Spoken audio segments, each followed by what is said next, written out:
The man's hand pushed the letter away, and the man asked what they wanted from him. The room was quite dark, but the moonlight breaking through the curtains still slightly illuminated it, creating bizarre shadows on the walls. A girl wearing dark-rimmed glasses and holding a book in her hands replied that an incompetent father is a gambler for whom relatives are a burden. The man at the table grinned and said that it probably applied to the mother, who suffered from depression. Well, that was a sad picture of life. After that, he asked if that was why she dreamed of the title of Duchess. Would she mind letting him in on the matter? It seemed to him that this was something he had the right to demand of her. In response, Estella only pressed the book tighter to her chest, unable to utter a word. She was dejected by this turn of their conversation. He turned to her again with another question about how he could save her from such a life. He demanded an immediate answer to his question. It seemed that his eyes were burning with an ominous gleam. The girl stood in front of him, sitting at the table, unable to utter a word. How she hated him at that moment and was afraid at the same time.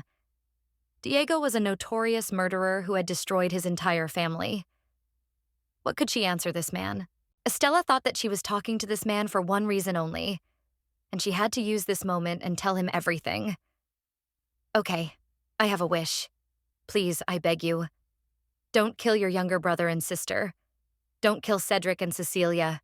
A month earlier, a girl stood in front of the door of a luxurious mansion and admired its appearance. A young man in a cloak came out of the house to meet her and asked how he could be of service to her. In front of him stood a rather formally dressed girl with glasses that hid almost a third of her face. She was wearing a classic white blouse and a two-tone green dress with a wide belt that emphasized her exquisite figure. She replied that she had arrived to take up the position of governess. Oh, yes, yes. You are Miss Estella, aren't you? I heard about you from the butler. Let me take you into the house. The young man thought that he had never seen such thick glasses in his life. The young girl found herself that morning in front of a huge mansion with barred windows and an ironclad door. That morning and in that building, changes occurred in her life that would affect her future and the future of others. The future governess walked slowly after the young man who accompanied her and thought about the vicissitudes of fate that had brought her to this huge house. Well, she had received the position of governess in the Duke's house. If it had not been for the family's financial problems, she would not have had to do this. Upon entering the house, goosebumps ran down the girl's skin. She couldn't explain why this happened, what exactly alarmed her. After all, the inside of the room looked well kept and tidy. It was richly furnished. But at the same time, there was something ominous in the air here. The sophistication of the surroundings awakened memories of her past life. These memories warmed the girl's body and soul. How recently, and at the same time long ago, all this had happened to her. Memories of the past were like in a fog or a dream. But it was clearly not just a dream. It was a completely different world, in which the level of civilization development was noticeably different from the usual. Estella remembered the country she used to live in. A country where people mostly had dark hair and dark eyes, with yellow skin. In that previous life, the girl was a primary school teacher, with over 30 lovely children in her care. There, she died under the wheels of a truck on her way to work. And now her past life has appeared before her eyes. The escort led the girl to a long, cluttered table, behind which stood a thin, gray-haired old man wearing pince-nez. The young man introduced the girl and the older man to each other. The old man turned out to be the head waiter of the Duke's family. He started the conversation with the girl by telling her that he had looked at the girl's resume. He was impressed by her qualifications and considered the girl to be an excellent teacher. In response, the girl thanked the old man for such pleasant words. He immediately offered to take her to the Duke's children and introduce them to each other. On the way, the maitre d' told her about other features of life in the mansion. You will have to strictly follow the rules of this house. The Duke and Duchess are quite strict with all the inhabitants. Later, I will introduce you to the other inhabitants and also show you your room, the old man said. You will look after young Master Cedric and young Lady Cecile. But your lessons with the girl will be more like a game. Later, perhaps you yourself will understand what is the reason for this, he continued. The girl immediately asked to tell her about the details. She was so excited and interested in all this. In response, she heard that the young lady was speaking somewhat slowly. This answer excited the governess's emotions even more. The maitre d' asked the girl not to pay attention to the oddities in the girl's behavior, but to try to treat her like an ordinary child. Also, despite the noble titles, children are no different from other children. But the girl's mind was firmly occupied with thoughts of the little Duchess. What could have happened to this little girl? She asked the old man who was accompanying her if the girl had any problems. She knows names and some simple words. But her brother is a real rascal. A mischievous one, but quite smart. And you shouldn't have any problems teaching him, he explained. The girl thought that it wasn't that simple with teaching little boys. And one more thing. My recommendation to you, and a convincing one at that. Try not to cross paths and limit your communication with the young Duke Diego in the future, the maitre d' continued. The old man answered about the reasons for this, that although the young owner is a well-mannered person, no one knows what might happen. The young lady thought the name was familiar, although she heard it for the first time. Meanwhile, the old man was talking about the strained relationship between Diego and his half-brother and sister. They rarely communicate with each other because of this. The girl didn't see anything strange in this. Such things can happen between half-siblings. But when she heard the maitre d' say the names of the brothers and sister together, she stood there dumbfounded. The governess clutched the handles of her bag tightly. Their names were familiar to her. What was happening to her? What? How could this have happened to her? Diego Berta, Cedric, Cecile. Could such a fantastic event really happen to her? Could she really get to such a strange place? Into the very novel that she read in her past life. It was incredible. Diego Berta is the heroine of the novel The Dangerous Marriage Contract with the Duke. The young girl read this novel just before her death, and now somehow she herself found herself among the heroes of this book. Well, there was no way to change that now. So she mentally ordered herself to calm down and analyze the situation. It would be good to remember all the details of the story first. According to the novel's plot, the previous owner of this mansion was clearly not a good person. Duke Berta was not known for his docile character, and his actions were not pleasing to God either. The Duke treated his first wife, Dolores, who became the mother of the young Duke Diego, coldly and dismissively. The reason for this was her unattractiveness in his opinion, and because of this, he sought connections with other women on the side. There were many of these women in his life. In the end, unable to withstand all these trials and abuses, the mental health of the first wife of the eccentric Duke deteriorated significantly. All this undermined her, and soon she died. The Duke's next chosen one was different from the deceased, and not only in the color of her hair. She was younger, and therefore the Duke considered her attractive. In addition, Anna was smart and quite cunning. The new mistress of the mansion managed to attract the Duke's attention completely. He fell head over heels in love with her. Thanks to this, the new Duchess gained complete influence over her husband's emotions and actions. Over time, their family grew. The Duke was delighted by the birth of another heir to the title. It was a boy, whom his parents named Cedric at birth. He was a wonderful, energetic little boy. Soon it was time for a new joy for the ducal couple. Following the boy, the Duchess gave birth to a daughter. They named the little treasure Cecile. In gratitude for this, Anna received the title of Duchess and became the full mistress of the house. The Duke, at the instigation of his new wife, had an unsolved problem, and the solution was not easy for him. He had to make his heir not the eldest son, but the youngest, whom Anna bore him. For lack of any alternatives, the Duke even attempted to kill his firstborn Diego. But the young man miraculously survived. Having considered the miraculous rescue of his son, the Duke refused to shed blood, leaving the decision to fate. The young girl thought about all this as she caught up with the old, shuffling maitre d'. Thoughts swarmed in her head. Could her memories of the book she had read in her past life really help her escape from here? Finally, the maitre d' and the governess entered one of the rooms of the enormous ducal palace. The old servant introduced the girl. "Mr. Cedric, your governess, whom I told you about yesterday, has arrived," he said to the little boy. The spoiled boy responded with a phrase that at first took the girl's breath away. "And what is this idiot doing here?" The girl tried to remember the novel she had read. She is Margaret's governess Montiel, one of the characters in the novel. And later this young lady is destined to die. She will be killed by the main male character of the novel. She is destined to die by his hand. The eccentric boy folded his arms across his chest and began to look at his governess. Was this nerd really going to be his new teacher? How could she even see through those thick glasses? Would she be able to teach him anything and help him in his fight against demons? At first, the girl was very angry with the boy. But then, remembering the plot of the novel she had read, she began to calm down. After all, she knows what must happen. And therefore, her goal is to protect these little children, and perhaps to survive herself. Some time passed. The young governess got used to her new profession and her role in the ducal estate. All the days were similar to each other, and each morning was no different from the previous one. Like any other day, the girl, hurrying to class, stepped on the shiny parquet of the palace. As she walked down the narrow corridor, the girl heard someone call her name loudly from behind. It was one of the cooks. "Miss Margaret, you are just in time. I was just thinking about you recently. Can I have a second?" The cook said. She opened the door, and the girl and the woman found themselves in a spacious cellar, where a huge number of barrels of wine were stored. Food, fruits, and vegetables were also stored there. The governess found herself in this place for the first time. She looked around and asked why they had come here.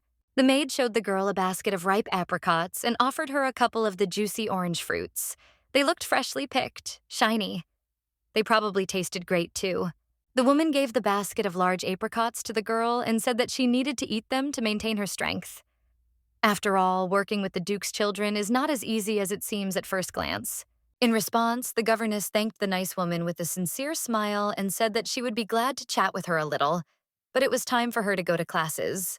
She promised to definitely find some free time for this and to chat with her. When the maid asked if it was true that she was working as a maid for the first time, the girl answered that in her previous life she had worked as a teacher for 7 years. And after that, it was not difficult at all to cope with just 2 children. She got very obedient children. And she thanked him again for the treat. On the way further, she remembered that she had been working in this house for a month already. It is not as easy as it seems, and yet she is still coping quite well. Memories help the girl survive in this huge house and in this world that is alien to her. Entering the study room, the governess greeted the young gentleman and young lady. The children's faces showed little joy, but this was not due to the person entering the room, but to the daily lessons that lay ahead of them. But there was no escape. She had been hired specifically to teach these rather sweet children. The first to react to her appearance was, as always, the boy who had been having problems with discipline and behavior for the entire month. He jumped up from his chair and ran towards the girl as fast as he could. He wanted to know what was in the basket and whether she had brought food for him. He was told that the contents of the basket were intended for her sister. With an offended and at the same time furious look, the boy asked the governess if he even existed for her. After all, it might seem that she did not notice such a wonderful boy at all. Cedric ran up to the young girl, raising his hands high above his head, with the intention of grabbing something from the basket. But it was not that simple. The young lady was no pushover either. The basket of apricots instantly flew up in the hands of the very fast governess. She said that the boy would never get them. When he asked why he couldn't enjoy the juicy fruit, the girl replied that he apparently didn't like fruit at all. After all, the last time he tried strawberries, the boy spat them out on the table, saying that they were too sour for him. Then the boy shouted that strawberries were tasteless because they had too many seeds, and that was why he didn't like them at all. But he would gladly try apricots. So let her treat him to them right now. The young lady's thoughts turned to the older brother of the boy screaming in front of her. During her month in the duchy, she had realized a couple of things.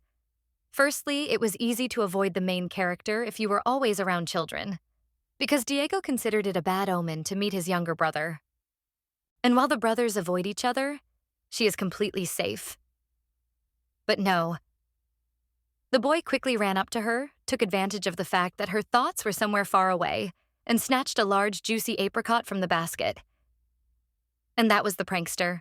He ran away from her, grabbing the fruit with his teeth, and certainly could not answer her question at that moment about when and how he managed to get so close to her.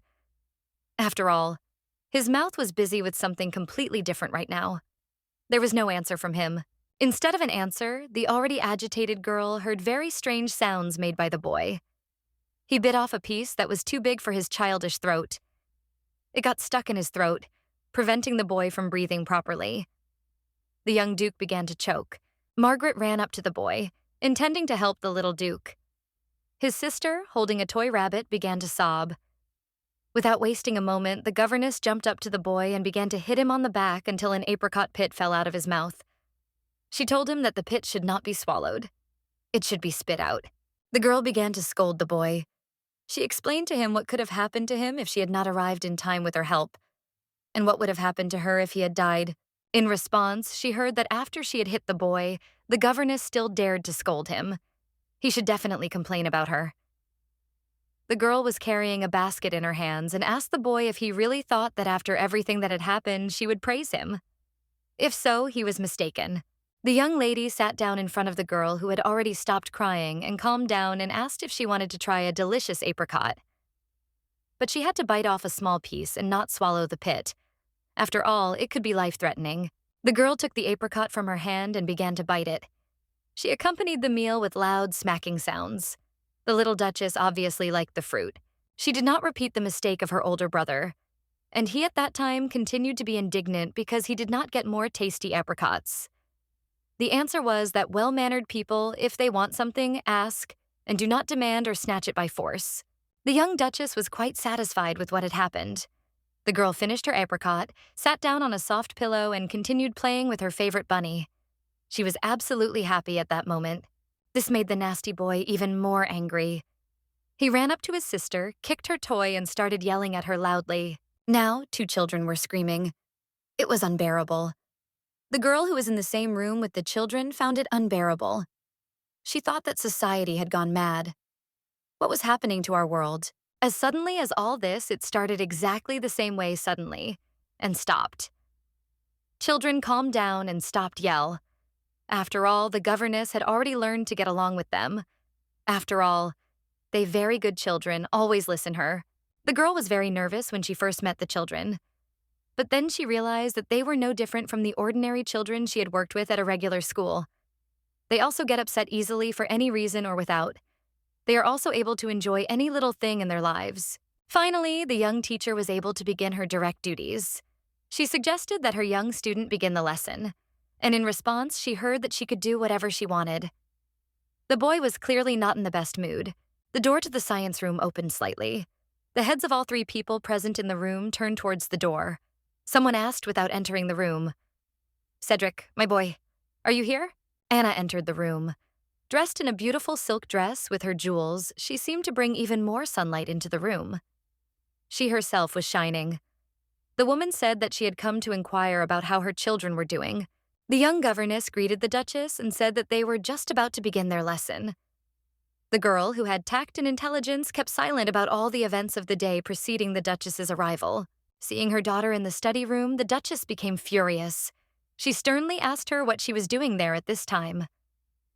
Cecile, sensing her mother's displeasure in her tone, became very upset. Tears appeared in the little girl's eyes. She was ready to start sobbing. How the governess felt sorry for this little baby. The young teacher herself was ready to burst into tears after her pupil. She had to protect the girl, so she said that she was bored herself, and she was allowed to sit here with them, since she could not disturb anyone here. The Duchess only smirked and snorted in response. The girl huddled in a corner with her stuffed toy, quietly sobbing and seeming to start shaking. The Duchess turned her gaze to her daughter. She said that she had heard from the butler that the girl had begun to study mathematics. Was this true? And had she already mastered addition?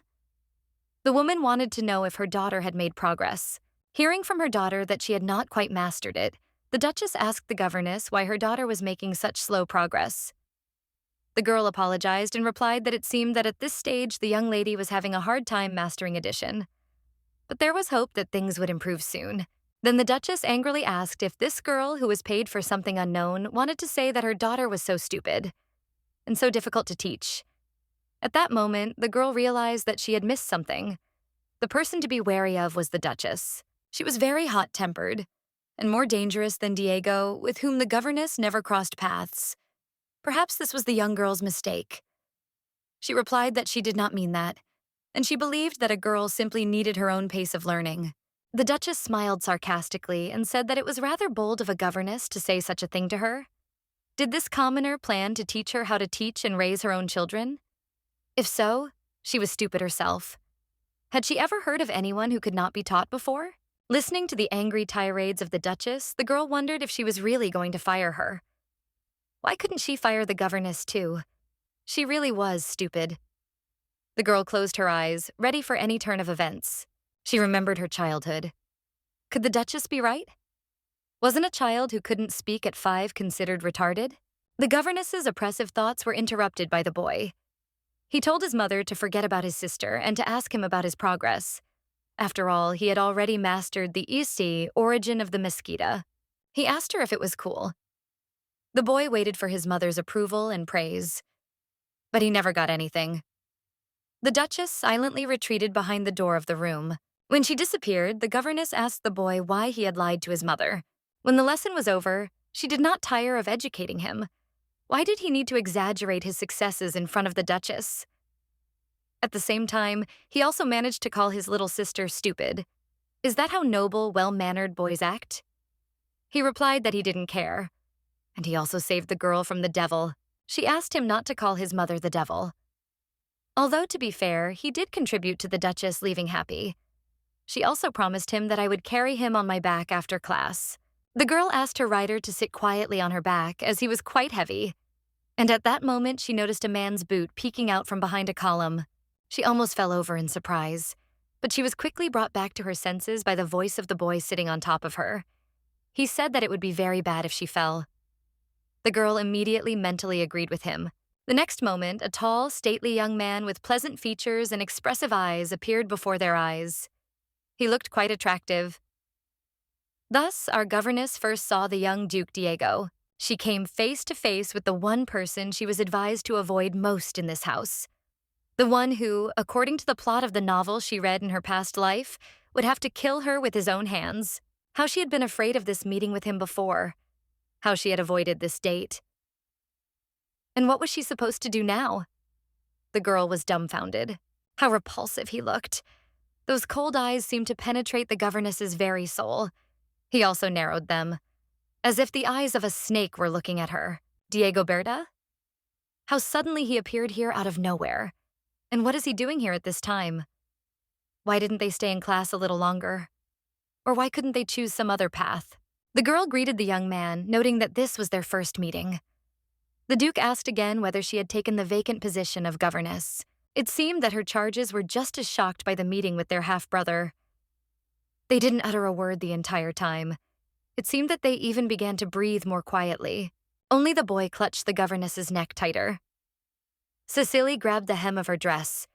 It looked like she was about to burst into tears. The young man said that she was probably very busy with her children's activities. He was returning from his stepmother's now, and she was very pleased with how the children's activities were going. She was especially delighted with her son's success. Hearing his words about the boy's success, the governess could not hold back her laughter. She replied that Cedric was a real genius. After all, he had already read the whole of The Origin of Mosquito. Cedric, on her back, thought that he hadn't read it, but lied. A nightmare. His lie was spreading further and further. His half-brother was impressed, he said, that the boy was so gifted and already knew so much. At this time, the boy was burning with shame. He was already beginning to hate himself for lying. How could he have known that his lie would spread so quickly? Why did he do it? But he wanted to help his teacher. The young man told the boy that he was so proud of his success in science that he did not even notice his half-brother. Hearing these words, the boy quickly apologized and wrapped his arms around the girl's neck even tighter. Diego noted to the girl that it wouldn't hurt her to teach his half-brother and half-sister good manners, too. It would seem that it wouldn't be superfluous. Although, frankly speaking, it is the responsibility of parents. However, you clearly won't learn this from them. The girl thought so too and agreed with the young man. The Duke not only treated his ex-wife cruelly, but also had affairs on the side. And the new Duchess fully supported her husband in these matters. But to mention such things in the presence of a child is a completely different matter. You can't be like the Duke and his wife.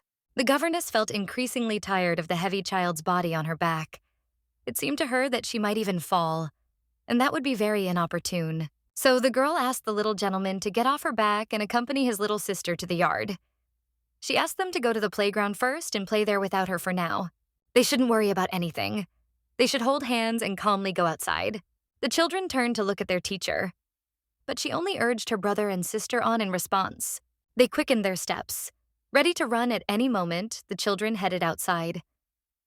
And the young girl remained standing in front of the one who had frightened and terrified her before? He said he didn't remember letting the children go. They had to stay because he wanted them to. The governess apologized. She herself was ready to run away from here or fall through the ground. Alas, but she cannot do this. Therefore, she answered that she believes that adult matters should be discussed with adults. The girl bowed before the young gentleman and said that from today on, she would definitely begin to teach the boy manners.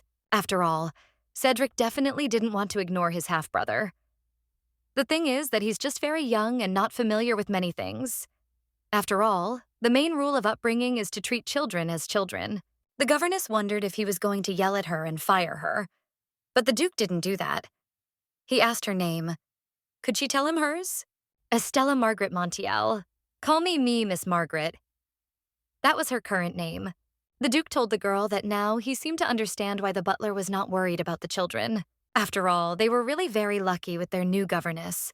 She was exactly the kind of person they needed. And he was very glad to meet her.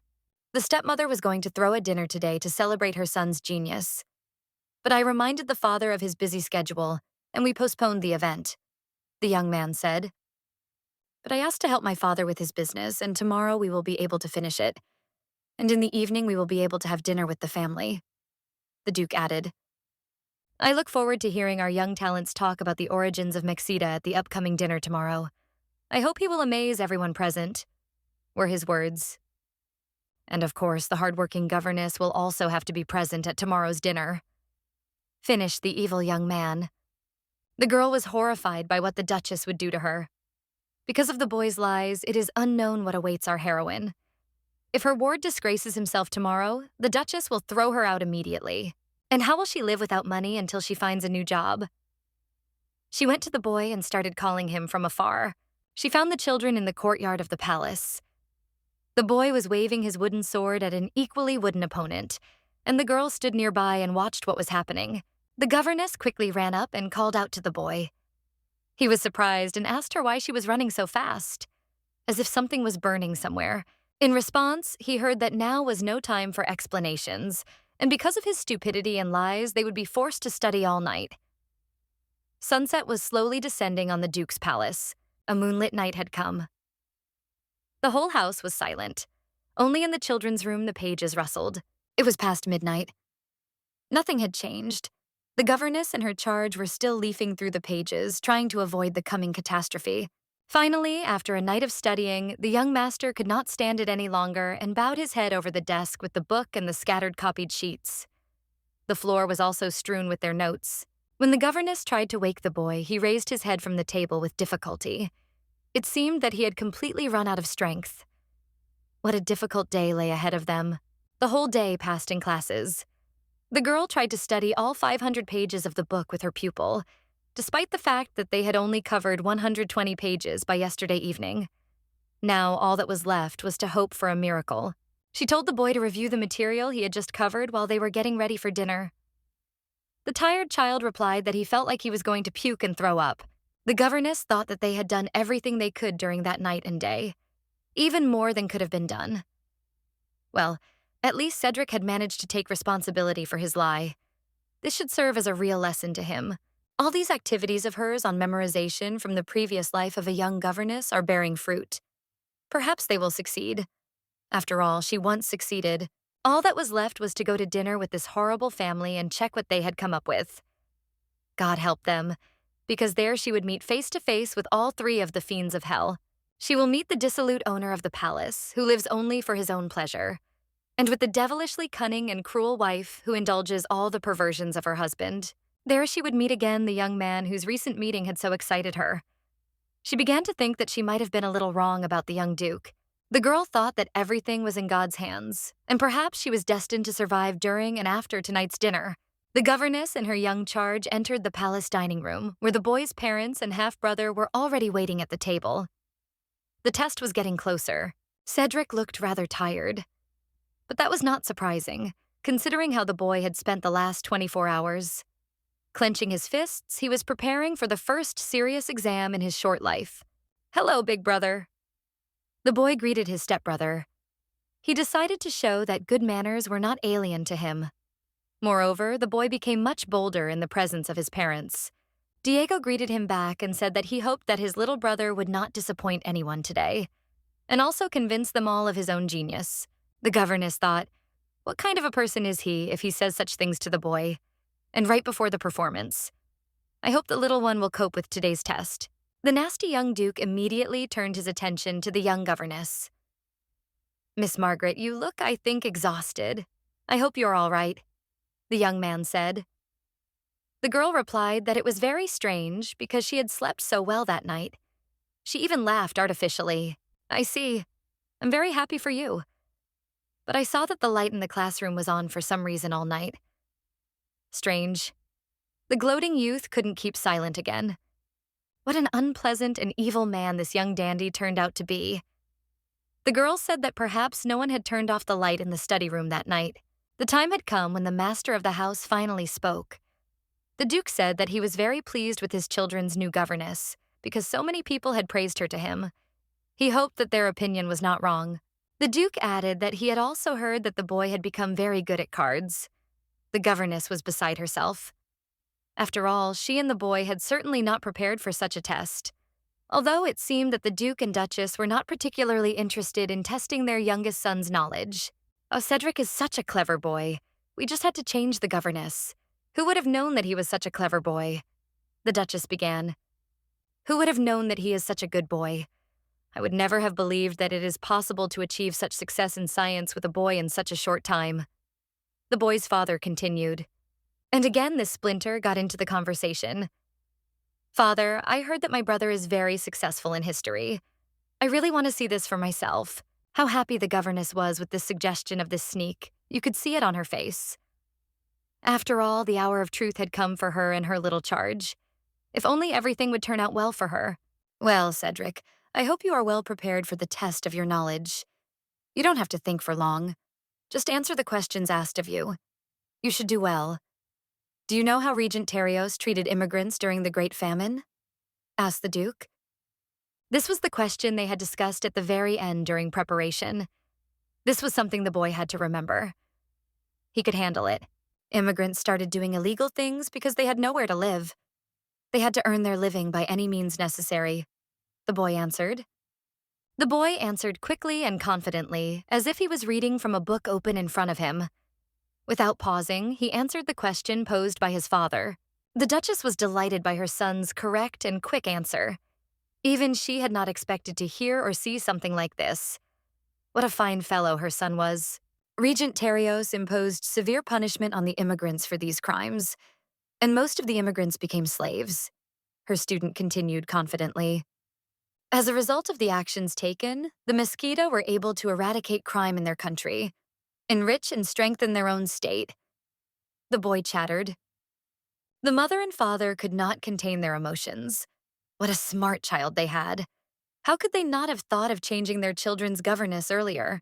But several generations later, the royal family called for the abolition of the slavery they had established, the defendant concluded. Would you be so kind as to explain to us all why this happened? The sneaky older brother called out. The boy tried to find the answer in his head, but in vain. He even grabbed his head with his hands out of frustration. But unfortunately, he couldn't remember anything. Then, out of pity for her pupil, his teacher answered, This happened because the number of slaves increased greatly. The nobility would prefer to have cheap slaves rather than free people. It became difficult for commoners to earn a living. The lives of ordinary people became simply unbearable. Their position in society was getting worse and worse, she continued.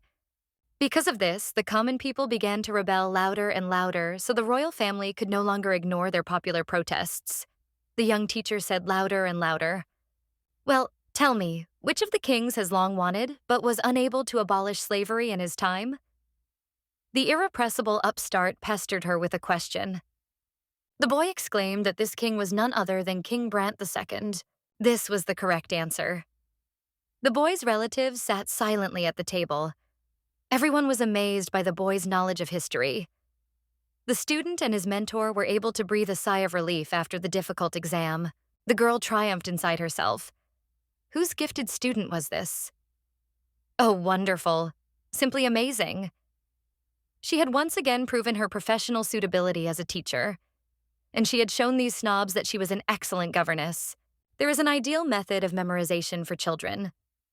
There is a book that tells children about the genealogy of all kings through song. And thanks to their use, such results were achieved. My son is really such a good boy. I can't even believe it. You're an excellent student, she said. Solemnly, Mother Duchess. Diego, I really hope that later he will be able to help you with your work. It would be so wonderful. Two brothers working together. He continued. Father boy. Well, brother, one can only admire your success in the field of science. You probably haven't missed a single class. You've worked hard. The young Duke joined the conversation. Thank you for the praise. I heard that you were even more talented at my age, and all the sciences came easy to you. Isn't that true? The boy replied. Diego asked his half-brother if it was not a secret, could he tell what he dreams about? After all, such a capable and smart boy probably has special dreams. I dream of becoming like you, like my brother, the boy answered. The governess was stunned by her charge's answer. How? Why? Maybe this cute little boy would eventually become like this monster. As the father of the family, I am very pleased to hear all this. Excellent, simply wonderful. I am glad that you are so friendly. A great future awaits us all, said the Duke. Well, and now, bon appetit to everyone. Today I feel like having a drink, and the appetizers on the table look very appetizing. I think our cooks won't disappoint us with the main course either, he continued. During the dinner, the Duke promised the young governess a reward for her good work. After dinner, he invited her to come to his office. And there he would write her a promissory note in addition to her usual salary. The girl replied that it would be an honor for her. That evening, the splash of poured wine and the clink of crystal glasses could be heard for a long time in the banquet hall of the ducal palace. Everyone was tired from the long and hearty feast. After dinner, the governess took the baby away and was returning from the nursery. All her thoughts were occupied with such a late invitation to the master's office. Let's see what kind of a bill you were going to write me. What century are you from, anyway? It's obvious that you and the Duchess went somewhere else to drink. It's easy to guess. It's such a pity that I don't have that much money. I would have found a wise use for it. She can only dream. If everything in the book I once read is true, then the Duke will soon die. It seems that there is not much time left, and the girl doesn't want to deal with Diego at all. Nothing good will come of it. There is only one way out of the current circumstances. She must run away from here with the children, and before that, she still needs to earn money. After all, she has nothing. The girl continued her journey through the dark palace and decided to wait for the Duke in his office. And then, turning the corner, the governess was dumbfounded. She was stunned and could not move. She could not utter a word. What was this? On the high windowsill, in a relaxed pose and with a book in his hand, sat the one she least expected to meet here. It was Diego Berta himself. The moonlight falling through the windows cast a blue light on both the Duke and the book he was reading. The book was about the design of the royal palace. The young man called her name. The girl raised her eyebrows in surprise. She wondered what the young man was doing here at such a late hour. After all, it was high time to rest. She had never expected to see the young Duke here at this time. I don't see anything strange in coming to my own library at any time of day. I like to read at night. And today I went in to find myself a book that I could read before going to bed. He answered his interlocutor's question. But I have a counter-question for you. What is a young girl doing in this place at night?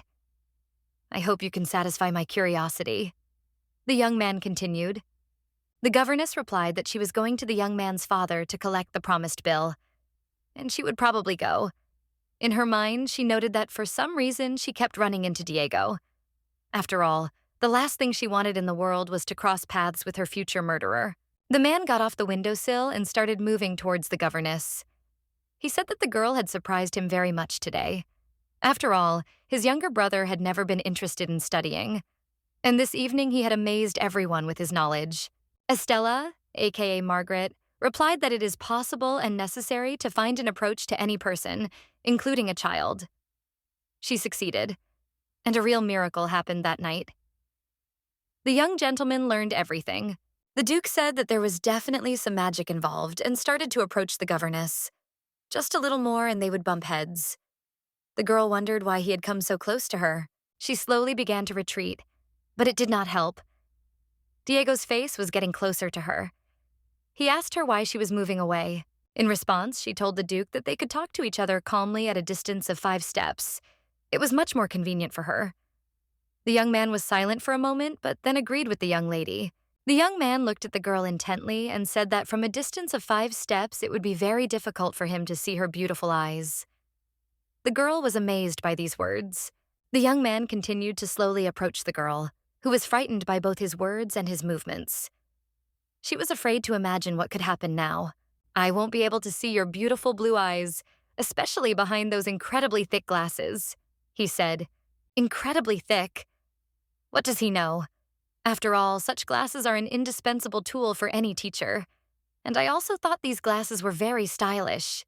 The girl decided to change the subject. She thought that the best topic for this would be recent events, so she asked what was wrong with the Duke's younger brother taking up his studies. She added that after all, they were one family. During the conversation, the movement of both interlocutors did not stop. The girl moved backwards, and the young man, not lagging behind, followed her. Until she felt the hardness of the bookcase with her back, the governess looked straight ahead at the Duke. She felt she had to understand what the young man's problem was. If she did, she would be able to change the course of events. You said family? It's very funny to hear you say that we are family. I don't think there is any truth in that, said the young Duke. Before the girl stood a man who would soon become the executioner of all his loved ones. Why commit such a monstrous act? It is one thing to hate your cruel parents, although no one deserves to die. But why does he need to kill innocent children? After all, this is his own brother, even if he is a half-brother. Does he really deserve to die at the hands of his own brother? And the sweet girl who never hurt anyone in her life. She too must die at the hands of this monster. No. Something must be done. Meanwhile, their conversation continued. The Duke said that it was immediately obvious from the governess that she was not from their family. Perhaps she had not yet discerned and figured out what was going on in this damned house. But this would happen soon. I have no business getting involved in your family squabbles and troubles. I am simply trying to conscientiously perform my job as a teacher and governess to the young masters, the governess replied. Surprisingly, during the conversation, other voices reached the girl. Don't you see? Leave him alone. Something needs to be done, before he grows too much. But it's not that easy. He's still my eldest son. Snippets of phrases reached the governess's ear. After all, behind this wall is the Duke's office. And then it turns out that these voices belong to... Do you think it will be easy to get rid of him? You know, Margaret, I think I heard something. Tell me, did you hear it too? Asked the young man. The governess was searching her head in panic for an answer to the question posed. Maybe a rat. Exactly. A rat. It must be a rat in the wall. A rat? It doesn't look like a rat at all. After all, I clearly heard someone's voice. It can't be that I imagined it. The young man answered. The girl replied that it was definitely a rat. She thought that she should not let the young man hear the conversation in the next room. And, not finding another solution, she simply covered the Duke's ears with her hands. He stared at her with his expressive eyes in bewilderment, and she squeezed his head with her rivers more and more tightly. The conversation behind the wall grew louder. She told the young man not to listen. Hire a killer. Damn it. I can't stand his presence in our house any longer. Be a man. Can't you see that I'm doing everything I can for you and the children? Continued to sound from behind the wall. Estella continued to cover the young man's ears. But the quarrel behind the wall became so loud that all her efforts seemed futile to her. Perhaps it was all useless. From the young man's changed face, she saw that he too heard the conspirators' voices. He is one of the best killers in the West, a real professional. We must hire him. Either he dies himself or he will be stabbed, you'll see. The Duke and Duchess did not calm down in his office. The young man pulled the governess's hands away from his head. His face was burning with hellish fire. He said that he now understood why the girl had told him about the rat. Indeed, they had rats in their palace. She looked imploringly at his now impartial face and asked the young man to forget about the conversation they had overheard. It would be better that way, in her opinion. Diego was silent, staring at one point. It was difficult to know what was going on in his head. His face showed no emotion. His cold eyes shone with an ominous gleam. After some time, the young man turned around as if nothing had happened. As if nothing had happened. But the young governess now understood the reasons for his desire to kill his father and the rest of the family. It was a fight for survival. He was not the one who started this confrontation. In this fight, no one wants to give in to the enemy. And you need to strike first to survive. Already leaving the library, the Duke advised the young lady to keep quiet about what had happened recently. If you want to take advantage of what you heard, you will not be able to leave the capital alive, Diego said. The girl replied that she had no intention of doing so. After all, she had wanted to change the course of events at any cost, so that no one would get hurt and everyone would stay alive. Perhaps she would be lucky enough to do so. She asked the Duke if he was okay and how he felt. And she answered, why shouldn't he be okay? Yes, he feels great, which is what he wishes for his interlocutor. Yes, young lady, I want to give you one last piece of very good advice. Find yourself another job. If you stay here for a little while longer, you will go crazy. The young Duke finished. The governess paused, thinking about what she had heard. She realized the meaning of his words. The pages of the novel she had read flashed before her eyes again. So he was ready to kill. And just now, there had been his last act of mercy. The young teacher opened her eyes. Someone had woken her. Above, she saw the ceiling vault. But it was not the ceiling of her bedroom. Where was she? And what had happened to her? What an eventful evening it had been. The face of her little ward leaned over her. So that's who woke her up. How her head was splitting. Cedric asked what had happened to her and why she was lying here and not in her bedroom. Had she gotten drunk last night? The governess, taken aback by his question, asked what the boy meant. What kind of stupid questions were he asking? That was out of the question. For your information, young master, the governess is unfamiliar with the word alcohol. What? Are you saying that I smell of it? Said the young teacher. What? It can't be? I checked that there was no smell, so I did drink yesterday. Well, I needed to settle a couple of adult issues. Get drunk and forget. Thoughts about yesterday completely threw her off track. When will everything be okay with me? This shouldn't have happened. She relaxed too soon.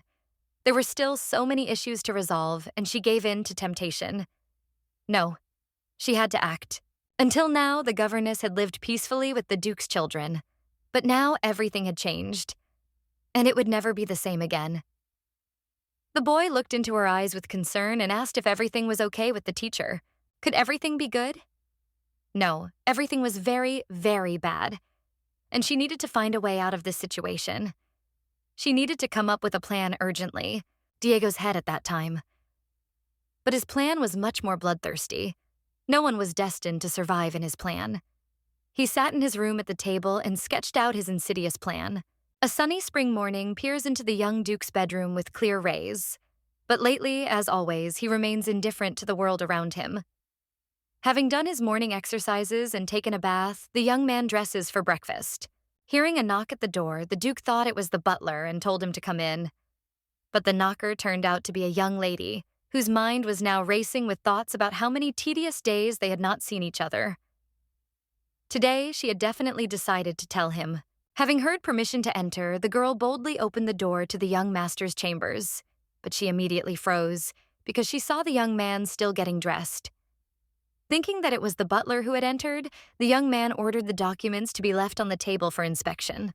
The governess decided that it was too late to go back and turned to the young gentleman. She came closer and decided to see it through to the end. Please excuse me, I didn't see anything. You just let me in and I did, not suspecting that you might not be dressed, said the governess. Enough of justifying and apologizing. Nothing special happened. Would you be so kind as to tell me why you came here? The owner of the room replied, You know, I haven't dared to approach you for a long time. I would like to ask you for one favor. I don't even know where I should start. The girl answered, Perhaps there is no point in dragging the cat by the tail. Just answer, young lady. What do you need from me? I have neither the time nor the desire to talk for long here. I have my own affairs up to my neck. The young man continued impatiently. Well, nothing special, young sir. Have you noticed that the weather is just great today? And the flowers in the garden are so beautiful. It's hard to describe in words, the girl said calmly. I think I know what you're talking about. How predictable. What did this girl imagine? I've met women who dreamed of more after just exchanging a few words with me. Just like she imagined that we would become closer. How banal, the young man thought. Does this governess really think she can manipulate me because of what happened? All girls and women think about only one thing, about romantic relationships. It would be a shame to waste such a day. Therefore, sir, I would like to invite you for a walk around the palace castle, the young lady said. I think you have completely misunderstood me. How could you think that? How about you go for a walk with your younger brother and sister? She asked. So it's about the walk. He should probably think about the governess's offer, replied the Duke. The Duke would also like to apologize for some misunderstanding that had occurred between them. He asks her forgiveness for this. And what did you mean by misunderstanding? It wasn't a misunderstanding, the teacher said. It sounded more like an insult from the young man. And why should I go for a walk with them? I don't want to do that at all. And I don't have much free time. Sir, remember that time at night you were the first to leave the library? And I stayed there for a little while longer. Then I heard something else. She continued. Okay, lady, let's get one thing straight. Whatever you heard, don't you dare manipulate me. If you're going to do that, it won't work. Last time I warned you that it could end very badly for you. The young man replied, I never intended to use this information against you. Please hear me out first. I just wanted to suggest a deal that would be beneficial to you. You won't lose from it. The girl finally blurted out. You know, from what I heard that night, I learned that Duke Berta has a spy in the palace of the Marquis of Beautry, the girl whispered. The young man remained silent upon hearing this information. In fact, the governess learned about this not from a conversation in the Duke's office, but from a book read by one of the teachers. According to the plot of the novel, Marquis Beautry always supported Diego's mother, being her relative. And it was he, according to the plot, who prevented Duke Berta from changing the heir. This was what she remembered from the book. Therefore, due to the strong mutual trust, Diego would have difficulty finding a spy in the Marquise's house. And the governess, if he agreed to the deal, would be able to provide the name of the spy. The young man asked why the girl needed it and what she would receive as a result of the deal. Is it really that important for you to know? Asked the governess. Explain to me what you want from me.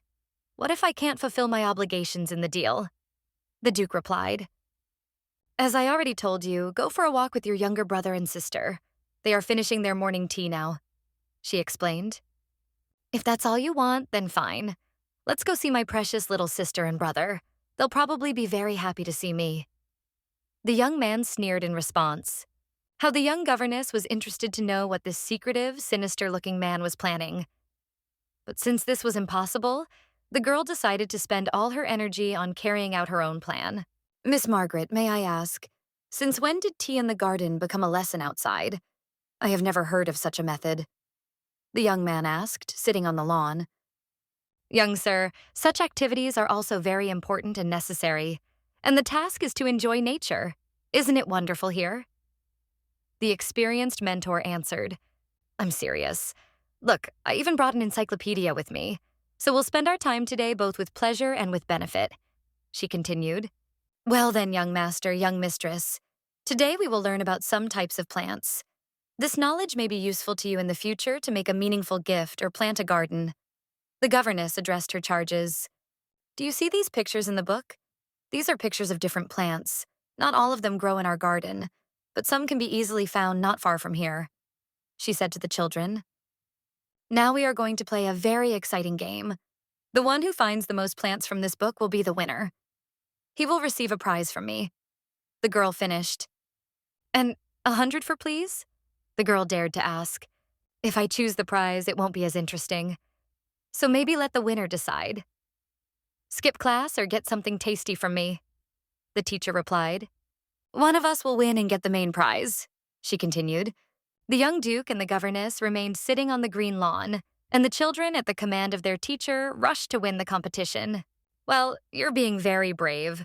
The lesson is outdoors, and you're telling your employer right now that the child will be able to miss his lesson as a prize.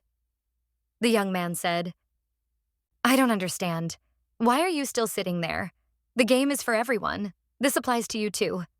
The girl replied, You didn't think you were just going to sit and watch, did you? If you keep sitting, you'll lose to either your brother or sister. Won't you be ashamed? She asked. So, you're suggesting that I pore over this botany textbook with you, in order to find out who the spy is? The young duke asked. That would be cruel. Don't you think so? Or is this all some kind of revenge for my little brother? He continued. Oh my, they seem to have found one flower already. At this rate, you will definitely lose to them, sir. The young governess explained. Damn it, I still have to take part in this stupid game. I'm already convinced that you're not going to joke, he said angrily. I have to say, if I ever start to hate the teaching profession, it will be because of you. Do you understand? The young man finished his tirade. Yeah, I get it. If he starts resisting again, I won't survive it, the girl thought. The young man began to make his way through the thick branches of the bush. If she wanted it that way, he should be the winner in this stupid game. Cecile wasted no time. She wanted to be a winner too. She crawled on her knees, peering into the thicket of grass and under the branchy bushes. Finally, in the shade of a rosehip bush, she managed to find a flower, a picture of which the girl had seen in the encyclopedia. At that moment, the girl heard someone approach her from behind. She turned around. Her half-brother stood in front of her. The girl almost screamed from surprise and fear. Cecile, you are so quick. You are so clever. I see you have already found a couple of flowers. How did you manage so quickly? He began. Do you mind, I hope, if I take them from you and look at them more closely? The young man asked quietly. Of course she was against it. The girl didn't want to give her flowers to anyone, but she was very afraid of her older brother. Come on, won't you show them to your brother? Please, I beg you. The Duke persisted. Hey, you don't want to give them? Do you really think that I will take them away from you? He said just as tenderly. Okay, what do you say about an exchange? It could be beneficial to both of us. The sneak decided to slyly say. I could offer you your favorite delicious cookies, or a beautiful, elegant dress. Maybe even some jewelry. Now the Duke was tempting his little sister. The stubborn, naughty girl didn't want to change with the Duke at any cost. What can you do with her? You can choose whatever you want. It's better to get it from me than from Miss Margaret. Come on, just give them to me here. Diego finished. What is this noise and shouting coming from behind the Duke? Strange, who could it be? His little brother ran out from behind the trees, dropping the flowers he had picked in the garden from his hand. Oh, got you. What, are you trying to cheat? This isn't fair. You can't play like this. His little brother shouted. A model brother who always sticks to his principles and cares for those below him. Shows his dark side. What? Me? Margaret. Diego is cheating and wants to take away the flowers that Cecile picked, Cedric shouted. The young Duke ran up to his younger brother and covered half of his face with his palm. The boy was still resisting and trying to scream. Quiet, shut up. I'll buy you whatever you want. You have to shut up, and then I'll let you go. He whispered in the boy's ear. But it couldn't end that easily. The girl, frightened by everything that was happening here, also began to scream in a voice that wasn't her own, as if a horde of sea drakes had possessed her. Their governess came running to the boy's cry, and then to the girl's. She was dumbfounded by what she saw. What kind of monster and inhuman being is this young Duke? The Duke realized that he had been caught again. First by the boy, when he tried to take flowers from his sister, and now by their tutor in an even more unflattering occupation. Sir, what are you doing? You didn't want to win by intimidating your younger ones? Am I right? Asked the governess. There was nothing to say to the Duke, who had been caught red-handed. There was no point in trying to justify himself. He let go of his brother, who quickly ran away from him as far as possible. Cedric was breathing heavily, taking as much air as he could into his lungs. He had almost suffocated, and was now replenishing his body's oxygen reserves. Cecile listened as their governess scolded Diego for what had happened. The girl watched the elders quarrel. And then she wanted to stop it all. She ran to them. "Brother, here are my flowers. Please take them. I don't feel sorry to give them to you. After all, you and I are brother and sister," said the girl. The young man was struck by the little girl's action. With difficulty finding the words, he thanked her for the bouquet she had given him. The Duke tried to understand his little sister's noble act. Afterwards, the Duke approached the young teacher, knelt down in front of her, and held out the bouquet in his outstretched hand in front of him, offering the gift to the surprised girl. "Please take these flowers. I am giving them to you. After all, in the conditions of our competition, there was no clause that the flowers had to be picked with your own hands. Wasn't there?" Diego said, barely restraining himself. The young man was still standing, leaning on one knee, clutching in his hand the ill-fated bouquet that his stepsister had collected. "You have decided to act dishonestly. You cannot achieve your goal by trickery or force. I had a much better opinion of you. I am very sorry, but I cannot accept this gift from you," the mentor replied. "Cedric, look at them. It's just like in a fairy tale. A prince in love makes a declaration of love to a princess." "How beautiful," whispered Cecile. The scene dragged on. The girl, as before, refused the gift, and the stubborn Duke, without rising from his knees, held out the bouquet in front of him with a pleading look in his eyes. "You'll see, brother. Now he'll confess to her. Everything is exactly like in a fairy tale. I'm so happy," said the little sister. "No, he won't admit it. Can't you see that they are arguing with each other? Nothing will work out for them." Her brother answered her. "I am simply amazed by what happened today. I am curious, Margaret. Please tell me how you managed to bribe Cecile?" The young Duke asked the governess. "I don't understand at all what you're talking about. What kind of incomprehensible speculations are these? It's all strange, don't you think? The girl herself went to all this trouble to protect you," she answered him. The little girl ran up to her governess after the scene on the lawn, insisting that today, when her brother gave the girl a bouquet, he confessed to her. He definitely confessed. But the governess explained to the girl that she was mistaken. "You know, Miss Margaret, how can you not understand the child you are raising? It's not like you at all," said the Duke. "Now, according to the terms of our agreement, you must fulfill your half of the agreement." "So what? Who is the spy?" he asked. "This spy is your great-uncle, Lord Franchel. I know that for a fact," the girl replied. Well then, could you tell me what his motives were?" "After all, it seems he shouldn't have had any particular reason for this," the young man asked. "As far as I know, he believes that you are hunting for the Marquis and his inheritance. The current Marquis of Beautry is in very poor health. His eldest son died several years ago, and he has no other direct heirs," the girl answered him.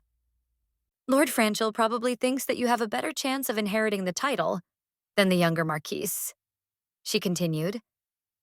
"That's not surprising at all. I can readily believe you. Neither I nor my mother, none of us ever pleased our great-uncle." The Duke interrupted her story. The governess's little pets admired a flower they had found in the palace garden during their conversation with the Duke. "Although my grandfather loved his brother very much, and of all the children, he loved my mother the most," the young man said. "My question may not be very pleasant for you. Could you tell me what your mother was like?" asked the teacher. Come to think of it, the governess knew almost nothing about Diego's mother. In the original story, all that was written about her was that she was considered unattractive, as if that was all that could be said about her. "My mother was an incredibly wise woman. I loved her so much. How I miss her," he replied. Diego, how incredible. He also has this expression on his face, full of tenderness, filled with humanity. Margaret, answer this question. Why are you looking at me like that? Is there something wrong with me?" he asked. "No, it's okay. Nothing special. I was just thinking a little," the girl answered. "Then why are you so awkwardly fiddling with those flowers? No, you are definitely hiding something," the young man said. "I just want to make a beautiful composition out of them. Where I grew up, there is such a thing as the language of flowers. Each flower symbolizes something, the governess said thoughtfully. The language of flowers? I've never heard of such a thing. Then tell me what this flower in my hand means, the Duke asked. Ah, that one. It means, if I'm not mistaken, peace in the house. Yes, that's definitely it, she replied. Young lady, give it to me here. I will throw it away at once. I do not like it, the Duke cried out sharply. What? Why? Did she make some mistake? Why did the Duke's mood change so much? Margaret, what are you doing? Tell me, don't you want to throw it away? Then let's keep it, he said. Young master, what is it? What happened to your hand? Do you need medical attention? She asked him with concern in her voice. What would you like to hear from me in response? Are you still surprised by such things after you heard everything in the library? The young man answered. The stunned girl couldn't say a word. She really wanted to know what happened and where the blood on his hand and sleeve came from. Well, I'll tell you. Last night, a murderer came into my room. Fortunately, all his attempts to kill me were unsuccessful, he said. What happened? Perhaps you could tell me about it. I hope you are not badly hurt. Were you badly hurt? Asked the governess. After what I heard in the library, I was prepared for something like this, and I had time to prepare a little. They got much worse, the Duke replied. I hurt my wrist, nothing special. It could have ended much worse for me, he continued. What happened? Are you feeling unwell? Maybe I could help you with something, the girl asked again. Diego in the novel is nothing more than an ordinary villain and criminal. But in reality, he is much more multifaceted. Too multifaceted to describe him in a couple of sentences. It's so hard to understand what's going on in a young man's soul. But he's definitely a pretty callous person. During the conversation, the young man's fists clenched tightly, as if he was preparing for a fight or to repel another attack on him. The Duke's little daughter came up and sat on her governess's lap. She pressed herself against the girl's shoulder and said she wanted to sleep. Her eyes were already closed. The sound slowly left her lips. The girl was followed by her older brother, who said that he would also like to sleep. The fresh air and a walk in the garden overwhelmed the young relatives of the young Duke. The governess suggested that the children lie down on a blanket spread out on the grass in the middle of the lawn. The girl placed the children's heads on her lap, covered them, and began to tell a fairy tale about distant lands, beautiful princesses, and brave knights. She hadn't even finished a third of the story before the brother and sister fell into a deep, sweet sleep. It's just incredible. How amazing. They fall asleep so easily in broad daylight, the young man said. Children are easily overcome by sleep, and today they have run around a lot and breathed in the fresh air in the garden. Children have a clear conscience. Before going to bed, they have nothing to think about or repent of, the young teacher explained. I'm sure you were like that when you were their age, too. And you fell asleep just as quickly. All children are the same, she continued. I completely agree with you. As far back as I can remember as a child, I fell asleep quickly and carefree, agreed the young Duke. Diego paused, as if pondering something. He remembered how he fell asleep as a child to a lullaby sung to him by his mother. He remembered how she touched his face with her lips. The young man suddenly decided to touch his little sister's wrist. The girl thought that today had been a calmer day than she had expected. But could she still hope for something? The girl asked the young man if they could get together again one more time like today. The Duke replied that it would not happen again because he had too much to do and he did not intend to do it anymore. The governess was very upset by this answer. She had hoped that she would be able to carry out her plan. How sorry she was. The young man added that there was no point in building any illusions about the future. Everything would happen as it was supposed to. Now everything was in the hands of fate. I've had enough. This kind of thing doesn't make sense, the young man said.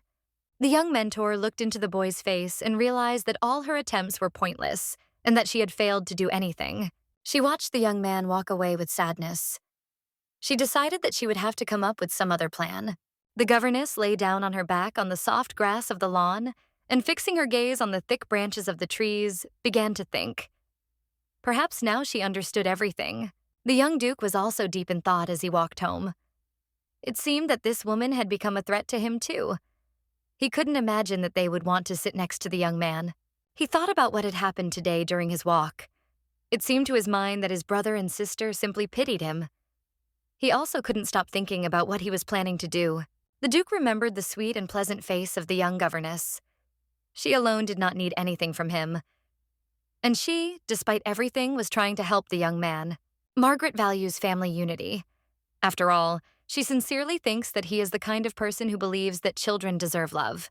The governess will obviously interfere with the implementation of my plan.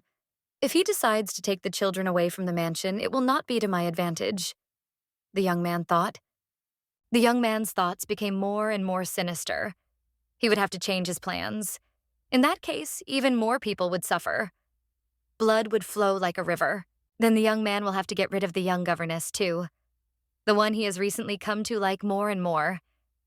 He must admit, he has come to like her. The Duke stopped, continuing his heavy thoughts. How he did not want to involve the girl he liked in his bloodthirsty plan. The young man began to think over a new modified plan in his head. He had to do something. The young man had heard from their butler that the governess was from the north. If only he could send her back to her hometown for a while when everything happened in this palace. Then the girl's life could be saved. She saw the young man's hands in blood. But the young man would not want the blood of the one who had so recently taken such care of his health on his hands. The next moment, the Duke's thoughts turned in a radically opposite direction. He considered his thoughts to be nonsense and decided that everything would happen as he had planned earlier. There is no reason for a young man to show such attention to some girl he barely knows. After all, she has nothing anyway, and the Duke should be absolutely indifferent to her fate. The young Duke considered all his last thoughts useless and continued moving towards the gates of the ducal estate. He thought that nothing and no one could or should interfere with the implementation of his plan. Everything would happen as it was supposed to happen. And the Duke was not going to feel sorry for anyone. In the evening, a gentle melody is heard under the arches of the ducal palace. It enchants the ears of listeners and brings a joyful mood, bringing peace to the souls of the estate's inhabitants. In a great mood, Cedric moves along the corridor of the palace. He finally finished reading the book and was going to go to the library to take something new to read. The boy is in a great mood. Yesterday, he showed off his intelligence and knowledge to his parents and older brother. And today, he had a wonderful walk in the garden. Besides, there was a celebration planned in the city today, and their parents were going to attend it. He felt freer in the house without his parents. The mischievous boy rushed headlong to the library, rejoicing at the freedom that lay ahead that evening. There have been so many good things happening in his life lately. The most important thing is that he has grown up. Now he can reach a ripe apple from a hanging branch without any help. There have been some changes in his little sister's life, too. Cecile is becoming more talkative. The flow of her words is sometimes so hard to stop. And the most important thing that happened in the boy's life in the last few days. He felt how he and his older brother were becoming closer to each other. The life of a little boy was certainly beginning to please the little boy. So Cedric felt like a happy person. At first, when the governess brought his older brother to their lessons, the boy was embarrassed. Then he was frightened when the young man covered his mouth with his hand. But in the end, everything was settled. He stayed with them until nap time. Now he feels like Diego's friend. With such thoughts in his head, humming the tune of his favorite song, Cedric approached the door of the palace library. The boy grabbed the door handle with his hand. Recalling once again the progress in his relationship with his older brother, the boy smiled happily and pushed the door handle forward in front of him. The little rascal's surprise knew no bounds. In the library, he saw his own mother, who, according to his information, should have been in a completely different place at that time. The woman holding the book in her hand turned her head towards her son, who had entered and invited him to enter the library. She was glad to see him. "You came at the right time, son. We need to talk. I have been planning this conversation for a long time. It is important for our family," said the Duchess. The boy looked at his mother in bewilderment. She was dressed in her best clothes with her best jewelry. It was unclear what she was doing here in the library. The little son asked the woman if she had not gone to the festival. "Not yet. I need to have a serious talk with you, so I said I would go separately," the Duchess answered the boy. The boy said that he needed to hurry to class because his governess and sister were waiting for him in the classroom. "Don't worry, they're probably already in the classroom. You start the lesson a little later," she said to her son. The Duchess continued, "You did very well at the dinner. I was a little worried about you, but everything went well. Your father is also very pleased with you. The boy said that she and his father were praising him too much. Overpraising? No, I don't think so at all. After all, it is obvious that you are the future of this house, said the Duchess.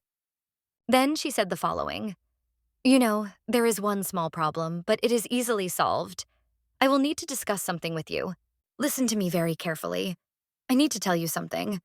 Even in jest, especially in front of your father, never praise Diego the way you did at dinner, his mother told him. Her son responded by saying that he really liked his older brother and wanted to be like him, and he was sure that he and his half-brother could become best friends in the future. Listen to me. You are still little and there is a lot you don't know and don't understand. Your father can't stand Diego. Do you understand me?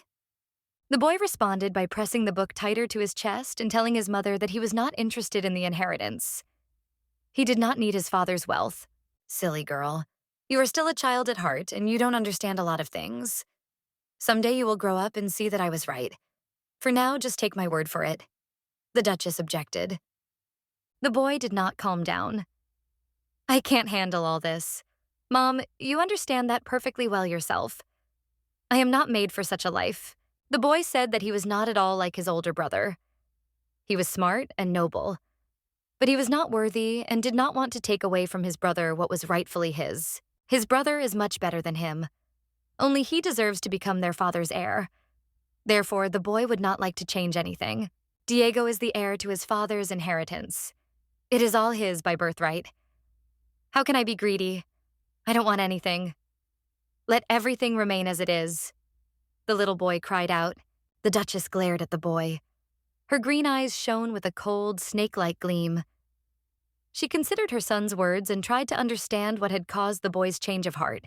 How dare you talk to your mother like that? After all, I know what's best for you and how you should act. Listen, you naughty boy, you will do everything I tell you, the Duchess cried. The boy became very scared. He remembered his governess. Oh, if Margaret were here, he wouldn't be so scared. He imagined the girl's face and seemed to grow bolder. If only their teacher were here now. Then she would hug the boy and say something that would immediately cheer him up. The girl could say, Ah, young master, it's still too early for you to think about such things. She would wipe his eyes and nose. The boy stood before his mother, his lips pressed together until they turned blue, not afraid of anything. He was ready to defend his opinion to her until the end. Come what may, he would never back down from his own. Son, you are still too young. You don't understand anything about adult life. Do you think that you will be able to continue to enjoy a calm and carefree life if Diego receives the title? You are mistaken, the Duchess continued. She asked the boy, who was taken aback by her story, Think about what will happen if my father and I are gone. Who will be able to protect you in this house then? You need to think about the consequences of your actions. Your brother, whom you adore so dearly, is not at all what you think. He will yet reveal his bloodthirsty nature to everyone. This merciless monster will kill both you and your sister, the boy's mother finished. And finally, the Duchess added, It is useless to expect mercy from him. He will spare no one to achieve his goals. I am sure of it. Cedric objected to her words. My brother is not at all like you describe him.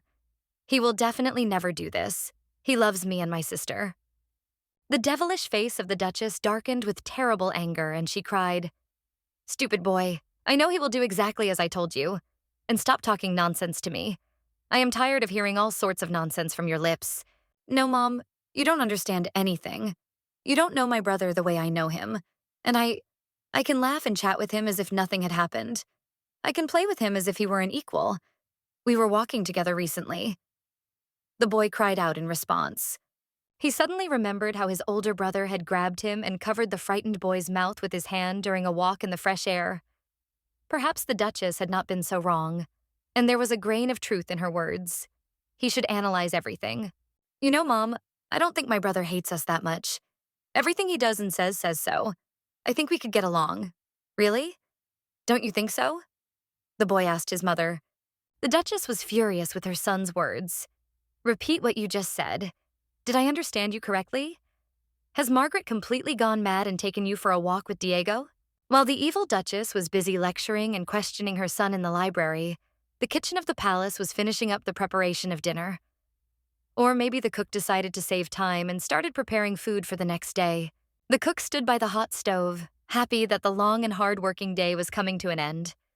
How tired she was of constantly running and standing by the stove. She decided to try what her brew tasted like. The young mistress of the kitchen was quietly whistling her favorite song to herself when she suddenly heard the door to her kitchen kingdom quietly open. "Good evening." The governess greeted her as she entered from the corridor. When the cook asked her why she was so late for dinner, the young lady replied that she had had a very eventful day. That's why she had been a bit busy with the children and had completely forgotten about dinner time. She said that the Duchess had planned some important conversation with her son. And because of this, Estella, you are in need, was longer spend the usual time with my daughter Duchesses. Therefore, the last lesson was a little delayed. The young girl sat down at the table, preparing to eat, and the talkative cook, finding her an attentive listener, began to tell about the events that had happened in the palace recently, and about the rumors that had reached her ears. "You must be hungry. Here, eat something. I'm making vegetable stew for tomorrow," said the cook and handed the governess a plate of steaming food. The girl thanked the cook, sniffed the pleasant aroma coming from the dish being served, and, taking a spoon, was about to begin her evening meal. Since the food was quite hot, just off the fire, the girl ate slowly. So she had enough time to think and draw conclusions. The governess decided to find out some information. "By the way, how long have you been working here?" "Let me think. It seems like about 15 years already. Isn't that right?" "So you worked here under the previous, now deceased mistress, if I'm not mistaken?" the girl asked. The cook's cheerful mood suddenly evaporated. She replied that it was forbidden to talk about such things in the house. It was better not to even bring up such a conversation. Otherwise, severe punishment would follow. "Don't think anything like that. I'm just very inquisitive. Everything around me interests me. And for some reason, I suddenly became interested in what kind of person the Duke's first wife was." "Well, I don't think I'll be punished if I tell you about the former Duchess." "Hmm? She was good. Yes, a little picky, but so noble." The cook began her story. Lost in thought, recalling long past events, the woman could not recall any bad events associated with her former mistress. Only positive, pleasant memories were associated with her. The former Duchess was well versed in art, so under her the mansion looked like an art gallery. Anyone who entered the house was absolutely delighted with what they saw, even those who did not understand it. Then the woman added that she would never have thought that the Duchess would die so strangely. The governess asked her again, "But what, didn't the former mistress die of illness?" After all, she had heard about it from someone. Yes, that's what the doctor said. He explained that death was caused by some contagious disease. But it's somehow strange that in that year in the whole city only Madame died from it. The cook answered the girl. At the funeral, everything was as usual. No one was using protection and was not afraid to stand by the open coffin of the Duchess. It looked rather strange, considering the announced cause of the woman's death. The funeral was also attended by the new potential wife of the Duke, who was not particularly grieving over the loss of his wife. Immediately after the funeral, the Duke married again, to his current wife. God, I talk so much. I'm afraid I might have said something unnecessary. Just don't tell anyone about this, okay? The cook bit her tongue. The young governess began to ponder what she had heard. It seemed to her that something was fishy here. Terrible secrets were hidden in the Duke's palace. And it seemed that the death of the Duke's previous wife, shrouded in mystery, was not accidental either. The cook, wondering if she had blurted out anything unnecessary, immediately tried to change the subject.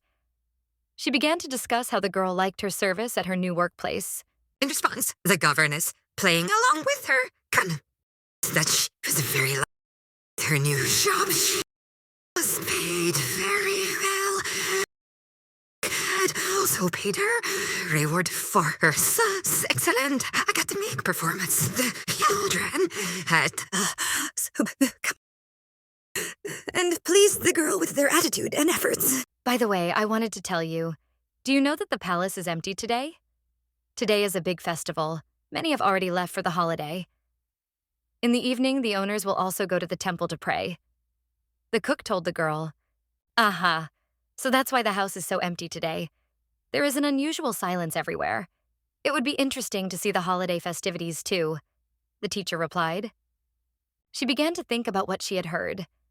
She knew that Mosquito was an agricultural country. Holidays were obviously not uncommon here. It was spring now, and the people of the country should be having a big holiday. The girl thought, a big festival, spring. I feel like I'm missing something. Stop. I need to remember the novel. And when was the Duke killed? The governess's thoughts were interrupted by the shrill cry of one of the Duchess's maids, who ran into the kitchen. She reported that the mistress, angry about something, was immediately calling the tutor of her children to the library. Black as a thundercloud and angry as a rattlesnake, the Duchess was waiting in the library for the governess with the intention of punishing her. From her look, it seemed that she was even ready to commit murder. A boy stood next to her, looking upset. The governess thought the boy had recently cried. His cheeks were flushed and his eyes were shining sadly. He was breathing heavily and excitedly. Entering the library, the girl looked down guiltily. She could not know what she had done wrong to her mistress. Although one could only guess what could have made her so angry, the angry woman immediately started screaming. How am I supposed to understand all this? How did you allow yourself to do this? You will definitely answer for this. I am not going to tolerate your vile behavior. Her son stood next to her, not himself. He was afraid to even imagine what his devilishly cruel and angry as a fury mother could do to his sweet and kind teacher. The boy wondered if he could somehow protect the girl. The governess bowed submissively before the angry Duchess and replied, My mistress, forgive me, please. But I don't understand at all what you are talking about. What have I done? I see you are very good at pretending not to know. Your calm face calmly deceives me as if nothing had happened. But you can't fool me. The angry mistress of the house shouted. Cedric listened in horror to the conversation between the two women. The governess asked, Please tell me what happened so I can explain myself. Then tell me, why should I hear that? Anna asked in response. Why should I listen to my son spend time with his crazy older brother? Tell me, don't you think it's a little strange? Asked the Duchess. The girl was frightened that her mistress had found out about the walk she had arranged in the garden. But how could she have found out about it? After all, the governess had explained to the children that it had to be kept secret from the mistress. When they woke up, she told them about their duty to hide what had happened from their mother and what the consequences would be if everything was revealed. The children agreed with her. The governess thought that this was her mistake. She completely forgot that they were only children. It was hard for them to keep something secret. And this could easily happen. The girl decided to justify herself and began, Duchess, I can tell you how it happened. But she did not want to listen to the teacher and said that it was not worth doing, since she was not interested in it. In a rage, the Duchess grabbed the poor girl by the arm and screamed in her face. You know, you malicious person, I think I told you clearly that it is unacceptable for children to come into contact with their elder brother. The governess pulled her hand away, stepped back a little and bowed, apologizing to the evil mistress. I apologize for creating a situation that you could misunderstand. Forgive me. I promise to be more careful in the future. This will never happen again. The worried girl continued. Anna thought that at that moment she realized that there was nothing special about being an aristocrat.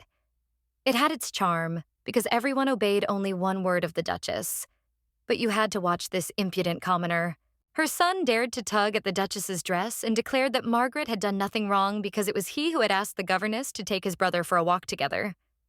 He himself had wanted it. The boy dared to tell her that he liked spending time with his beloved crazy brother, as if he had nothing else to do. You see, he wanted to learn a lot from him and be like him. The boy asked his mother not to punish his teacher for something she had not done. The governess listened to her pupil in confusion and understood that he was doing everything to protect and save her. At that moment, the completely enraged, reckless Duchess slapped the girl hard on the cheek with all her might and screamed loudly, Don't you dare make a fool out of me, you vile boy. I asked you to stop saying such nonsense. The young governess's huge glasses rolled across the floor with a clang after the Duchess's slap. The stunned governess, her cheek flushed, tried to recover from the uppercut. As if nothing had happened, the angry, furious woman turned to her son again. So what now?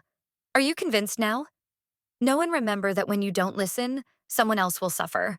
The boy tried to object to his mother, but he couldn't put together a couple of words because of his excitement and burst into heavy sobs. He was very sorry that he could become the cause of suffering for other people, people who were close to him. The boy continued to cry, and his angry mother would not calm down. Stop crying. Tell me what you wanted to tell me. Your governess is not enough for you? So maybe I should bring Cecile? The arrogant, evil mother could not calm down. It seemed that she was ready to destroy the entire world around her and kill all the people she did not like. Inside the Duchess, a hellish volcano of passions, a hotbed of evil aggression, was boiling. The governess asked what she meant by asking if she should bring her little daughter to the library. Was she really ready to punish her innocent daughter, too? Had she understood the Duchess correctly? The answer of the cruel, capricious mistress drove the girl into a frenzy. Don't you see it yourself? Are you even involved in raising my son and my daughter? She clenched her fists in anger until they hurt. Cecile all this time. For what the young gentleman did? The girl asked the Duchess in complete horror. She tried to understand how her own mother could do something like that. The woman replied that there was no need to make a criminal out of her. Sometimes children deserve corporal punishment. Hearing this, the enraged girl screamed, "Oh my God, madam, this is real child abuse." In turn, the angry Duchess shouted back at the governess, "Why on earth do you dare raise your voice at me? Where has it ever been seen that a worker would be against his master?" The governess, excited by the conversation with the mistress of the house, could not restrain herself. "I cannot understand how a grown person can do such a thing. And with her own child. With your actions, you only show your cowardice," she shouted at the Duchess, taken aback. The teacher thought at that moment that she now understood the boy's behavior. She understood the reason why Cedric had been especially careful in defending Cecile in front of the Duchess. He felt sorry for his little sister, and she also understood the reasons for the strange behavior of her little ward. The reasons for the girl's fear of everyone around her. The reasons for her taciturnity. The girl felt like a cornered animal. The governess wondered how she had managed to end up in such a cursed house. Hatred reigned in this mansion. Crimes were committed there. And if the governess did not intervene, there would be bloodshed here. How terrible the people who live here are. Their own children suffer because of them. She must find out how far they are willing to go. And she must save her poor charges. They have no one else to rely on. My lady, I can no longer remain silent. It is my duty as a governess to tell you, if this is how you imagine raising children, then I can no longer and will not indulge in it. You will not live to see it," said the young lady. "There is no justification for this kind of treatment of children. I cannot tolerate it. I do not think you have the right to be considered a parent," she concluded. Having listened to the angry tirade of the young governess, the evil Duchess could think of nothing better to do than to laugh demonstratively in her face. She replied that the girl was nobody in this house. No one was going to take her opinion into account. Let her not imagine too much. You know, my dear, you are very much mistaken. Do you think that a parent is someone who plays with children? I don't know what you imagined. But no one in this house cares about your opinion. How dare you lecture me? Don't interfere when I'm instilling discipline in the children. She threw in the girl's face. The governess objected to her. I must tell you that your discipline has nothing to do with education. It is simply violence against children. It is unacceptable to treat a child like this. And I am simply obliged to protect children. Really? Well, that's too bad. I've had enough. This is where we'll end our conversation. You're fired. Get out of this house, said the Duchess. Get out of this house before this evening. The angry woman repeated once again. The girl looked at her and could not comprehend what she had heard. What would she have to do now? After all, if she left this house, she would not be able to save the children. Cedric, hearing that his mother was throwing out her beloved governess from their mansion, was very upset and began to cry, wiping away his tears with the sleeve of his shirt. After all, he had never felt so good with any of his teachers. The teacher also sat down next to the boy, unable to hold back her tears. Now she would not be able to save her beloved brother and sister.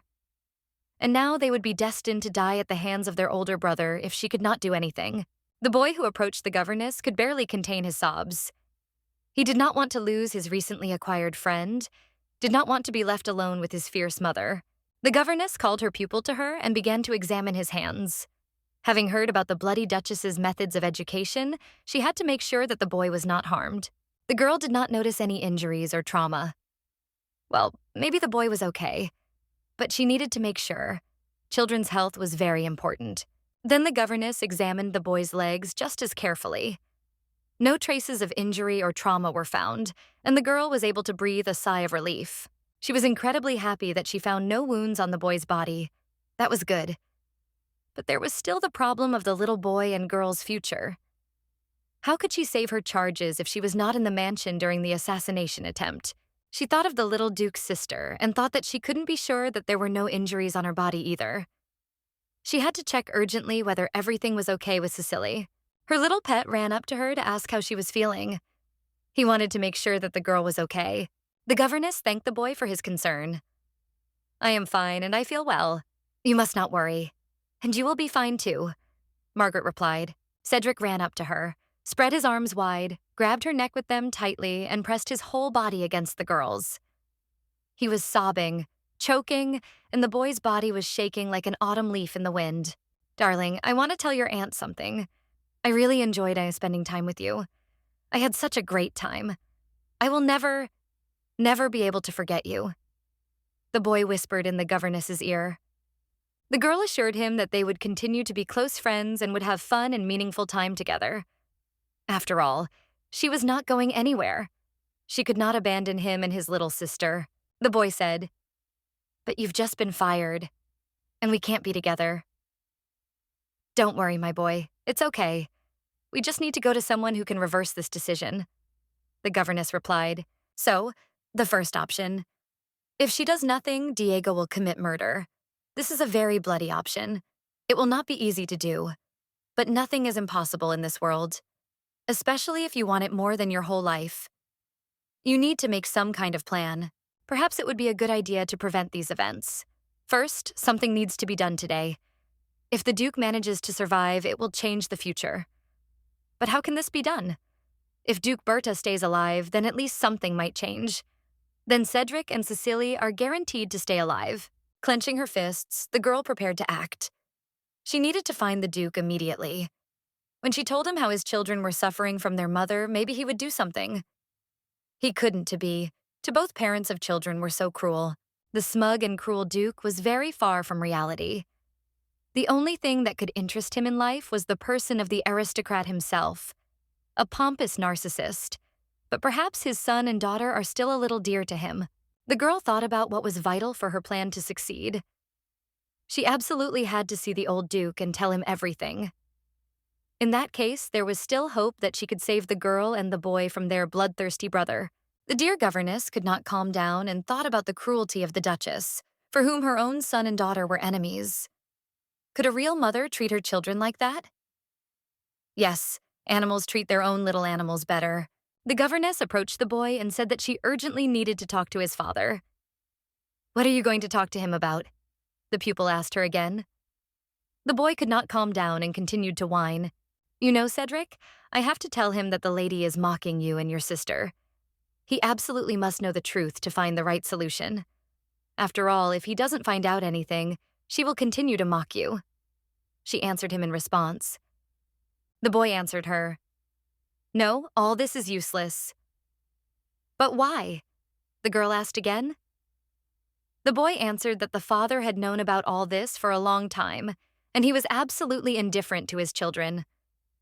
The governess's surprise and indignation knew no bounds. All her efforts were useless. Nothing could help them. The girl sat down next to the boy and began to talk to him. She told him, "At the Last Supper, your father was so kind to you. He is very proud of your success." "No, that is not so. He did all this only to show his brother that he does not love him. He used me. And when we are alone, he does not do this at all." The boy answered the governess. Then Cedric continued, "My father does not love me and my sister at all. He does not love anyone at all. He loves to mock all people. During the Last Supper, he simply mocked my brother. He wants to make me his heir only because I am my mother's son." The girl thought helplessly in her thoughts. Now she had to think of something again. What should she do now? The girl realized that the Duke had intentionally pretended to be a caring father in order to torment his eldest son. Then, even if the children could survive, it was unknown whether they would be happy in such an environment. On the other hand, the second option. If you let Duke Berta die. But will it help the girl in her plans? If the Duke is killed, then there is little chance that Diego will leave the Duchess alive. Then it is unknown what will happen next. It is impossible to predict the thoughts of this maniac. What if the Duchess is killed after the Duke? Then there will be chaos in the estate for a while. Maybe then she will have a chance. It will be a chance to escape. She will try to get the children out of this terrible place. They will all live together somewhere else. Yes, they will not be able to live as richly as they do now. But the children will still have a chance at life. A chance that may not be here. The children will grow up safely, and they will have the opportunity to choose their future. They will have a future. And in this future, there will be a chance for a happy life. And not death at the hands of a brother in this house. The girl's thoughts were interrupted by footsteps in the corridor. One of those she had been thinking about just recently was moving towards her. This was the potential killer of his entire family. Perhaps he was already preparing to carry out his bloodthirsty plan. Would the girl be able to stop him? Diego looked fierce. It seemed that he had already decided everything for himself. What to do with this man? Will she be able to change him? Will she be able to change his attitude towards others? Those around him who are alien to him. After all, he grew up alone, without receiving due attention. The governess bowed to the gentleman who was passing by. But then she greeted him. In response, the young man asked how she was doing. The girl answered that she was doing quite well, but she would like him to spend more time with his younger brother and sister. After all, they really enjoyed the walk with him. The governess humbly listened to the young man's answer that it was a very stupid idea on her part, and that she should not organize such events in the future. He would definitely never participate in such a thing again. The girl realized that her idea was futile and had not brought success. She continued that he looked great today. His clothes looked amazing too. It seemed like he didn't even need his own stylist.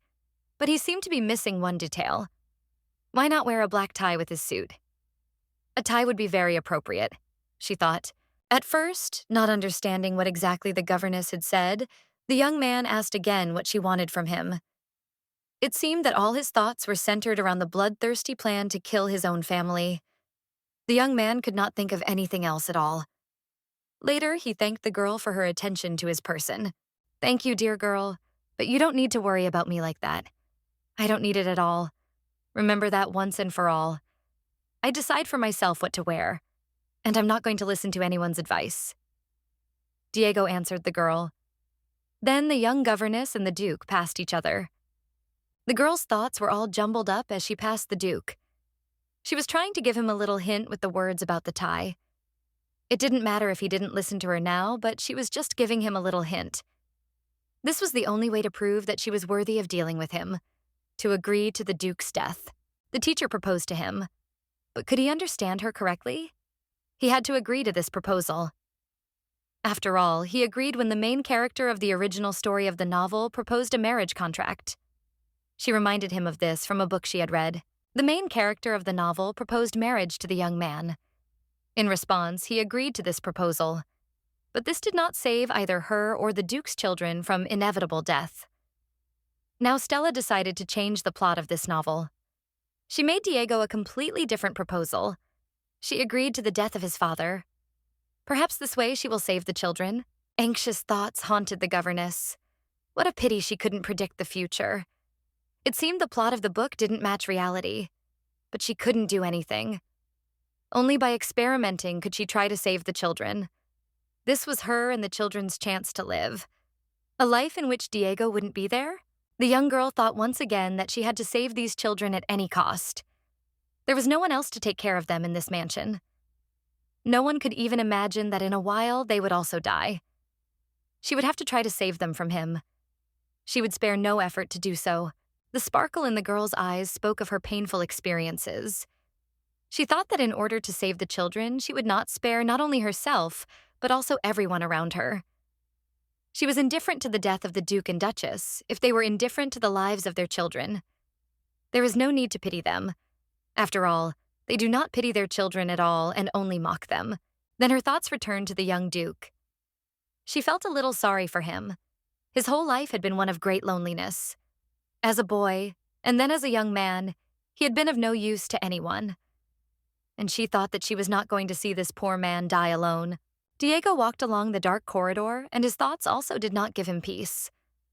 What kind of strange conversation did this governess start with him? He had difficulty understanding what she wanted from him. He should remember everything again. Perhaps there was some hidden meaning in her words. He wondered why she had paid attention to his appearance today. He had never noticed that about her before. Yes, it was very strange. Usually she talked more about his brother and sister. Today, he was the center of her attention. And what was this talk about a black tie? A tie? What does that mean? Well, if the tie is black, that's something completely different. After all, a black tie doesn't go with his dress at all. So she was talking as if she knew that something was going to happen in the mansion today? But how did she know that? If he didn't share his plans with anyone. Overwhelmed by intriguing questions, the young Duke continued moving along the dark corridor. He could not shake the thought that the young girl knew something about his plans. No, she could not know about it. Suddenly, out of the darkness, the figure of an unknown man stepped out to meet the young man. It was a man whose face was hidden by the dark hood of a cloak. Diego was not at all afraid of the man who had appeared out of nowhere. It seemed that they knew him. Yes, this was the one he had been expecting to appear here. They needed to talk. After all, this man was part of his plan to kill his father. A murder that could no longer be avoided, for which everything was prepared. The young man asked the man how the preparations were going, and if there were any problems with them. He also asked what was going on with the crowd. And from under the dark hood came the answer, "We have moved everyone to the inner waiting room. The guards have also left their place. For this purpose, the shift time has been changed so that for 30 minutes no one will be here." Diego said to the mysterious stranger, "Listen, I will thank you for everything. If everything is crowned with success, the reward will be even greater. I will not stop at the price, but it is very important that everything is crowned with success, and I have achieved my goals." "Failure is excluded, Your Excellency," the stranger answered. The young man smiled when he heard the last phrase from the stranger's lips. "What? Your Excellency?" He had not expected to hear that. Why did this man call him that? He probably thinks that I am eager to get my father's title. He thinks that I am planning to kill him for this reason. But that is not true at all. The young man continued down the corridor as if nothing had happened. Heavy thoughts tormented his soul. He had never thought about killing his father, but now they had left him no other choice. Now the young man's life was at stake. If he did not strike first, he would die. What did his father mean to him? After all, for other people, it probably meant peace, love, and care. How joyful it was to spend time with his father. But that didn't concern him. Why could he be more important to someone than life? But for him, his father became less significant than anyone else. For him, his own father was nobody. How the young man wished that his relationship with his father would be no different from the relationship of other fathers with their children. He had dreamed of this since childhood. He always wanted to cuddle up to his father's chest, for him to hug him, to spend time with them. But this never happened. And after his mother's death, he was left alone among all people. Alone in this ominous mansion. Diego remembered his mother. He thought that maybe it wasn't just his problem, unlike his relationship with his father, which never worked out. With his mother, they could sincerely tell each other how much they loved each other. He felt protected with her. How he wanted to go back to that time. The young man continued his way along the dark corridor lit by lanterns. The room looked terrible and ominous. The bloody crime was getting closer. And he still could not understand what the difference was between ordinary rich people and the rest. Why can't everyone be equally happy? Diego walked up to the heavy door and took hold of its handle. His thoughts were all swirling around the same thing. He wondered if murder was really necessary. The murder of his own father. After all, if things were different, he wouldn't have to come to this place. He wouldn't have to plan murder at all. The young man opened the door and entered the temple hall. A man was kneeling before the altar. Diego could not see who it was, but he knew for sure that it was his father praying. Perhaps if he had known about his son's plans, he would not be praying here now. He would be praying for the salvation of his life. Well, not suspecting anything, the man continued to kneel. The future murderer called out to his father. He started in surprise and turned around. The old duke looked wary and scared. The young man thought that if his conscience were clear, he would not look the way he did now. He wondered if his father had not been so wary. Would this have changed anything? The father finally managed to pull himself together. He tried to make his face look as friendly as possible. The reason for this was fear for his life. He asked, "Diego, why are you here? And where did everyone else go? I find this very strange." In response, the old man heard from his son that he had something important to tell him. That's why he came here. As it turned out, there couldn't have been a better place for the young man to have such a conversation. This was the place where everything was supposed to happen. After that, he would bear the title of Duke Berta. "Tell me, why did you come here? Could we talk about this later?" The old duke asked the young man. The young man, without answering, was looking for something and began to look in his sleeve. It seemed that something important was hidden there. The old duke turned around and started shouting at his son, "Get out of here. I have nothing to talk to you about now. It's prayer time for me now, and I'm not going to do anything else. I can't even leave here now." The young man replied that before he left, he had to ask him something. From the tone of his son's voice, Duke Berta realized that he was about to have a very difficult conversation. His face suddenly turned pale. The duke's forehead was covered in cold sweat, and his hands began to tremble. He was unable to move and only looked pleadingly into his son's eyes. The young man took the dagger in its sheath in his hand. The sight of this dagger made the duke feel even worse. The young man asked, "Father, would you please recall what this is that I hold in my hands? Does this thing seem familiar to you?" The old duke was amazed. Hearing no answer, the young man took the dagger in his hand and brought it to the duke's very face. The gilded dagger glimmered predatorily in the dark candlelight. The scene was ominous. A little more and a terrible tragedy was about to take place. Diego knew that he had to do it, because in response he could be killed himself. An ominous red sunset was descending over the city. The sky was painted in crimson tones. The domes of the cathedral were also painted red under the light of the setting sun. It seemed that the whole city was covered in blood. On the tower, a bell covered in crimson began to ring for vespers. The alarm sounded sharply over the city, penetrating into every house. It seemed that this alarm was a signal to action that Diego could understand, just as the signal to kill his father. Through the lacy window of the cathedral ceiling, blood-colored light penetrated into the depths of the temple. The decorative details were preparing for the bloody drama that was about to break out before their eyes. And so the bloody deed was done. The young man walked back along the corridor. His steps were heavy. He tried to get away from this place as quickly as possible. Everything was decided. He did it. Now there was no need to reproach himself for anything. He had become an orphan. He scratched his face with his bloody hand. Blood was running down his hands. But it didn't bother the young man. Even though it was his father's blood, it seemed to him that he deserved to die by his hand. Otherwise, he himself was ready to kill his son. The scene of his crime appeared before the young man's eyes again. The young man's face and clothes were spattered with blood. The blood of a person who was related to him by blood. But this person had never been truly related to him in his life. Never cared for him. And recently, he even wanted to shorten his life. Again, he remembered his last conversation with the Duke. He asked him, "Do you recognize this thing that I hold in my hands? Look carefully. Do you remember it?" In response, Duke Berta said that he was seeing it for the first time. He couldn't even imagine where the young man got that dagger from. Why on earth did his son come into the cathedral with a weapon and wave it in front of his father's eyes?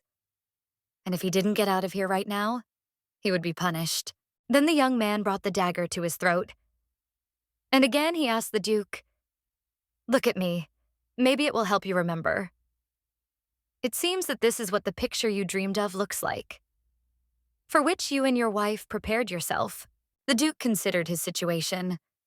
One look from the young man showed that he was convinced that it was the old Duke who had organized the murder. And now not only had nothing been done to him, but the person who ordered it had been exposed. And the killer was also considered the best swordsman in the South. And now he had fallen at the hands of his son. The young man stood there with a dagger at his throat, above his father's head. His eyes and movements were full of confidence. He was sure he was right. And he just wanted to hear from his father that it was he who ordered his murder. He paid money for his son's murder. The fear of death paralyzed the old Duke's mind and body. He tried in vain to come up with excuses, but it seemed that nothing could save him. Now it looked not like a murder, but an execution. The execution of this puny man, who had followed his wife's lead.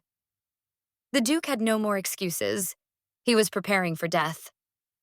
Diego looked at his father without taking his eyes off him. For the last time, he was looking for a reason not to kill him. He wanted to find it in his head, to recall pleasant memories associated with this man. But alas, it seemed they were not there. Not once in his life did he feel like this man's son. Feeling the approach of his murderer, Duke Berta bent his legs. He had nothing to say in his defense. He deserved it, and now he counted only on the mercy of the young man. The latter did not feel any regret or sympathy. The young man asked his father why he was avoiding him. Nothing of the sort. Are you really going to commit such terrible crimes against your father? If I were you, I would think twice before doing so, Duke Berta replied. It seemed he had no way out. The son's leg was getting closer and closer to his father's leg, and along with the leg, the Duke himself was hanging over him. Punishment was to befall this evil man, an inexorable and cruel punishment for everything he had done. And yet the young man was not alien to the feeling of mercy. Even when everything was decided, he tried to help this man. He wanted to find something familiar, something close in him, and not to do what he had planned. He asked his father, "Tell me, have you ever treated me like a son? Because I never noticed this." The old man clung to his words like a drowning man clings to his last straw. He replied, "Yes, and more than once. How can you say such things? Yes, I was ready to do everything for you. How dare you point a dagger at me? How dare you do this?" The words didn't seem to have any effect on the young man. Not a muscle moved on his impassive face. What his father said only spurred him on. He laughed sarcastically and leaned over his father. The time for talking was over. All that was left was to do what he had planned. And then, come what may, the young Duke Berta leaned over the old man. The naked blade of the dagger was already touching the latter's clothes. But the young man, not deciding on the last act of the drama, still hesitated. Did he have a choice at this moment? It seemed that no one had left him one. The old Duke's nerves couldn't take it anymore. He started laughing hysterically and shouting out absurd phrases. "You're a murderer, and you've always been a murderer. Yes, I knew it would be like this. I always knew you'd grow up to be a real devil." With an impassive face, the young man plunged the dagger into his father's chest. There was no turning back now. What could he think at that moment? In his mind, it was not murder. It was only self-defense. He who kills first survives. He was destined, perhaps, to survive. The young man remembered his childhood grievances against his father, when he cried into his pillow, bursting into tears. How his mother cried from her ex-husband's abuse. That's why he did it. Remembering the words of this already dead man when he told him that he was beating him to teach a lesson to such a cretin as he. Now the young man had no choice but to use force and defend himself, because before he could neither defend himself nor his mother. He listened to his father's final curse with his head down. It seemed there was nothing human left in him. He looked like a hunted wolf, or rather, a jackal. Diego wasn't at all sorry. It was meant to be. He waved his dagger over the Duke's head, and the young man asked, "Were these your last words?" And he answered the question himself. "No, there is nothing more to talk about with you. The conversations are over. Now we must act." The Duke glanced at his executioner from under his brows and whispered, "You damned bastard. May you be damned. May you die the same death as I must die now." These were his last words. Blood gushed from the old Duke's chest like a fountain. The young man had done what he had been avoiding, but unfortunately, he was left with no choice. He raised his bloody hands to his eyes. He still had a dagger in one hand. Now he was a murderer, a parricide. He was not tormented by the pangs of conscience for what he had done. He was indifferent to his father and to what he had done. Thinking about his father again, he thought that he had never known one thing. He was never destined to know it. There could be no greater curse than he had. He had been cursed since childhood. Yes, being born from a man like his father was a curse indeed. Now he was rid of that man. Perhaps he would be destined to rid himself of others. But it depended not only on his actions, but on the actions of those people. What was destined to be, would be. Life stood still in the enormous ducal mansion. There was silence where the birds had recently sung. The garden was also silent. No one disturbed the peace of this stone empire. It was covered with a dark mourning blanket. It seemed that life had died with the death of its owner. Footsteps echoed loudly in the hallways of the house. All the inhabitants were preparing for the burial of their owner. The mansion now had a new owner. It was the Duke's eldest son. The young man felt like the master of life. He took upon himself all the preparations for the funeral. The reason for this funeral was his act. No one knew about it except the governess. Looking out the window, she analyzed what had happened. The murder she had predicted had happened. The governess stood in the corridor by the window and watched the final preparations for the funeral procession. The estate was suddenly shaken by the death of Duke Berta. The movement and conversation in the house died down. If anyone was discussing the death of the old Duke, it was somewhere in the depths of the rooms of this palace. No one suspected the Duke's son of death. The Duke's wife's condition was terrible. At first, when the Duchess learned of this, she fainted. After all, she was not prepared for such news. As a person who denies reality and does not want to wake up from sleep, she could not come to her senses until the funeral preparations were completed. She spent all this time in her bedroom in bed, sobbing into her pillow. That same evening, the man who was considered the Duke's murderer was captured in the temple. The guards quickly dealt with it. It was not difficult for them. It was a criminal who had been bribed by the young Duke Diego. According to the contract between them, he was to take all the blame for the Duke's murder, which he did. When the Duke's murder was discovered, a search began at the scene of the murder. When the entire cathedral was searched, he was found in a state of alcoholic intoxication. The alleged murderer claimed that he had taken advantage of the guard's absence and killed the Duke and was then going to escape. He cited robbery as the reason for the murder, after which he no longer had the strength to escape. So no one really investigated the murder. The case was presented to everyone as if it was done by a commoner who harbored a grudge against all the nobles. Most people agreed with this version of the reasons for the murder. Diego immediately sorted out the work that had fallen into disrepair after the Duke's death. He liked his new social status in society. The activity of the young heir was, one could say, brilliant. He energetically took on the solution of all problems, and everyone thought that this demonstrated the abilities of the new head of the family. Perhaps, with such active activity, he wanted to drown out the memories of his murder in his soul. For everyone in the mansion, the old Duke's death was sudden and unexpected. Because of such a sudden death, all the estate workers were involved in funeral preparations. The governess was not particularly bothered by this. Therefore, she had enough time for difficult thoughts. She, who knew about the impending murder, did not tell anyone about it. The governess was not particularly busy with any work at this time. There could be no talk of teaching the children at this time. After all, they also felt the loss of a loved one. Although he was not particularly kind to them, he was still their father. Now they needed to be dressed in mourning clothes.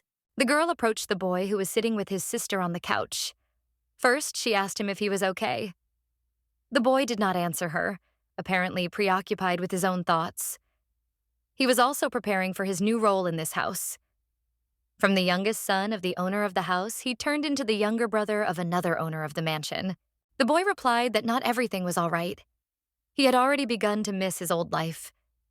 It seemed to him that now everything would be completely different. Unfortunately, nothing could be the same as before. He said this because he had lost a loved one for the first time. After all, he had previously had hopes that his father would protect him from his crazy mother. But he did not say these words to his teacher. The boy simply remained silent. Then she asked again. Perhaps he was sad. To this question, her charge answered that he was not sad at all. It even seemed to him as if someone unknown to him had died. And now he had to attend his funeral. What could she say to this poor little boy? Looking intently into his eyes, the girl replied, "You don't have to be sad about it. It's not necessary. After all, even about a person who only left bad memories, you can think a little better. They say that even sleep like that is necessary." The Duke's son was already dressed in mourning clothes and ready for burial. The poor, sobbing girl still had to be changed. It looked like there might be problems with that. The governess turned to the girl. "Madam, please stop crying. I understand your pain very well. But now you also need to change your clothes." Cecile continued to cry, her nose buried in the corner of the couch. Lately, she could not understand what was happening in her house. For some reason, everyone was wearing black clothes. Everything was quiet in such a cheerful place. She had not seen her father or mother for a long time. And then they explained to her that her father was already dead. And the poor girl still could not understand what it meant. Then the girl had to learn what a funeral was. She was told that her father's lifeless, silent body would have to be buried in the ground. This upset the girl very much, and she could not hold back her sobs. All these worries became the reason why she did not want to change into dark clothes now either. Tears were still streaming down the little girl's flushed face. She didn't want to participate in this ceremony at all. For the first time in her life, she had lost someone close to her. Although he wasn't the best father, he still showed her some kindness. Besides, she hadn't seen her mother for a long time. The governess made another attempt and asked the girl to change her clothes. Again, she answered in the negative. She screamed that she did not want to and would not do it. Let everyone get away from her and leave her alone. She will not change her clothes and will not go to the funeral. "I told you I did not want to," the girl screamed. The stunned governess did not know what to do or what to say to her charge. It was the first time in her life that she had encountered such a situation. It was hard for her to imagine what she would do in the little girl's place. But she could understand her loss and sympathize with her. The Duke's daughter ran up to the governess, buried her nose in her dress, hugged her knees, and continued to sob loudly. Unfortunately, the young girl could do nothing to help her. The only thing she could do was to offer words of comfort. Perhaps this murder should have been avoided. The old Duke should have been warned of the danger. All these thoughts rushed through the young governess's head. Again and again, she began to reproach herself for this. But then the girl returned to the plot of the book she had read and remembered that the murderer's victims were also a little girl and a little boy. Estella felt it was her duty to change their fate. And for this, let everything go its own way. Eventually, the teacher realized that she couldn't change the girl's clothes by force. She couldn't convince her to go to the funeral either. So she agreed with the girl's choice and decided to leave her alone. The girl's appearance showed that she was grateful to her teacher for this. The governess decided to talk to both of her charges. She stood in front of them at the couch and began. "No, children, I love you very much. I understand the pain of your loss, and I want to express my sympathy to you. All people lose their loved ones, and you are no exception. Please accept my condolences." The girl looked at the little girl's face. She felt incomparably sorry for her. I wonder if this little person understood that her father was dead. Or maybe she wanted to pretend that she knew nothing and that nothing had happened. But today was her last chance to say goodbye to her father. It is impossible for the girl not to do this and then regret it for the rest of her life. So Estella asked her to go to the funeral once again, and Cedric answered for his sister. He got up from the couch and said to her, "Margaret, it's okay. We'll go together. Let her stay here." The face of the Duke's youngest son reflected all the emotions he was experiencing at that fateful moment. The pain of loss, the fear of an unknown future, the sadness of losing a loved one. Cedric turned around and started walking towards the street. His governess looked sadly after him. In her heart, she seemed to understand all his worries. The girl did not know what she should do now. After all, she had to accompany both of the Duke's children, and they split up. The girl remained sitting in the room and her brother left. The governess pondered the words of the departed boy. He had said that his sister was still young, still a child. Did that mean that he now considered himself an adult? It seemed that was true. He had indeed matured in these few difficult days. But he would still need to be looked after. The young girl approached her young ward. She gently patted her on the shoulder and asked her to stay right here in this room. She addressed the girl. "My lady, we will be back soon. Do not worry. While we are gone, you should rest." The girl should be fine. The governess rushed to catch up with her young master. She wondered where he could have disappeared to. After all, the house was so big, and it would be difficult for her to find him here. In order not to lose him, she began to shout his name. It was imperative to find the boy to make sure that nothing happened to him. When she caught up with him, she said that they would go to the funeral without his sister. She wanted to stay home. Looking into the boy's sad eyes, she felt sorry for him and stroked his head. The poor children were suffering so much, and she could do nothing to help them.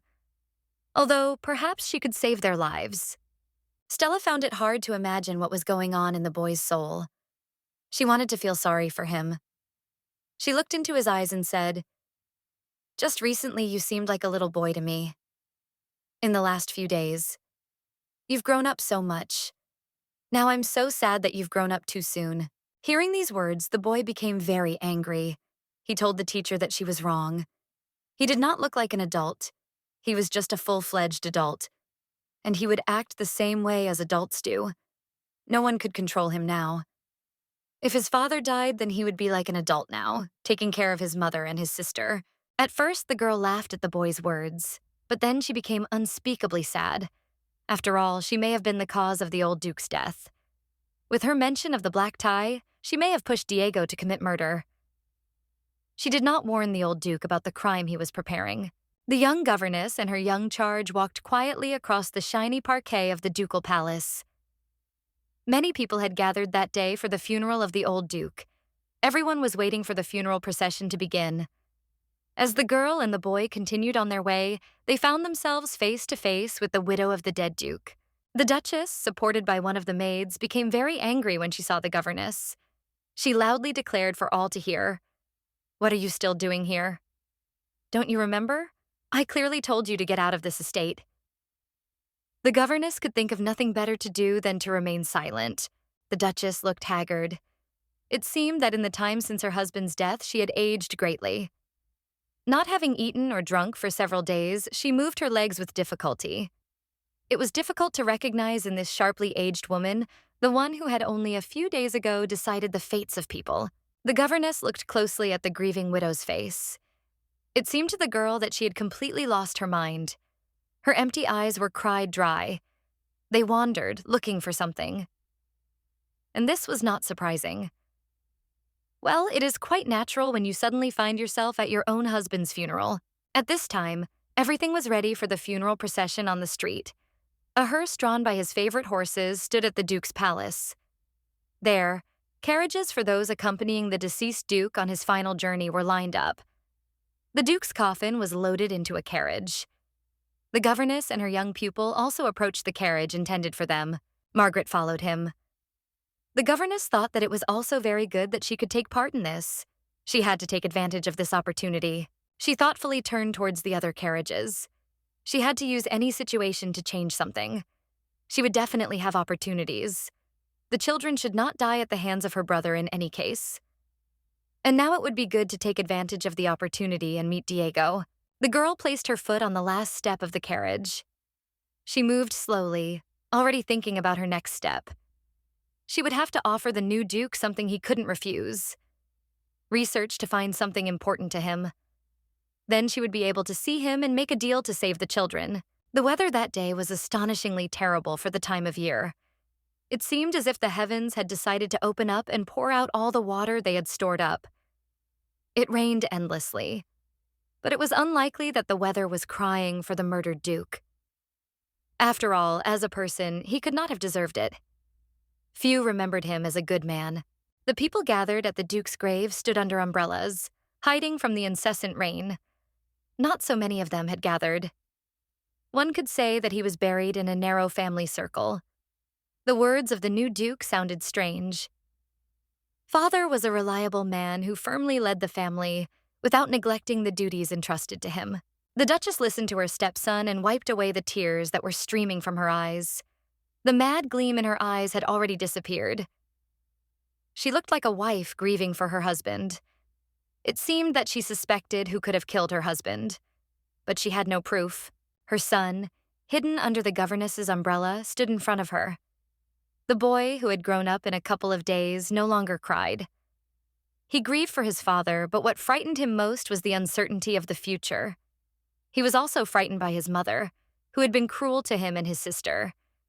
It was still unknown whether her attitude toward them would worsen after his father's death. These thoughts tormented the boy. Meanwhile, his brother, who was speaking, continued. The deceased was a true friend to us all. He was also a devoted servant of the imperial family of Mesquita. We will still for a long time. From under the umbrella, only the lower part of the new Duke's face was visible. No one could see his eyes. And at that moment, these eyes shone with a predatory gleam. Dressed in all black, the young man was the personification of death. How blasphemous his words to his dead father sounded. The killer spoke at the grave of the man he had killed. It seemed he felt no pangs of conscience about what he had done. The situation he had created brought him pleasure. The gray tombstones witnessed the whole scene.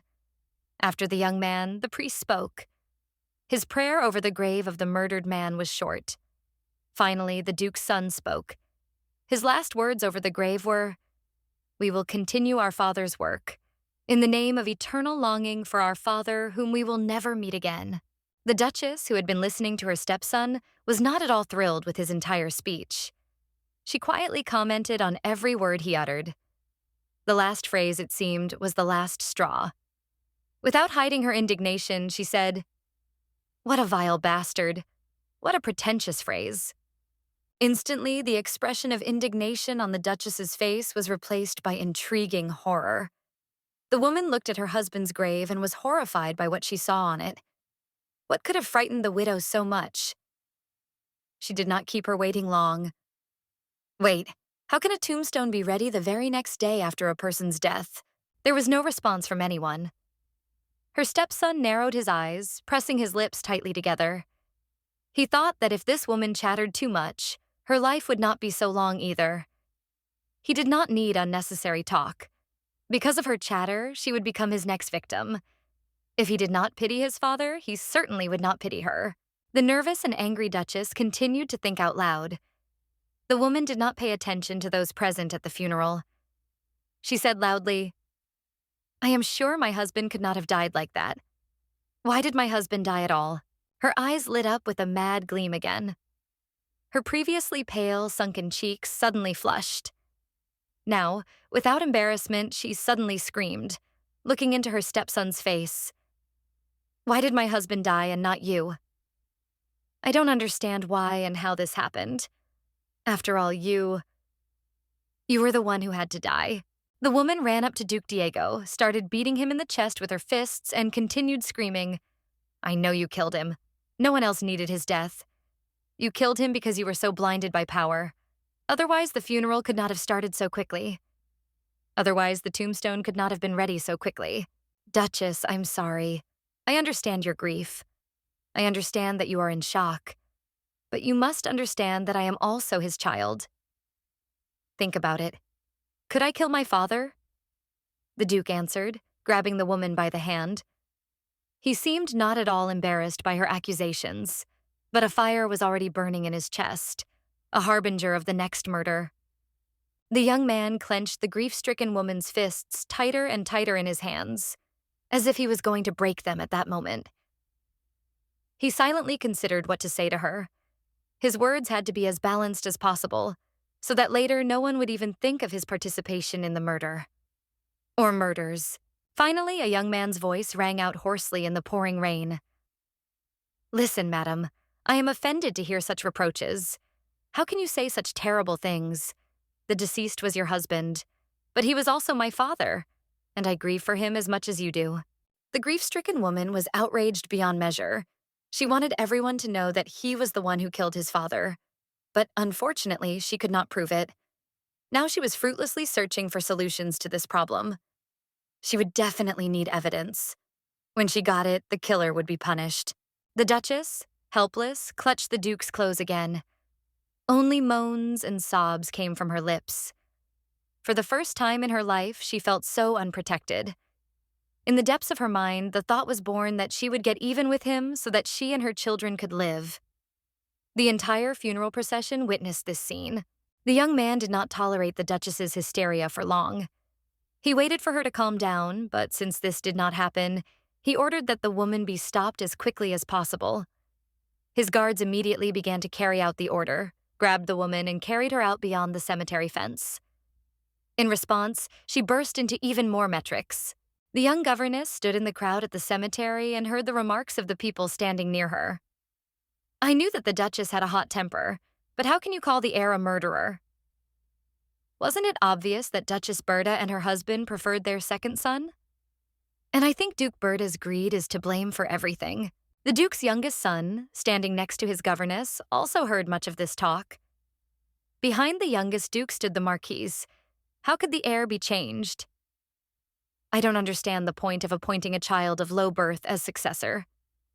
Why should this child have any claim to anything if he has such a mother? At that moment, the boy stood in the middle of the crowd. He wanted to close his ears and not hear anything like that about himself, or his mother, or anyone else. Why? Why didn't any of them guess that Cedric, of whom they were talking, was here, in the cemetery?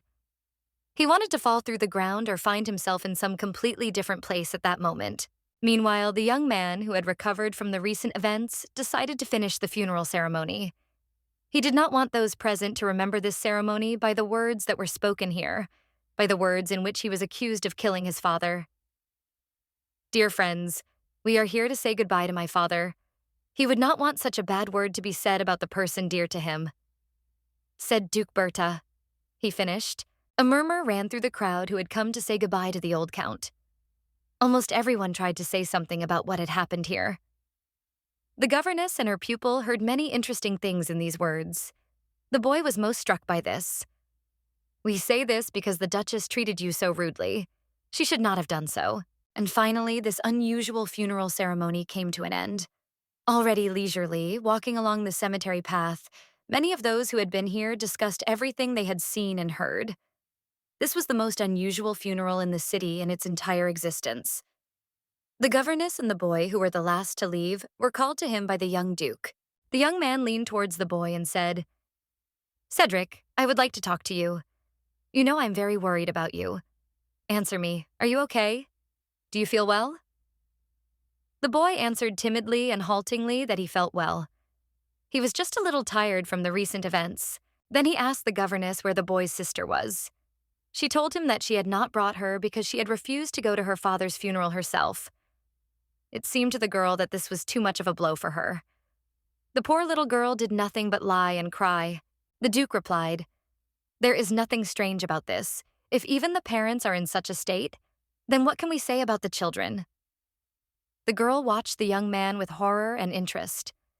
How she was frightened by the ease with which he committed the murder of his own father. How great an actor he died. Of course, he could not have predicted that someone other than him knew his secret. But she knew that he was the murderer of his father. The cruelty of this man frightened her very much. The girl thought that she had no desire to act out this play. A play in which everyone around her was a puppet hanging on a string. The scriptwriter and director of this bloody play was standing in front of her now. It seemed to her that the young man did not have even a drop of sympathy and regret for what he had done. This is what real maniacs do. For a moment, she wanted to scream, perhaps, that she knew what he had done. But she quickly suppressed that thought. After all, the man who killed her father would kill her and other people. No, she would not stir up that scene. She had to prepare for it very well, but later she would cut the strings that he was pulling people around with like dummies. There will come a time when she can do it.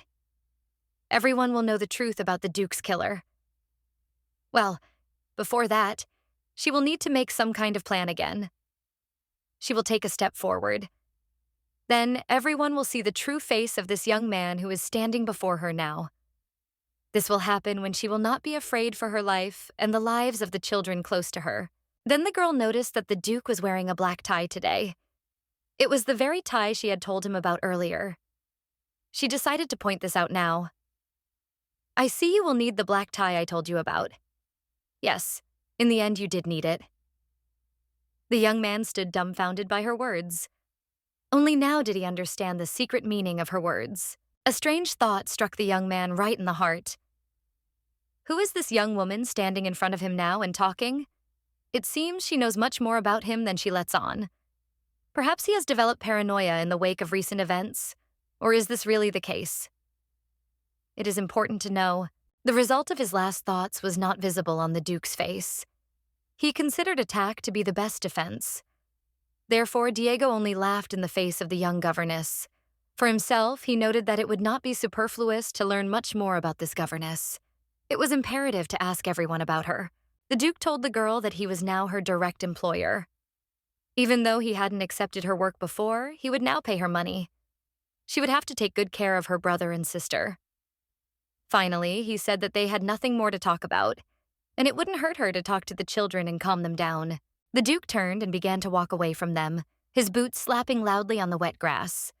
The rain still couldn't stop. The governess could not calm down. She was frightened by the last words of the young man when he said that he would meet her alone later. She was even afraid to imagine what awaited her now. Would he really kill her? The girl closed her eyes and thought. Walking slowly, she thought over all the events that had recently happened. So many things had happened since she had arrived at the ducal palace. She had been caught up in the whirlwind of palace life. And now she had to find a way out of this deadly carousel, otherwise the people dear to her would die. She wondered what the Duke was thinking about now. After all, he had planned the upcoming conversation with her alone for some reason. It would be possible to plan the conversation with the young man well.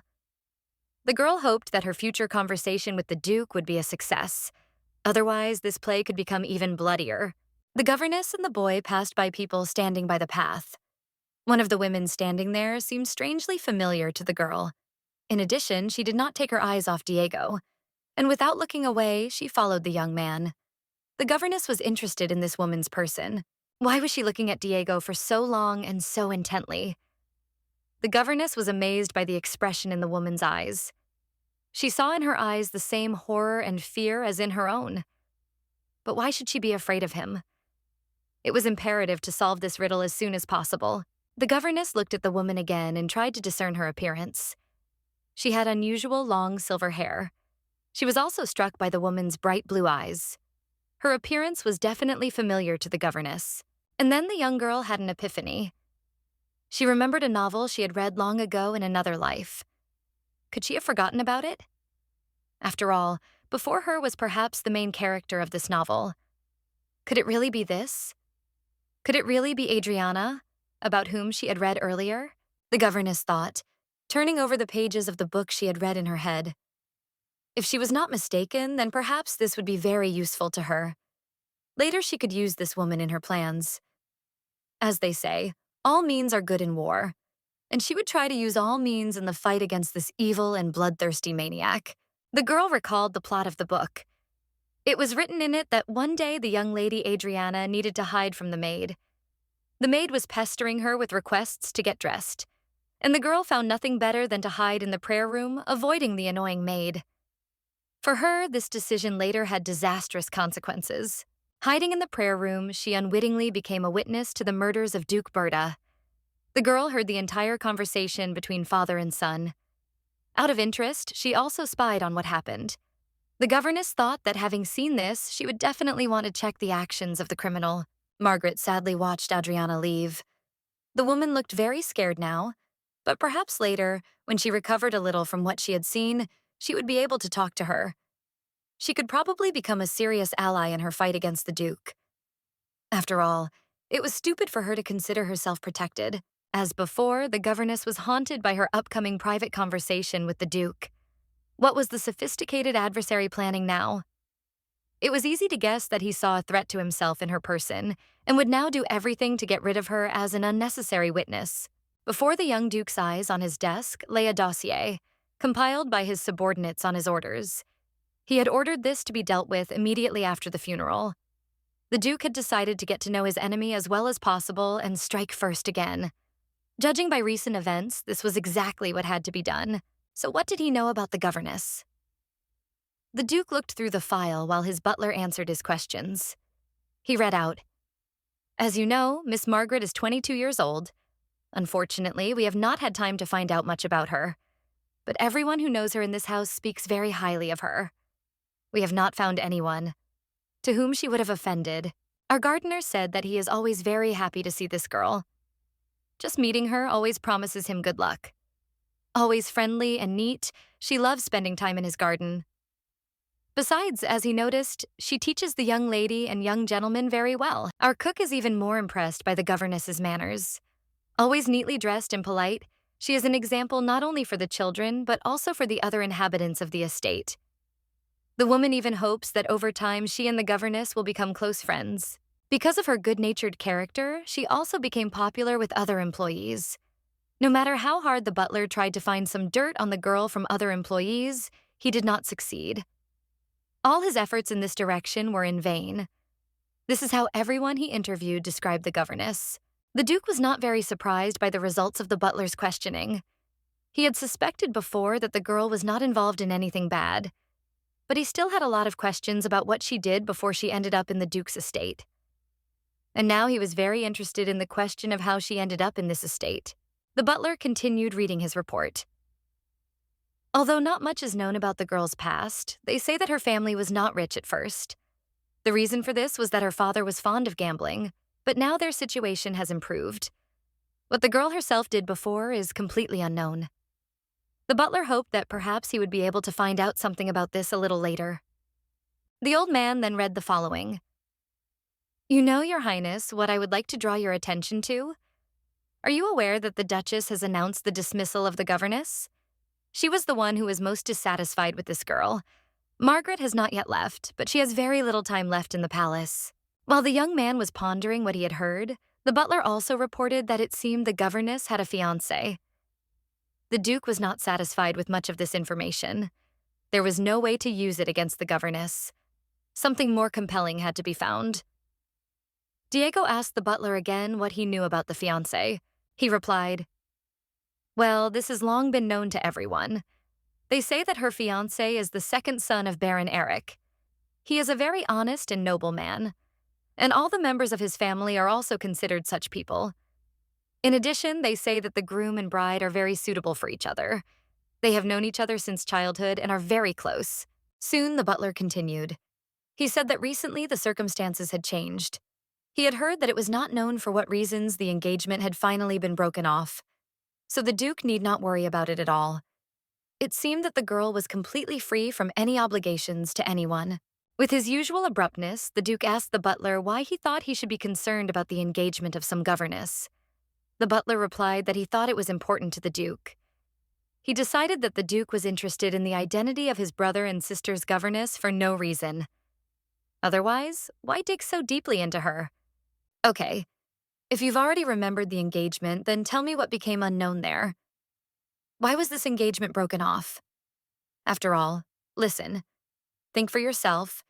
If she needs something, wouldn't it be better for her to turn to her fiancé and not seek her fortune somewhere in someone else's mansion? The Duke asked his butler. "I know no more about it than anyone else," the old man replied. "They say that Miss Margaret has decided to look for work and has received notice of the engagement being broken off. If she had not accepted the job, the groom would have intended to marry her." The Duke was surprised that such an imaginary reason could have caused the engagement and the wedding to be broken off. The butler continued. "As for the biography of this country girl, there is nothing special about it. But tell me, aren't you really interested in Miss Margaret? Why do you never tire of asking me about it? I don't like her. She is not a beauty at all. Half of her face is covered by her glasses." The young man continued angrily that the butler should keep his thoughts to himself. How could he think that he, a duke, wanted to have anything in common with this country simpleton? She would never be able to compare with him. He was interested in her for a completely different reason. The Duke rose from his chair and said, "Yes, I agree that many nobles regard some governesses as entertainment. I am not one for such activities. You might have thought for yourself that it is not for me. Her main concern in this house is to educate my brother and sister."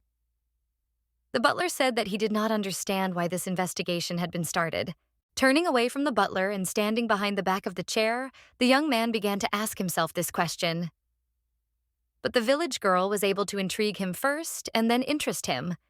It is unknown why he decided to find out a little more about her and get to know her better. Although there were reasons for this, the butler continued to watch his new master. After the death of the previous owner of the mansion, significant changes occurred in his life.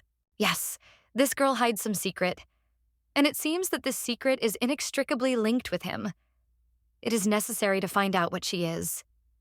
The Duke answered the butler that somehow this girl knows exactly what he did 2 days ago. Since he learned about it, he became interested in everything connected with her.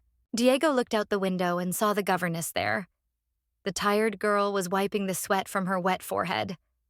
This year, the apricot harvest in their ducal garden was especially successful. Now Margaret was holding a bucket filled with ripe scarlet apricots under her arm. The butler was very intrigued by his young master's last answer. People tend to be interested in everything unusual and incredible. It seemed that the Duke had touched on exactly that topic. The old man was also very interested in how the girl could have guessed or found out about everything. "I hope you now understand why I'm interested in this girl in particular. I absolutely must find out what she knows," the young man replied. "And now please find her and tell her that I am looking for her and would like to see her."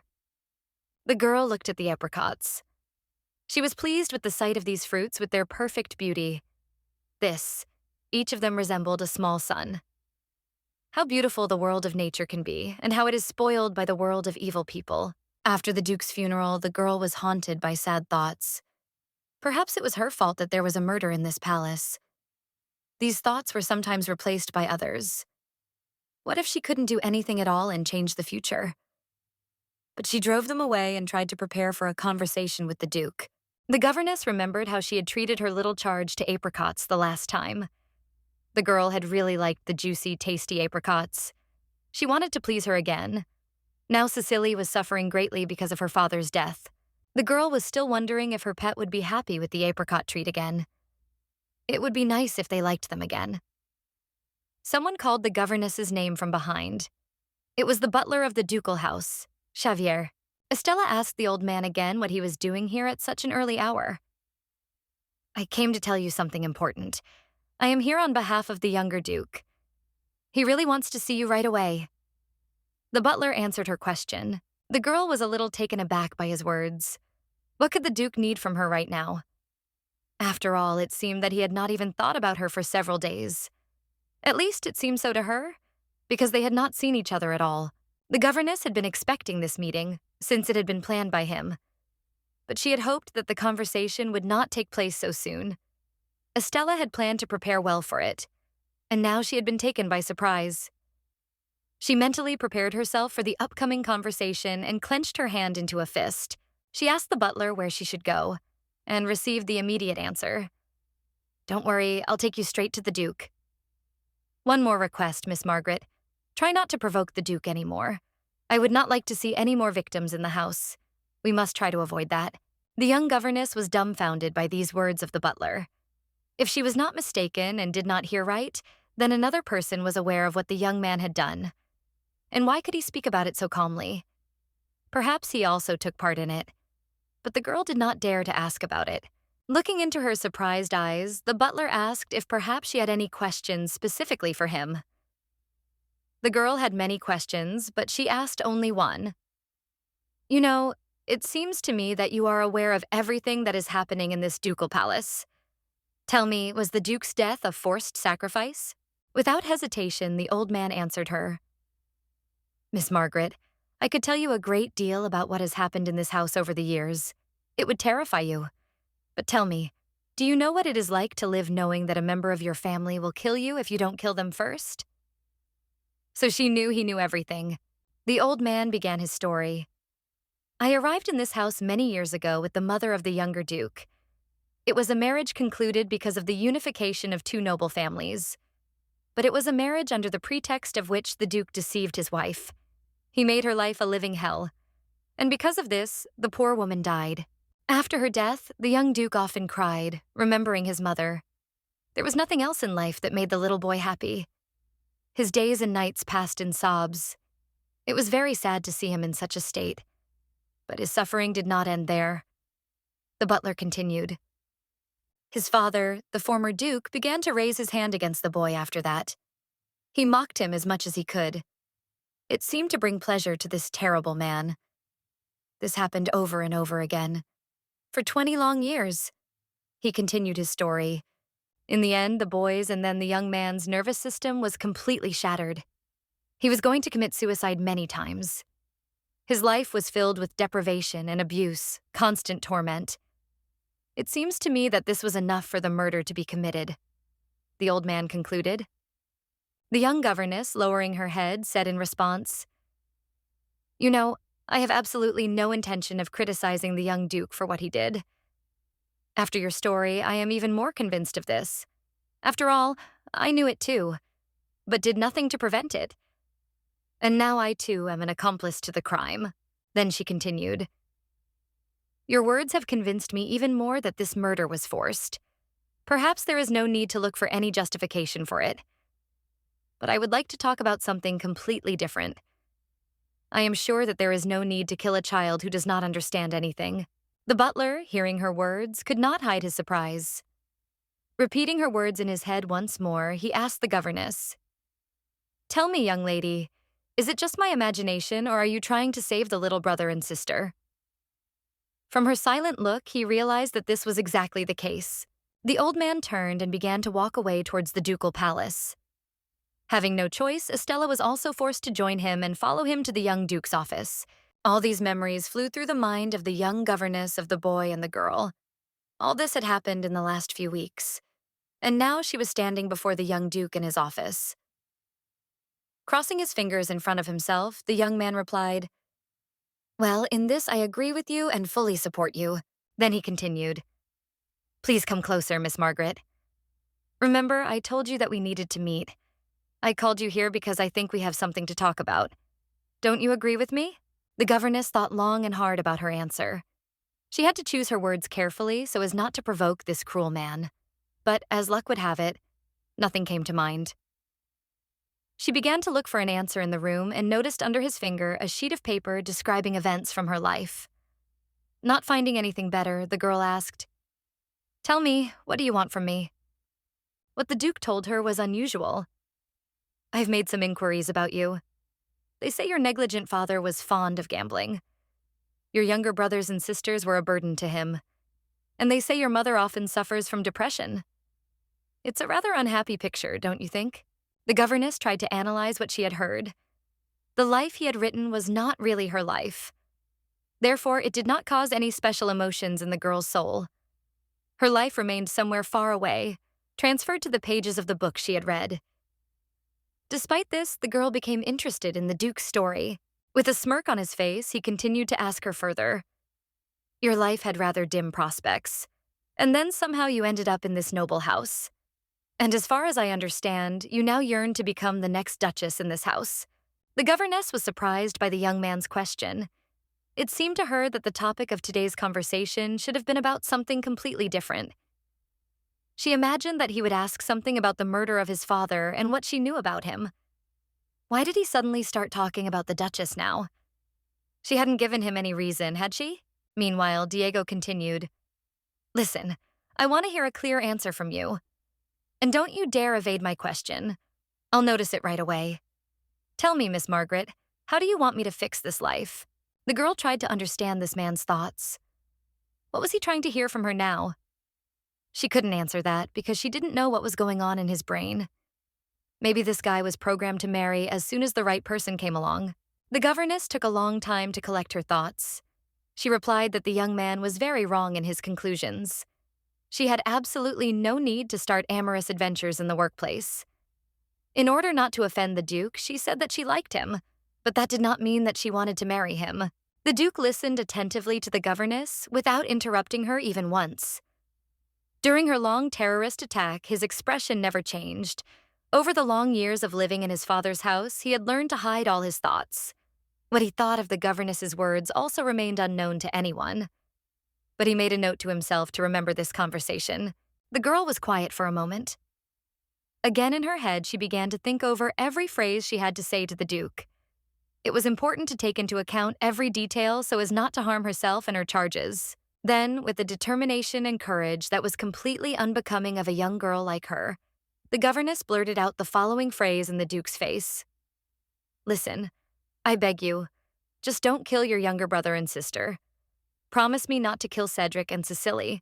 The Duke was taken aback by the turn their conversation had taken. He had planned to talk to the young girl about something completely different. It turned out that she had turned their conversation in a completely different direction. She had accused him of murdering his father. And finally, she had even dared to suggest that he was capable of murdering his brother and sister. The morning had started very hard for the young Duke. The young man lay in his bed, completely powerless. He felt exhausted after the events of the last few days, and his head had started to ache terribly. Perhaps the last couple of glasses of sparkling wine had been too much. Why hadn't he thought of that in the evening? Then the young man remembered the dream he had had that night. However, this dream was not new. Nightmarish dreams had continued to haunt him since the day the old Duke was buried. However, he had become accustomed to his nightmares since childhood. And his childhood itself seemed to him to be one long nightmare. As a boy, he often doubted where the dream was and where reality was. The young man sat up in his bed. He had fallen asleep last night without even changing his clothes. Was it the wine? The young man had tried to tame his nightmares with the help of booze. Unfortunately, it hadn't helped him much. And now he had that nightmare before his eyes again. Diego asked himself this question over and over again. And then he came to the answer that it was real. Now Diego had become a murderer. He had mercilessly killed his own father. The only relief the young man got was that his father deserved to die. His head, swollen from the alcohol he had drunk the previous day, began to ache again. Something was buzzing inside it. A strange sound was added to this buzzing. In vain, he tried to understand what was happening until he finally raised his head and saw the girl at his foot. It was strange. What was she doing here, and how did she get into his bedroom? The young Duke's younger sister, Berta Cecile, stood at his feet, tugging at his leg and calling his name. What strange things had been happening in this damned house lately? After all, he had asked everyone not to disturb him in the mornings. When asked who let her in, the girl replied that everyone was busy and could not go with her, so she came to her older brother. The Duke thought that it seemed that she was stopped outside when she tried to enter the study. Then he asked his little sister if her governess had not taught her that it was impolite to wake sleeping people. The little girl did not mince words. Briskly and confidently, she asked the young Duke, "It is morning now. Why are you sleeping? You should be scolded well for oversleeping." The Duke, hearing this, noted for himself that the girl began to speak very well. And this happened recently after the appearance of a new governess in the house. This impudent and stupid girl decided to wake him up. No, it was definitely too early for him to get out of bed. It wouldn't hurt to lie in his bed for a couple more hours and maybe he'd still be able to sleep. With these thoughts, the young man flicked the little girl on the forehead and told her to go away. But it was not to be. The little devil did not want to calm down. With an admirable persistence, she continued to torment her older brother's leg and blanket. It seemed that she was not going to give up her idea of waking the elder Duke. The girl drummed her little hands on the bed. At the same time, she shouted her older brother's name and demanded that he get up and wake up right now. After that, she decided to use a completely different tactic. Seeing that he was not going to get up, she decided to pull the blanket off the young man. But the little girl didn't have enough strength to pull the blanket off, which was held by an adult on the other side. The blanket treacherously slipped out of her hands and she fell on her butt on the slippery floor. Upset by her failure, Cecile sat down on the floor and began to cry. She had failed to get her brother out of bed, and now there would be no one to play with her or take her for a walk. At the same time, her older brother Diego was lying on the bed, sleeping, or perhaps, most likely, pretending to sleep. This was more likely given how loudly the girl was crying, but there was nothing to be done. He was forced to get up and talk to his sister. She told him that he had once made her a promise, but had failed to keep it. The surprised young man could not understand what promise he was talking about. No matter how hard he tried, he could not remember, so he asked his sister about this promise. Still crying, she told him that he had promised to fulfill her wish if she brought him flowers. She had so many different wishes, and he was in no hurry to fulfill even one small wish of a little girl. Thoughts and memories were difficult for the young man to come up with that morning. The late party of yesterday was to blame. The Duke tried to remember everything that had happened to him with his sister recently. Perhaps something would come to mind. Then the young man remembered the last and only walk in the fresh air in his life with his brother and sister. Then, in order to get flowers from his sister, he decided to resort to trickery. Yes, then he promised to fulfill her every wish. Now it seems he will have to pay off his debts. He told his sister that he had completely forgotten about his promise. But that didn't mean he wouldn't keep it. So he promised to do whatever she wanted. But perhaps she should think twice. In the girl's opinion, her brother said the last phrase too loudly and harshly. The frightened girl became very upset and began to cry even more loudly than before. The loud roar of the offended girl was heard throughout the Duke's house. It was like the roar of a mountain waterfall. In order not to hear the girl's cries, the Duke was forced to cover his ears with his hands. Another problem was added to his aching head and poor health. It was necessary to get rid of at least one of these problems. With his hands still over his ears, the Duke turned to his sister and asked if she knew where her mother was or what her governess was doing. Someone had to help him solve this problem. One of the two persons named by the Duke was in the study room at that time. The sun was shining brightly outside the palace window, but it seemed that the study room was covered with rain clouds. At that moment, a thunderstorm was ready to break out here. The governess, holding back her anger, was looking for an answer to her pupil's last question. She had not expected to hear this from him at all. She had just come into the classroom, holding a book and a pointer in front of her. Before this question, she had been in a personal mood. And the stupid boy had ruined everything. The boy repeated his question for the second time. "Why are you still here?" "You shouldn't be here anymore. I don't want to and won't study with you." When the governess asked what was the reason for his words, Cedric answered that his mother had fired him. After all, she had said this in his presence. So now it was time for the governess to get out of this house and find herself another job. The girl was touched by the little Duke's words that he was ashamed that he had shed tears for her in vain. After all, this meant that there was something human in this little boy. It meant that she had not spent her time and energy on him in vain. The boy opened his mouth wide and asked when she would deign to leave their estate. He was tired of his lessons with her. He would definitely tell his brother that his mother had ordered her governess to be fired, and he hoped that the next one would be much better than her. The girl only laughed in response. "You know what, young man? I have no intention of leaving this mansion. Write it down on your nose. I will do it only in one case. Until you learn all the formulas in the world, I will not go anywhere," the young girl said with proud determination. Standing over the boy writing the solution on a piece of paper, she continued, "You are still too young to tell me what to do. Your main task is to study and study. So now quickly solve this problem. Do you know what I just noticed? Usually you don't make as many mistakes as today." The governess looked very pleased after the educational work she had done with the boy. She noted to herself that the years of work in her previous life at school had not been in vain for her. She noted with satisfaction that the boy began to pore over his task further. Well, that was what she had been trying to achieve. While the boy was busy with his tasks, the governess decided that she needed to think a little about what had happened recently.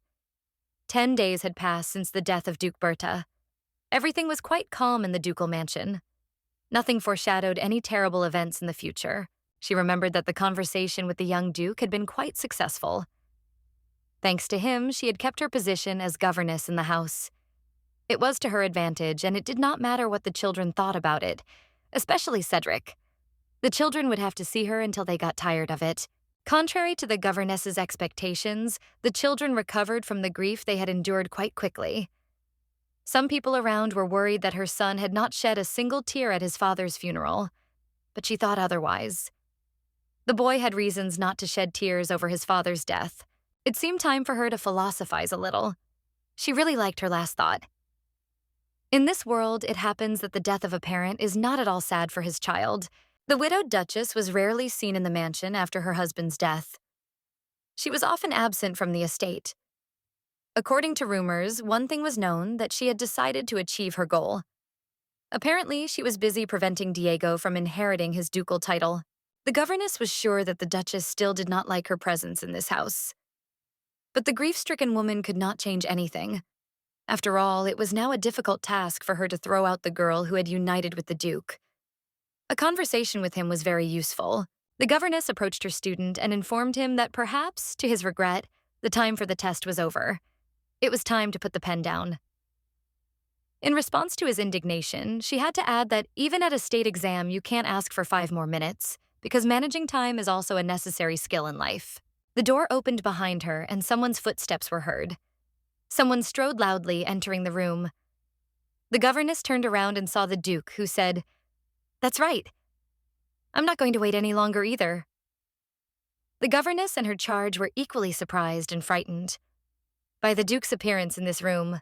An angry young man entered the room carrying a screaming little girl under his arm. She had been screaming nonstop all the way from his room. The surprise of those present in the room knew no bounds. What could have happened to make the boy's older brother so angry? The governess looked at the young man who had entered. He looked, of course, terrible. His features had faded. His eyes had lost their former sparkle and were wandering aimlessly around the room. The increase in social status had clearly not done the Duke any good. The girl had heard that he went to bed very late, sometimes working, sometimes throwing parties. The young girl was still standing, turning her head towards the people who had entered. She was struck by both the Duke's appearance and the presence of the girl in his arms. Something special had to happen, and for these two to appear together in this room. She was eager to find out what had happened. She asked how long they had been in the room, and in response, she heard that they had been there since she had looked out the window. The young man also told her that he urgently needed to talk to her now. The conversation did not require delay. "Young master, I will sort this out and come out to you soon. Could I ask you to wait in the next room?" The governess replied. She was very intrigued by the Duke's proposal. "I wonder what the topic of the upcoming conversation will be." Diego asked if she would be willing to take this screaming girl away from him. Firstly, because of her, he had not been able to get any sleep. Secondly, she had not given him time to get ready properly in the morning. Thirdly, he had been forced to carry her in his arms on such a long journey around the palace. And fourthly, this was part of her direct duties as a governess, for which he paid her money. The Duke threw the girl into the arms of the girl, who was taken aback by his long speech. He treated his sister not as a child, but as a plush toy. But the girl seemed to like her fleeting flight, and she was even more amused that she was caught by the hands of her beloved governess. Having freed himself from the burden that had weighed him down so much, the young man turned towards the exit of the lecture hall. He tried to say goodbye to his hated relatives as quickly as possible. 3 pairs of uncomprehending, astonished eyes looked after the young man. Without a command, everyone sighed with great relief. The governess turned to her pupil. "Young master, I have a favor to ask of you. Please study for a while by yourself and let the lady play next to you. Keep an eye on her so that nothing happens." The prankster asked how long the conversation would last. She replied that this was probably exactly what he had been waiting for. He would be much happier if the girl talked to his brother as long as possible. Yawning deeply, the boy said, "If you don't come back in 30 minutes, I'll go. It wouldn't hurt to get some more sleep. It will be your decision alone, but I must tell you that you are taking a great risk. Then, if you are not here in 30 minutes, you will have to write the test again." "The choice is yours," the governess told him in response. The girl extended her hand forward, and the boy sitting opposite her did the same in response.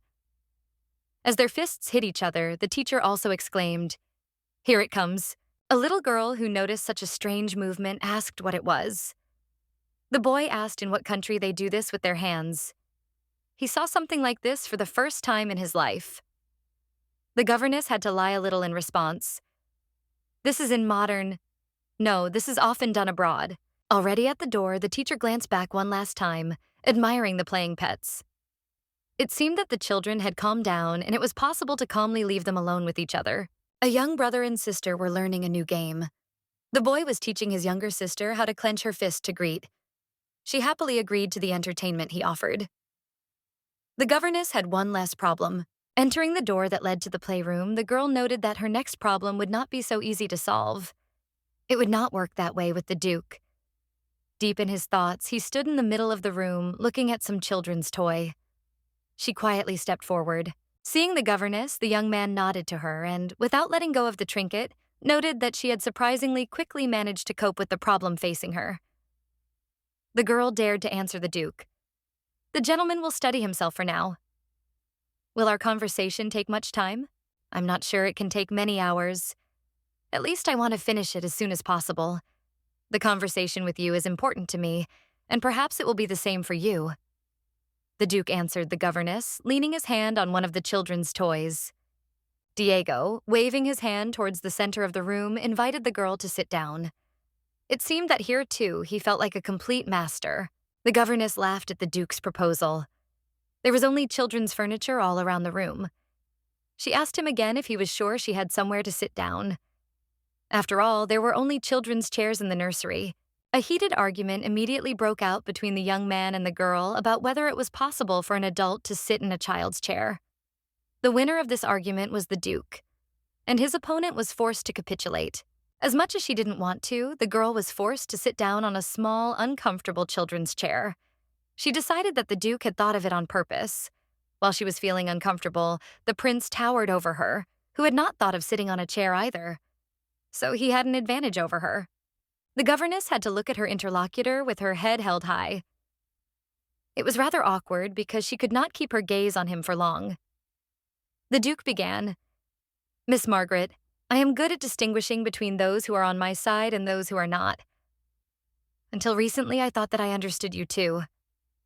Not a very pleasant start to the conversation for her. What could the girl, hunched over in the child's chair, answer him in response? After some thought, she said that the Duke seemed to be a fairly consistent person.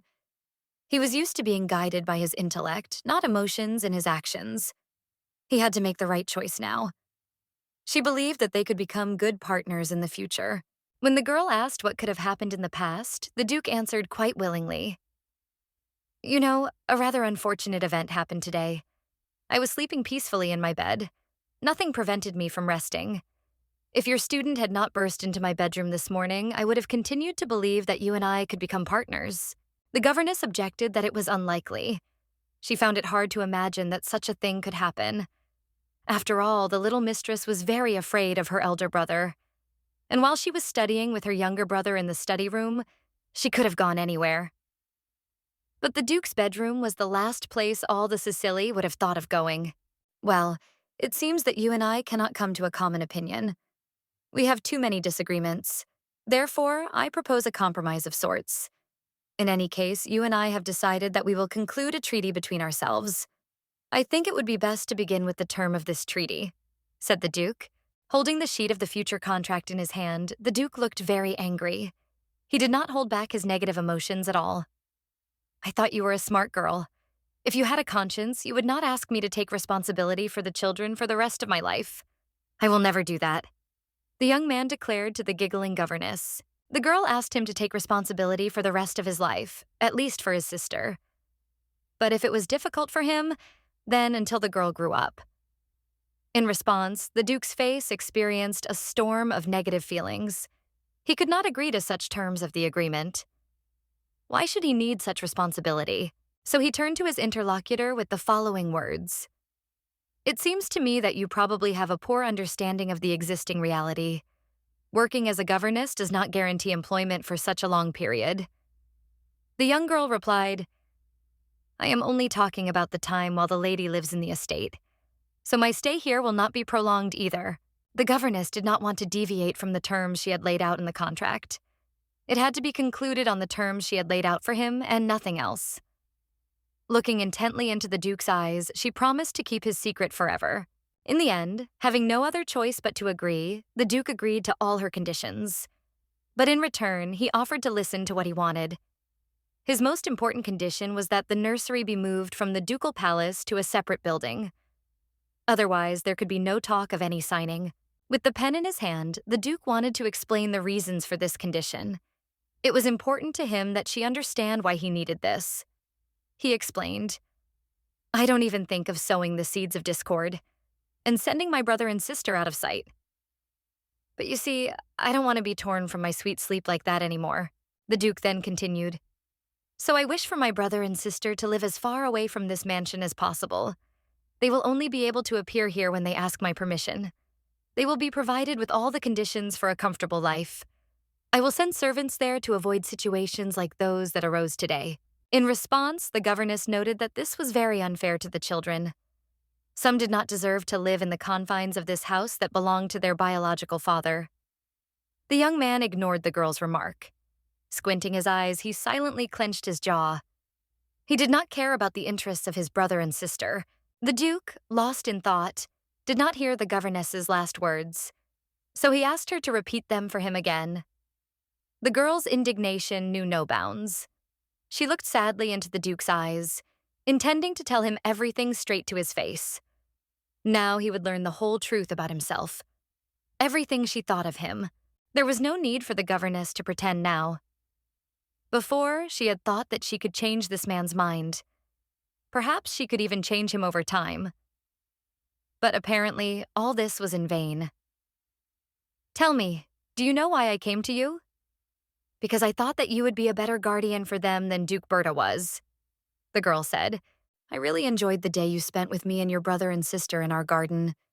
It seemed to me that you were real that day, not pretending. Your face was shining with memories of your mother, and the children were so happy to communicate with you. Remember this, Stella said.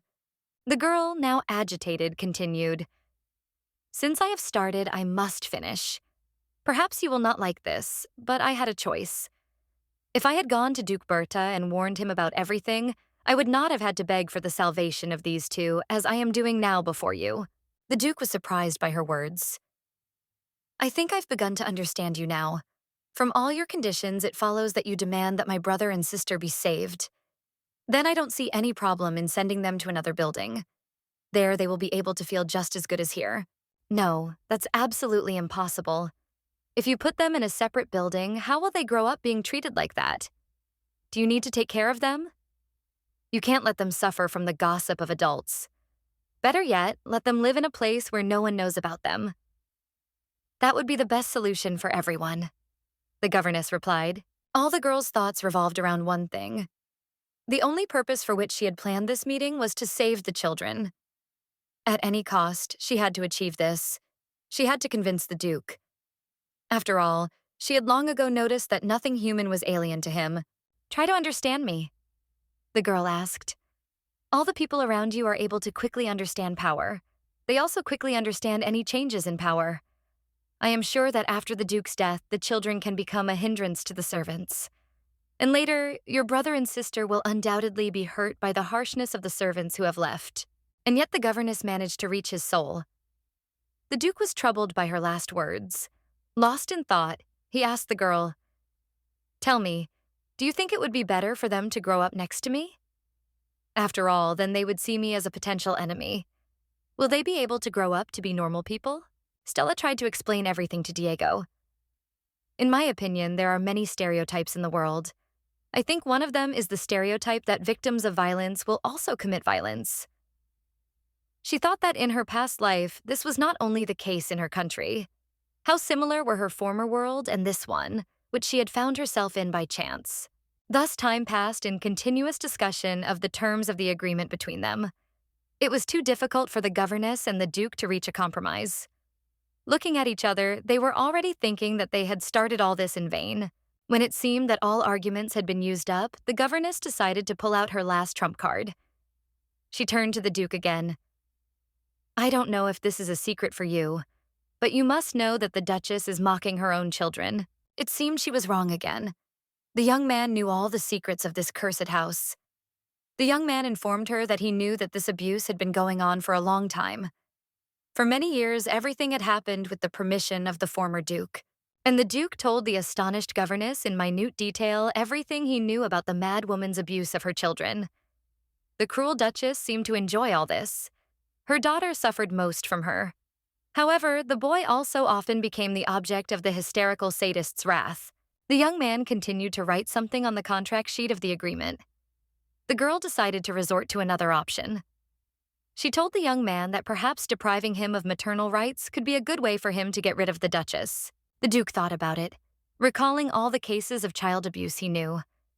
Perhaps he had not noticed much in the life of the palace, but even what he knew already shocked him. He did not understand how their own parents could do this to their children, how the earth could bear two such monsters. The young man remembered his last family dinner, how sweetly the Duke and Duchess had spoken to their youngest son. They had spoken proudly of his success in his studies. He would never have believed that they could be so cruel to him. He thought that if it weren't for him, they would have done the same to Cedric. The governess turned to the young man again. Listen, I think I could explain a lot to you. The only reason Duke Berta cared about his youngest son was because he was the Duchess's child. The Duke loved no one but himself and that crazy woman. The girl continued haltingly. And I am the very person who can bear witness to the abuse they both suffered. We could resort to other methods to expose the Duchess. Perhaps we could find more evidence by questioning the other governesses who were thrown out of this house. These words plunged the Duke into deep thought. He had to analyze everything he had just heard. After all, in reality, the only thing that supported the Duchess's position in this estate was the already dead Duke Berta and their two common children. With his death, the Duchess's position was shaken. The young man wrote something down on a piece of paper and continued to think. If his father, the late Duke, were alive and well, the Duchess's misdeeds would most likely have been hushed up. But now circumstances had changed. After his death, having lost custody of the children, the Duchess would not be able to regain her position. And so it happened. It was the governess who handed him, as if on a silver platter, a great idea. It was strange that he himself could not think of it much earlier. Diego said to the girl, "Now, I understand the whole situation, and therefore I cancel my decision to move the nursery to another building." A completely different plan matured in his head. Satisfied with this, the governess could not contain her gratitude. She thanked the young Duke for being able to listen to her and understand her. Then she asked him to forgive her for the inconvenience caused and asked her to be patient a little longer. As soon as everything was fine, she would immediately get out of here. Joyful feelings overwhelmed the girl. She thought that as soon as the two small children got used to it, she would immediately disappear from here. She no longer needed to stay here. And suddenly, some sound made the poor girl start. The sound was very familiar to the governess. She had heard it many times in her previous life. The sound of a sheet of paper being torn. Oh my. She turned around and saw that the Duke had torn up their contract. The governess tried in vain to understand what had made the young man do this. His face at that moment was darker than a cloud. It seemed to her that they had already agreed on everything. And it was at that moment that he decided to change everything. How terrible that she had been wrong about this man again. The girl continued to sit on the uncomfortable children's chair. With her eyes lowered to the floor, she understood the futility of trying to change the future. As before, she had failed to do anything. Her pets were still in mortal danger. She was brought out of her thoughts by the Duke's appeal to her. Kneeling down in front of the governess, the young man took her hand in his. With his other hand, he stroked her thin fingers. The girl, excited by what was happening, could not even breathe. The air in her lungs had long since run out, but she still could not understand what was about to happen. Diego's words, Berta defeated Estella in the very heart. She could not even imagine something like this. Holding her hand, he said, "Miss Margaret, marry me. I ask you to become my wife." In complete confusion of feelings, she could not say anything in response to the Duke. She was not ready for such an end to their negotiations. The girl sought other results from this meeting. Therefore, Estella continued to remain silent. The young man, still holding her hand in his, slipped a homemade ring made from a piece of paper onto her ring finger. The result was an impromptu engagement. But before making any proposals, the young man probably should have asked the other party what they thought.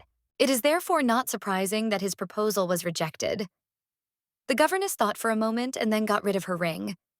This was not what she had wanted when she wanted to attract the Duke's attention. Without thinking twice, she blurted out to the young man's face everything she thought about his proposal, and explained that she could not agree in any way.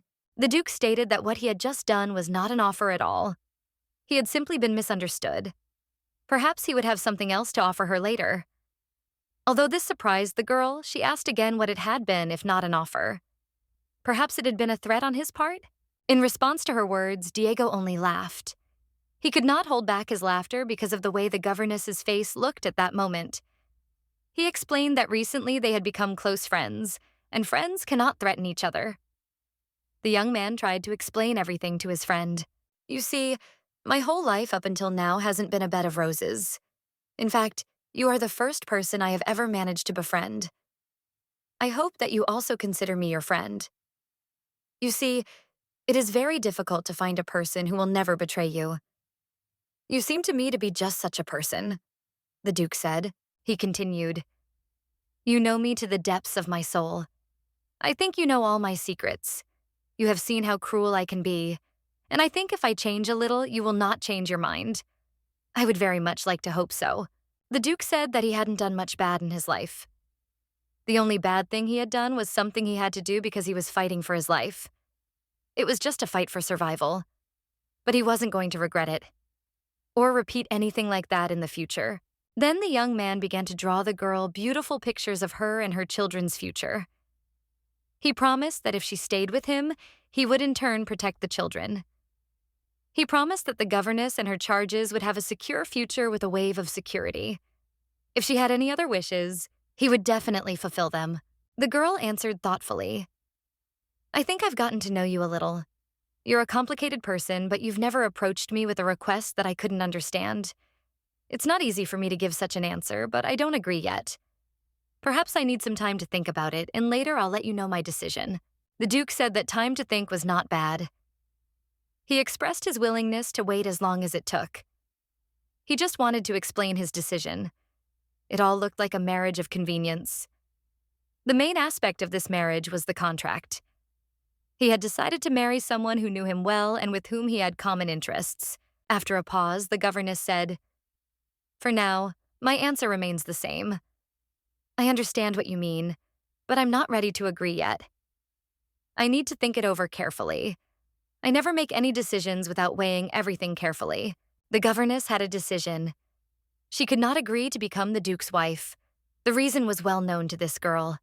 The whole point was that after some time the prince would fall in love with someone else, the one who had watched him so closely at the funeral of his murdered father.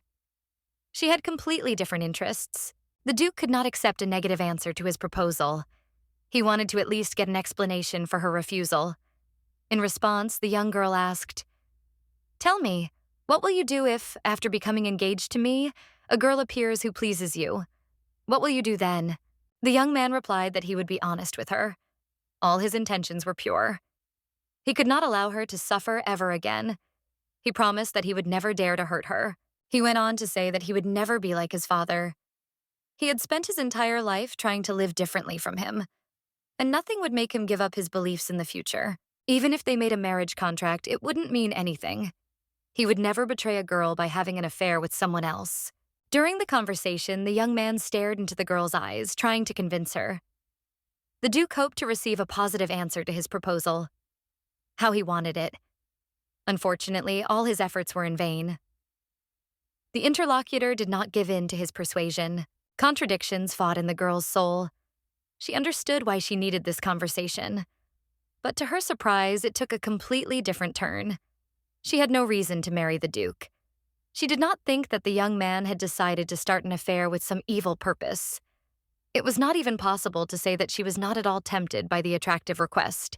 However, her interest did not coincide with the interests of her intended business. For her, the main task was to save the children. All her thoughts were occupied only with this. Even if she agreed to the Duke's proposal, later he would meet a girl. He would fall in love with her, as expected. So all this looked like a useless waste of time. Later, the marriage contract will be dissolved anyway. Having fallen in love with another, the Duke will renounce all his promises. All her efforts will be in vain. Then the Duke will throw her out of the house, and the children will be left alone. The governess should have thought it over very carefully. She needs to consider all the options. After all, another problem may arise. Her interference in the plot of the book may prove fatal. It may become a problem if the Duke, in an effort to remain faithful to her, pushes away his new lover. Then Adriana will be the victim. Again, the governess began to recall the plot of the novel she had read. In it, the reason why Adriana offered Diego a contract marriage was that her fiancé was a terrible bastard. Later, she was forced to suffer for her choice. So, nevertheless, Estella decided not to use the misfortunes of others as a springboard for her own happiness. It seemed that the girl had made some decision. Well, she had decided not to share it with the Duke yet. She would have to think it over carefully and then announce the final verdict to him.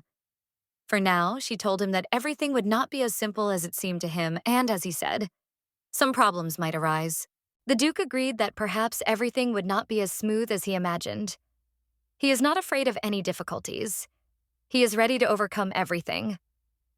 After all, he considers her meeting him as a governess a great success. Perhaps he was looking for an excuse to stop his crimes. For her sake, he is ready to endure and wait. The governess was perplexed by everything connected with the young man. Was everything he said really serious? Just like with the topic of conversation, she had not expected such a turn of events at all. She tried to understand whether the Duke was telling her the truth. Or was this some kind of trick on his part? Looking at his sad face and thoughtful eyes, she tried to understand this man. She wondered if she could trust his humanity. It was unlikely that she would be able to change him in such a short time. Was there any hope that she would build a real relationship with him? Diego really was. Berta, thoughts were racing through the girl's head. Sometimes she agreed to accept the Duke's conditions. Sometimes she flatly refused them. She had a hard time making a decision. Finally, she said, "Even I would agree to accept your proposals anyway. If after we get engaged, you break off the engagement, and then I will remain like a hen with broken eggs." The Duke was very surprised by the end of the girl's sentence. He was forced to ask her again what the word hen meant. It was the first time he had heard something like that. In response, she said that it meant that the only one who would suffer after the events would be her. After breaking their contract, everyone would be happy, and she would only suffer. And finally, the governess asked how much longer he was going to continue this absurd and pointless conversation. The young man said that she was saying some strange things. It all sounded very ridiculous. He would be interested to know where she got such information about the future. He did not understand at all how he would ever fall in love if he was not dating anyone. It was so strange that it even scared him sometimes. His questions literally discouraged the governess. How could she explain all these questions to him? After all, she couldn't tell him that she had once read this book, the main character of which was precisely him. Or maybe she should tell him everything? Or maybe she should bring his future beloved Adriana to him right now. The governess thought about it. So what should she do now? There are two options. She can leave everything as it is and let everything take its course. Or she can influence everything as much as possible and try to control events. There must be a way out of this situation. Perhaps the best solution would be to stall for a bit. Chances are that over a long distance, things will calm down and she won't have to make a difficult choice. And that way, she'll buy herself time to think. So be it. The governess turned to Diego. "Sir, I think I've made my decision. Let's have a debate. In a month? No. Let's have a beautiful stranger appear here in 3 months. If nothing changes after you meet her, then we can continue our conversation about marriage. If not, then everything will remain as it is." In response, the Duke said that she spoke as if she were a fortune teller. This is what frightened him about her behavior. The girl spoke as if she saw the future, as if she were clairvoyant. In response, he heard that this was just a simple prophecy, because all this would definitely happen soon, even if he did not doubt it. The conversation was not easy for either of them, but the Duke was pleased that the girl had agreed to at least part of his conditions, which was already some progress in their budding relationship. After the young man's words that suddenly this would not happen, the girl thought for a long time again. She herself no longer knew what was best for her. One way or another, everything would be decided. Not now, not today, but much later. And in a couple of months, she would be able to seriously prepare for both possible options. Why not? The young man took the girl's words seriously. He thought that perhaps she, like all girls, was simply afraid to tie her fate to anyone. And so she was simply taking a break, so as not to rush things. So he agreed with her arguments and asked what would happen if he didn't fall in love with anyone in 3 months. Pleased that her plan had succeeded, the girl laughed joyfully. She had managed to achieve a positive result in the negotiations with the Duke after all. Today had not been in vain for her. She answered the young Duke that then she would do everything he wanted. even including marriage. Diego said that he could not refuse such an offer. Of course, for him it was a very long time, but he still agreed to wait. Having said goodbye, the interlocutors went their separate ways.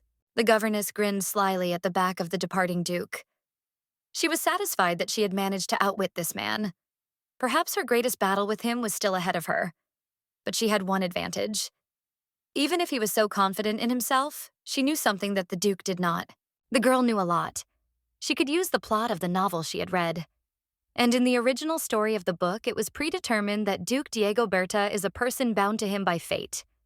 In her opinion, she should not interfere in the future relationship of the Duke and her beloved. Already approaching the door, the Duke turned around and asked if she would mind having dinner with him tomorrow. In this way, he wanted to move on to the next stage of their already developing relationship. While a couple of months passed, he had to win the favor of this girl, and he had to do it without delay. The girl, excited by the conversation, asked again what tomorrow's dinner meant. Perhaps he thought they were going to get engaged in 3 months, so they needed to get closer. Wasn't the Duke offended that she had just rejected him? The young man turned around and said that nothing of the sort had happened. He hadn't noticed the refusal in her words. They had reached a compromise on her terms, he had agreed to it, and as a result, the girl had received a 3-month reprieve. Besides, for her information, no girl had ever refused him. Margaret would be no exception. The governess watched him go. What a cocky idiot. If he were in his place, he should have been more careful with his words. That was because he had never met a girl like her before. Oh, and she would try to give him hell. Pleased with herself and her last conversation with her employer, the girl rejoiced. Only it was not very clear what was the reason for her excitement and joyful mood. The next morning was surprisingly clear and bright. After several rainy days, nature had triumphed again. Birds greeted the change in weather with joyful singing. The inner life of the ducal palace seemed to have come to life again. The house breathed silence and age-old tranquility. Its inhabitants were calm. One of the inhabitants of the house woke up very restless that morning. It was the governess. She had clearly not benefited from a night's sleep. When she went to bed yesterday, she had been haunted for a long time by a conversation with the Duke. She had gone over its details for a long time, thinking that the young man had gone mad when he proposed to her to become his wife. But as it turned out, that was not all. The young man who had kept her awake for a long time continued to disturb her in her sleep. First, he had ruined all her plans for the previous day. The conversation with him had been difficult in some ways, but also pleasant for the girl. And now he had already begun to haunt her with his proposals in her dreams. The girl began to recall the details of yesterday's conversation again. She was not at all ready for it. It seemed to her that she had given the Duke hope for the development of their relationship in vain. After all, he would have to marry the main character. Out of frustration, either at herself or at the plot of the novel she had once read, the girl began to tear her pillow with her teeth. The girl's thoughts returned to yesterday's conversation. Everything that seemed like a good outcome yesterday turned out to be less attractive today. Yesterday, she talked to the Duke and ended up in such a useless argument. With this argument, she gave him hope for their common future, which clearly shouldn't have been done. All these worries made the governess feel hungry. She wondered if she could escape these worries with food. After all, children often eat away their worries with an abundance of food. And then she remembered her pets and began to dress in a hurry. Remembering the planned lunch, she realized that it seemed that today would not be much easier than the previous one. As she was getting ready, the girl noticed a vase of recently picked flowers on her table. If her instincts were correct, the Duke never ceased to amaze her. He decided to attack the governess on all fronts, but she was no pushover either. He must be very surprised when he encountered her defensive redoubts. Sitting at the dinner table, the Duke, with a sullen face, asked what was going on. It seemed that this girl had managed to fool him again. Although one could expect anything from her, this was the height of impudence. A duel of eyes began between the conventional opponents. The attacker was a young man. He immediately rushed to attack the girl. But she did not even think of giving up, skillfully defending herself. It seems that her huge glasses were also useful in this. The attack was repelled. The reason for the silent duel between the governess and the Duke was the appearance of the governess's little charges at the dinner table. The children were very happy to have the opportunity to dine with their older brother and their governess. They did not even notice the lightning and arrows that flew in the air between the adults. The Duke's question about whether today's dinner was planned for such a person remained unanswered. Turning her head to her little charge, the governess asked her if the girl was not wearing a simply stunning outfit today. She noted that it suited her very well, and the girl herself looked simply wonderful. The girl burst into laughter at these words and screamed that Diego had bought her a dress because he had broken his promise. She had a very good older brother, and he had given her such a wonderful gift. He had promised her many more gifts if she was a good girl. It was time for the still angry Duke to say something. With a steely tone in his voice, he said that when he made a promise, he always kept it. There was nothing friendly or inviting in his tone. Then he dryly suggested that the teacher should also begin eating. The governess realized that it seemed that her attempt to invite her little charges to dinner with the Duke had failed. Well, there was no harm in trying. In that case, she would have to try something else. She wished everyone a bon appetit and began to eat the very tasty food. When a small piece of the dish she had bitten off landed on the girl's tongue, her eyes widened with pleasure. It was something unimaginable. She had never tasted such deliciousness, and how many more dishes were left on the table that she had yet to try? It seemed that today the governess was in for another sleepless night, but for a different reason. The Duke noticed that the girl really liked the lunch food. She began to praise the tart and oily foie gras mousse. Even the bread had its own special taste for her. The young man did not fail to notice that if she chose him, she would eat such food every day. Perhaps he was already imagining in his head her consent to marry. He imagined telling her, "Let's live a completely different life. Perhaps he should continue like this. If you change 3 things, food, clothing, and housing, your life will change dramatically." In the Duke's mind, a happy marriage with the governess of his younger brother and sister had already taken place. He did not fail to mention it. The young man still imagined the governess's joyful expression as she agreed to his proposal. Judging by everything, she would be simply happy to become the Duke's wife. How could it be otherwise? But the girl's answer that followed upset the young man again. She said that they would hardly be able to marry, and she added that she was not yet quite sure. Having decided to resort to the help of relatives, the Duke asked his younger brother and sister if they did not want Miss Margaret to stay in the estate even longer. And he asked her again what other certainty was needed. The children were stunned by their stepbrother's question.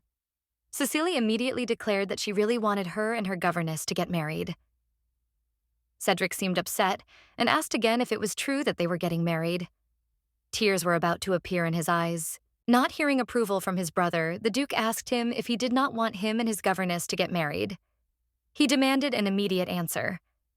The girl, seeing tears in her pupil's eyes, decided to defuse the situation and said that the Duke was just joking. The boy needed to be rescued. Upset, Cedric sat down at the table and fell silent. It was hard for him to imagine such a development of events. He asked the governess again that probably it was not true, and they were not going to marry his older brother at all.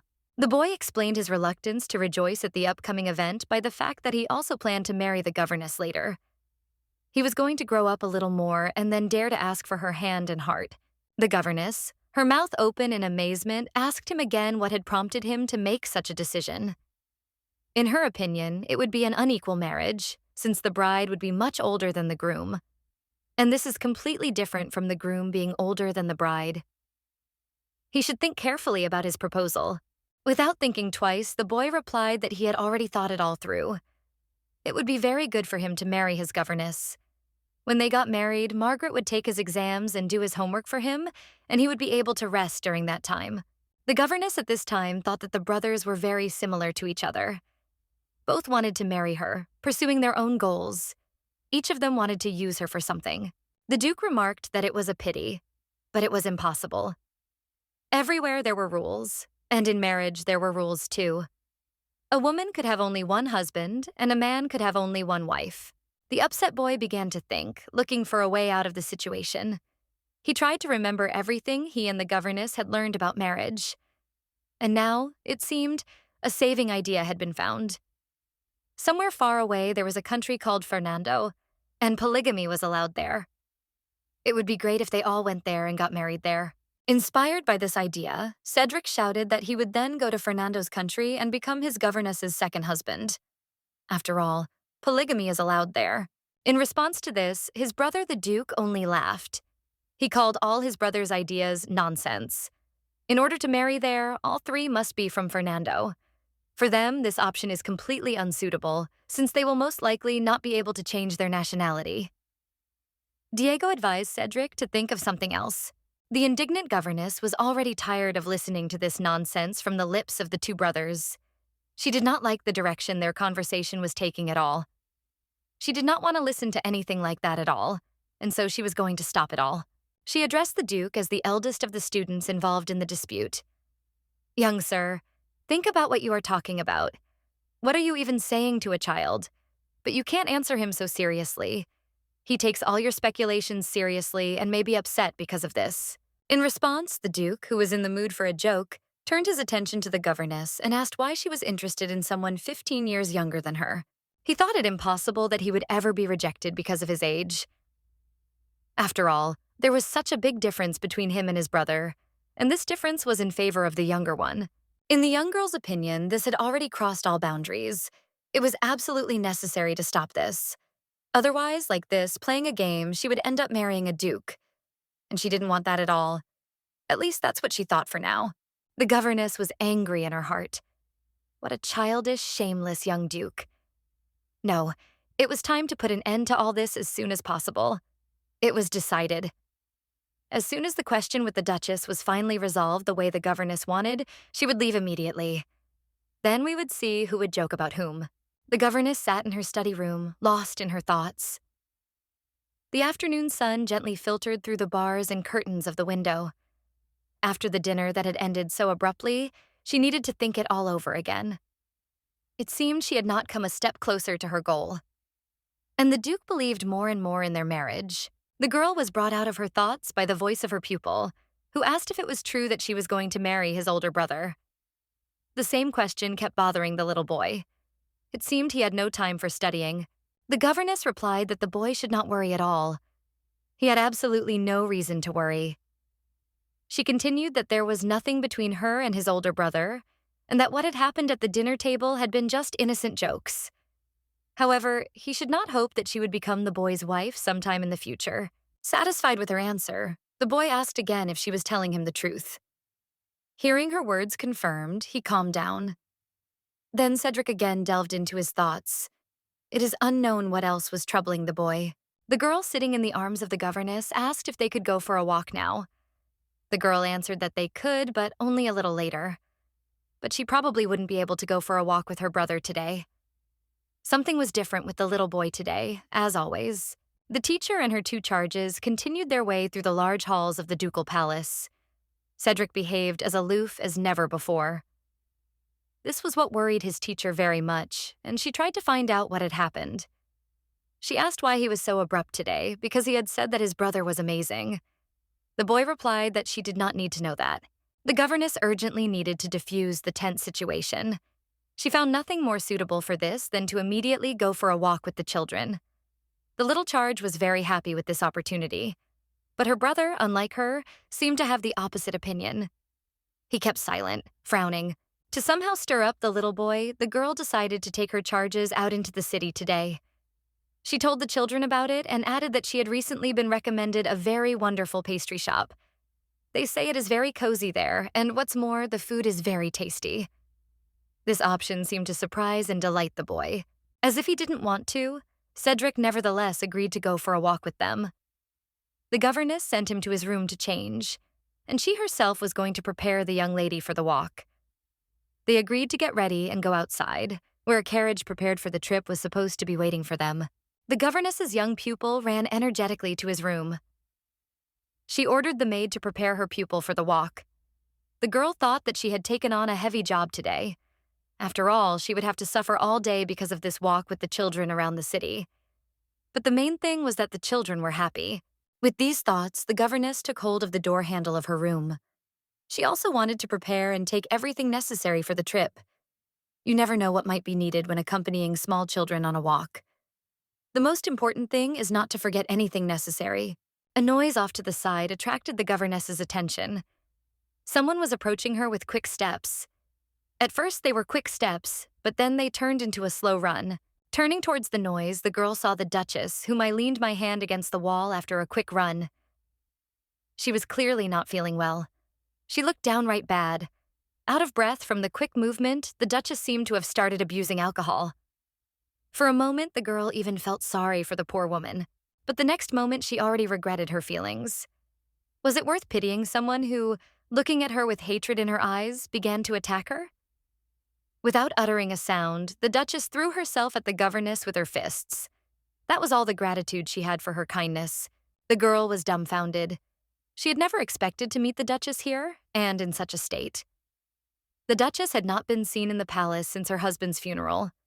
There were rumors that she sometimes went out into the city and stirred up the people there. The governess had met her for the first time in a very long time. The evil and cruel woman ran up to the girl, grabbed her by the hair, and began to pull her towards herself. Not expecting such pressure, the girl could not fight back right away. She tried to escape from the clutches of the Duchess to no avail. A hard fight ensued between the two women. The forces seemed to be on the side of the older of them.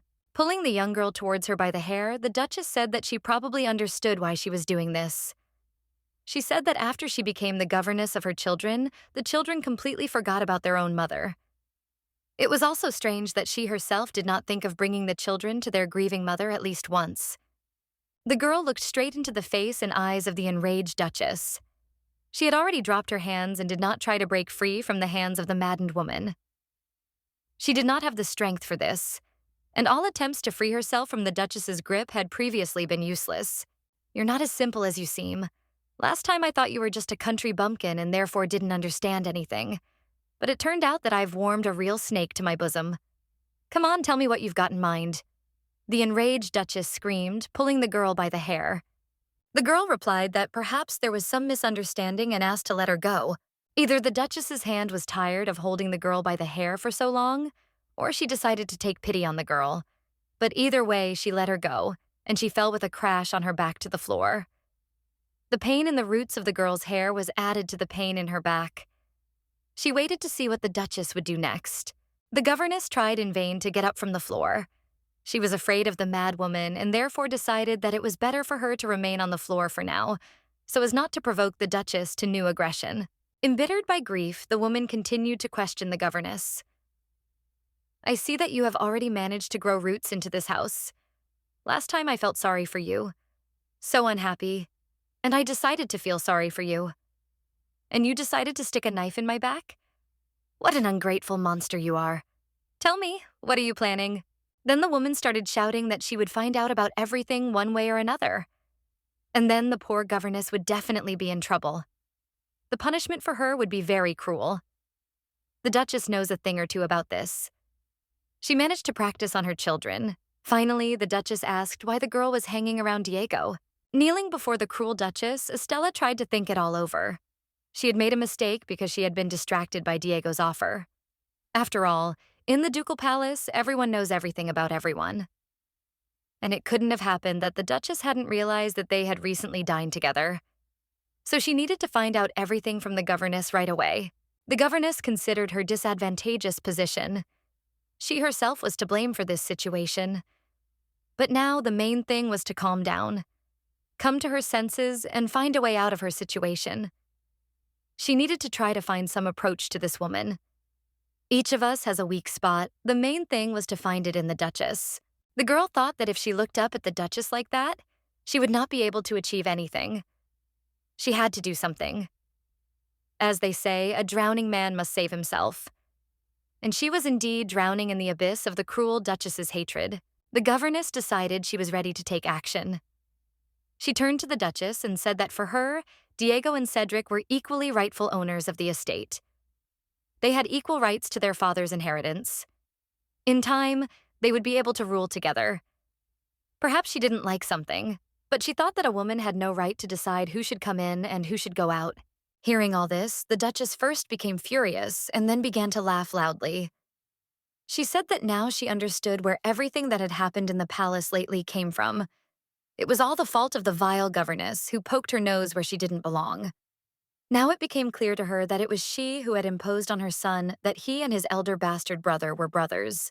In response, the girl asked the Duchess not to draw such hasty conclusions. After all, it was always possible to mend already broken relationships. It would be in the interests of the entire ducal family. After all, the little gentleman always liked his older brother. He tried to imitate him in everything. They could not be separated under any circumstances. The girl looked the furious woman in the eye and continued.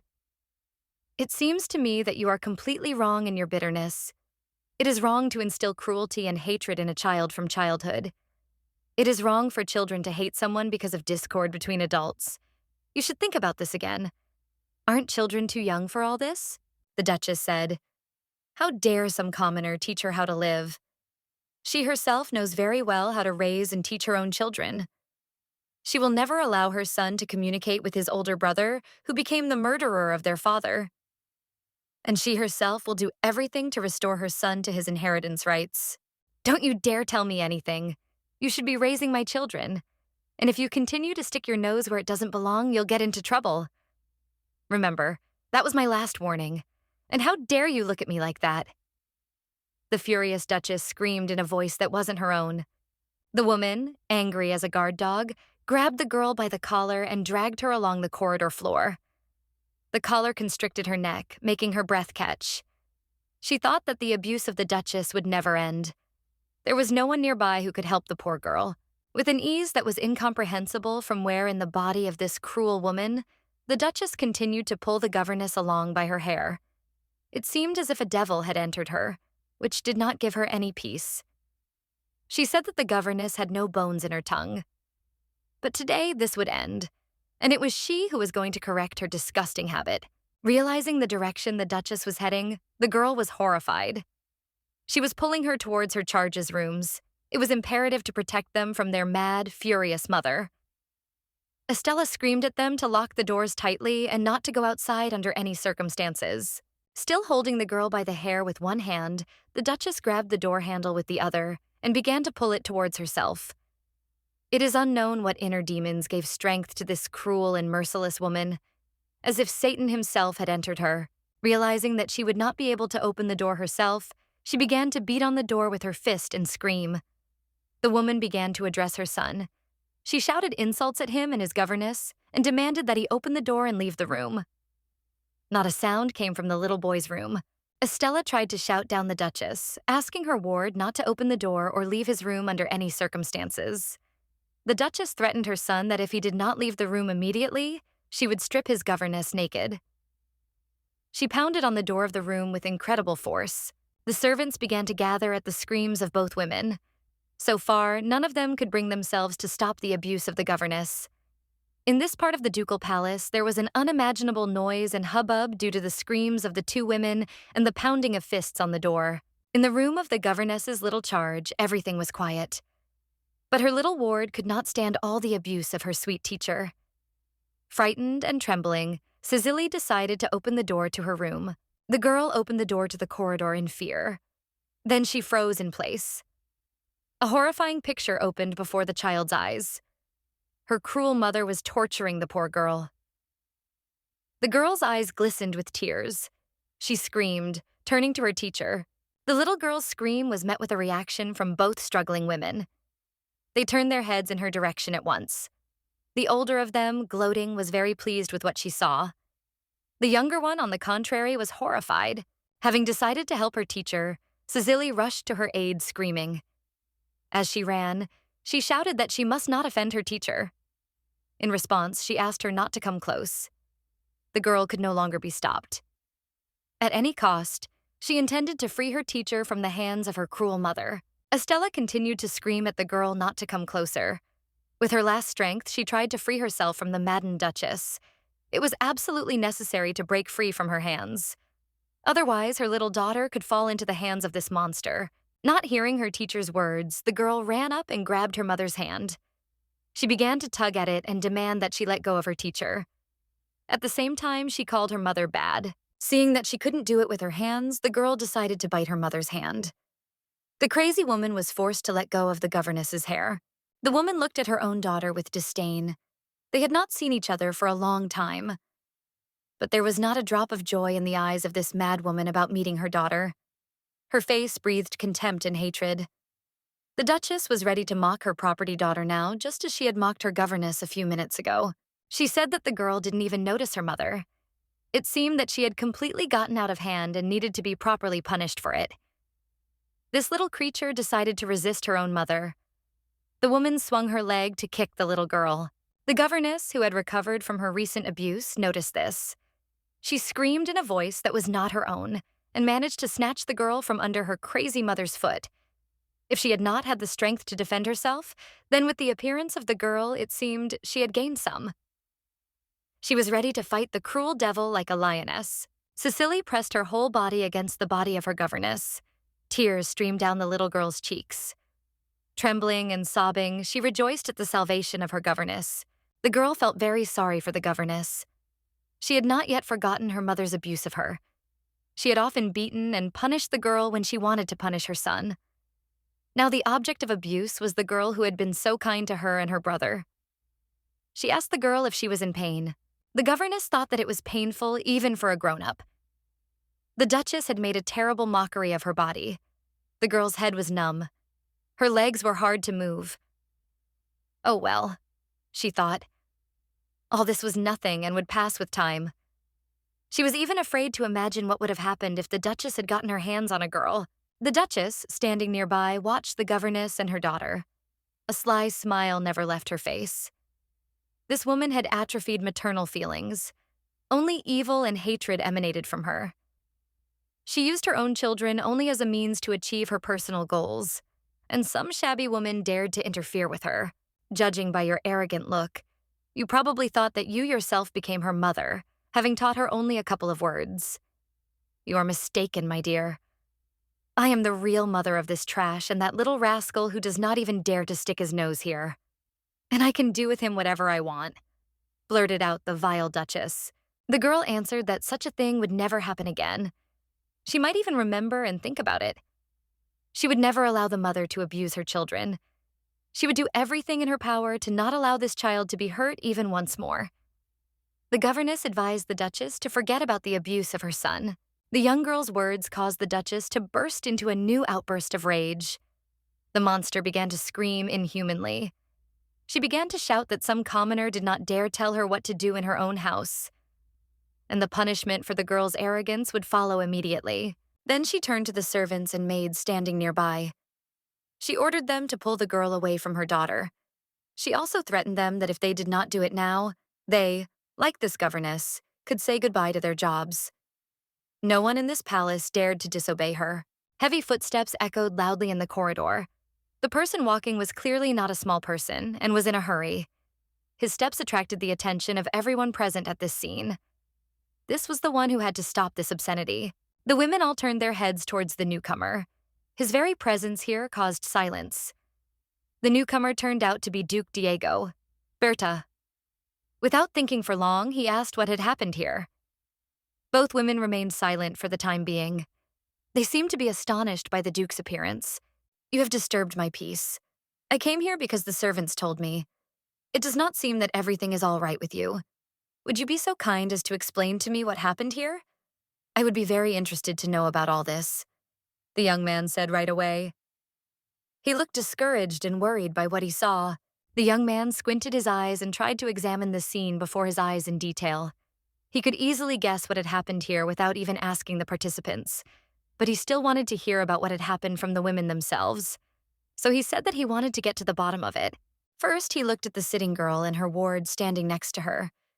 They really did look like they had suffered from the recent massacre. There were still tears in the girl's eyes. It seemed like only recently they had left their common dinner well-fed and happy, but now it was so hard to look at them. Therefore, the first person the young Duke turned to was his stepmother. The Duke called the Duchess to him and demanded an explanation of what had happened. She replied that it was indeed high time for them to explain themselves to each other. And they had enough topics for conversation, except for the one he wanted to talk to her about.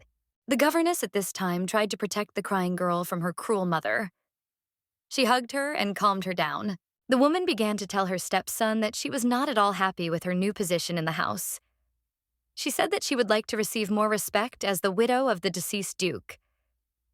She would like to make decisions that were appropriate to her status. She decided to fire this vile governess. The Duke must start looking for a new governess. Diego replied that it would be very difficult to do. Besides, he was not going to listen to his stepmother's advice. The times when she could rule in this house were long gone. Therefore, the governess, as before, would remain to serve in the Duke's house. The Duchess became furious and asked if they were both planning to conspire to throw her out of the palace. The young man gently placed his hand on the governess's shoulder.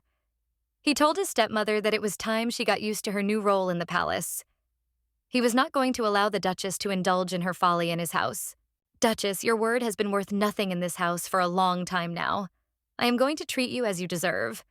If everything happened as you told me, then you dared to threaten my beloved. And you will have to answer for this too. The young Duke said to the Duchess, who was stunned by his words. The cruel Duchess looked at her stepson with hatred. She was trying to get her way at all costs. It was not in her nature to let anything slip through her fingers. The woman laughed and told the Duke that she was sure her stepson had better taste.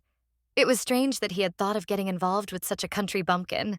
The young man didn't mince words and replied that perhaps this was how he differed greatly from his father.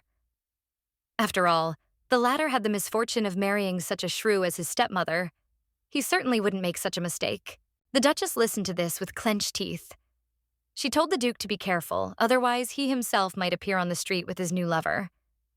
If you fall under the influence of ordinary people, you yourself might end up in such a place close to them.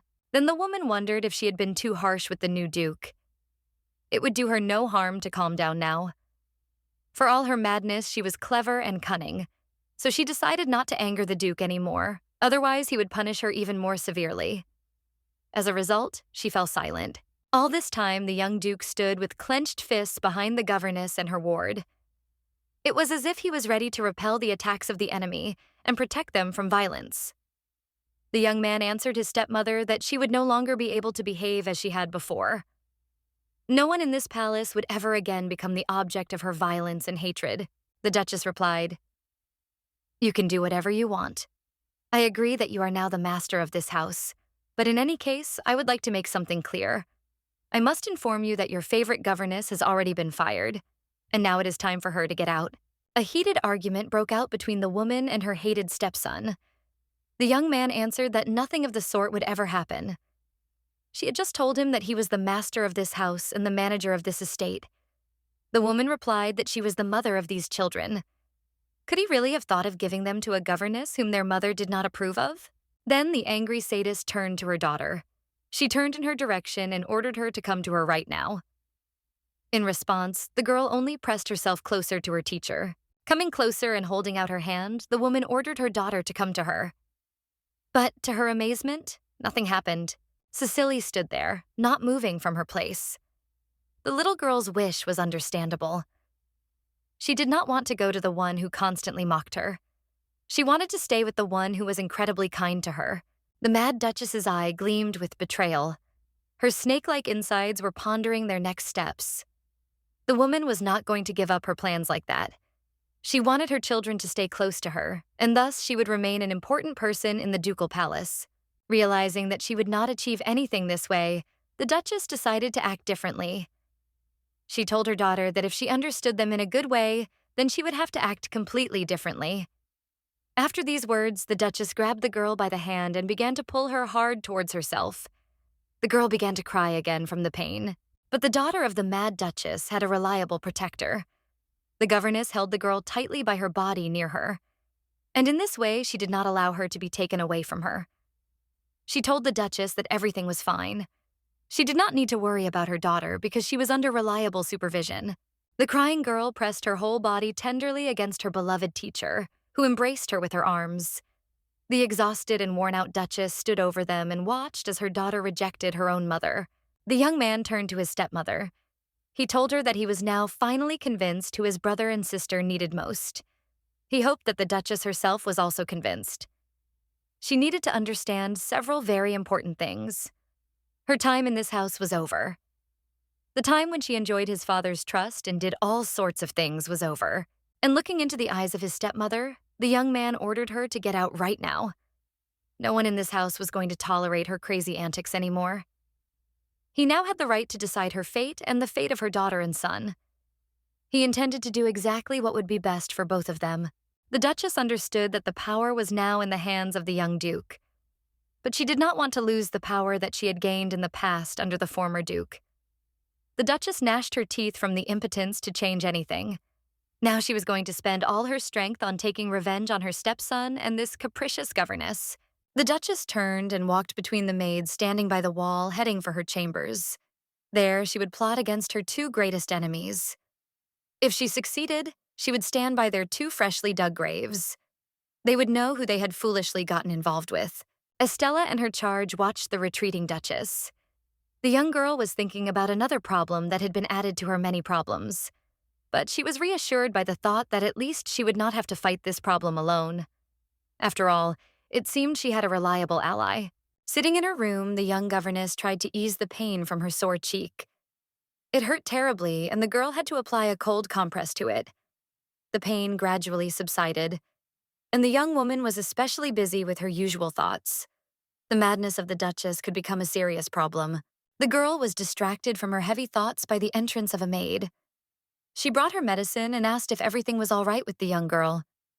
She replied that she was already feeling a little better and asked to pay more attention to the little mistress. After all, she had suffered no less than the governess, especially the hand that the Duchess was pulling. Then the next visitor entered the room. It was the man who had been so persistently seeking her affection and heart lately. He had also come to inquire how the young girl was feeling.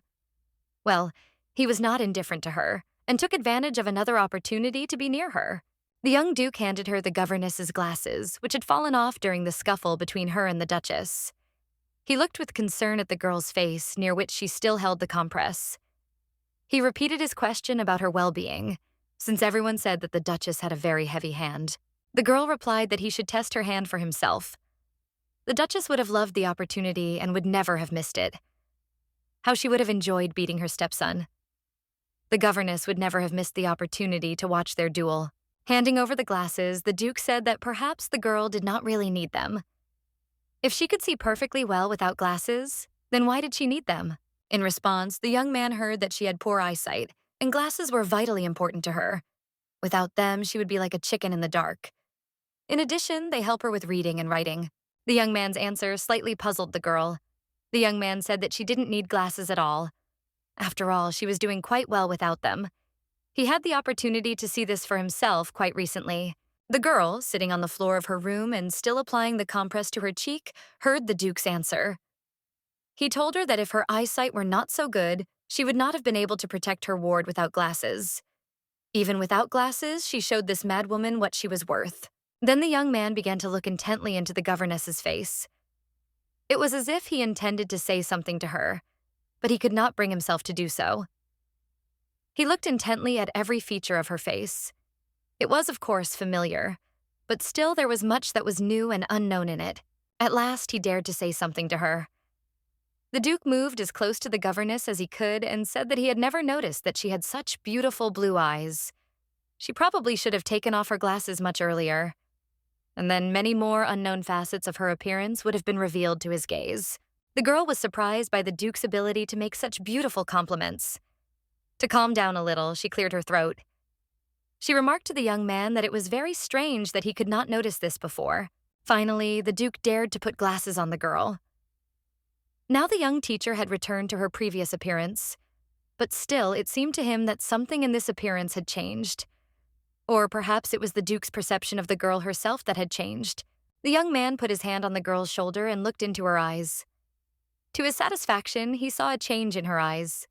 The young man said that she used to have a completely different sparkle in her eyes. Or perhaps it was just an optical illusion due to the difference in lighting. The interlocutors settled down on the floor of the room again.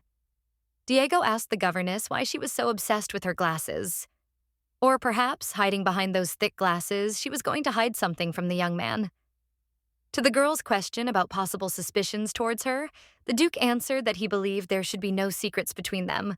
Delighted at yet another opportunity to speak to the Duke, the governess said to him, "Since you yourself have brought up the subject, I would like to take advantage of it. Allow me to say what I really think. You must place a ban on the Duchess. It is absolutely unacceptable for her to come near her children. It will be dangerous for them. The Duke listened attentively to his interlocutor. She managed to amaze him again. This girl was busy taking care of someone else, but not herself. After all, he had recently offered her to become a Duchess, and all her thoughts at that time were occupied with taking care of her pets. How lucky he was to meet such a girl. The young man responded to her words with a joke. He said that he believed that with a protector like the governess, no one could be dangerous to the children. After all, she had proven this in a recent duel with a cruel and strong opponent. Not catching the humor in his words, the governess replied that she was capable of holding her own against someone her own height. The girl shouted her last words as she was already moving. She said that she was worried about Cedric and Cecile.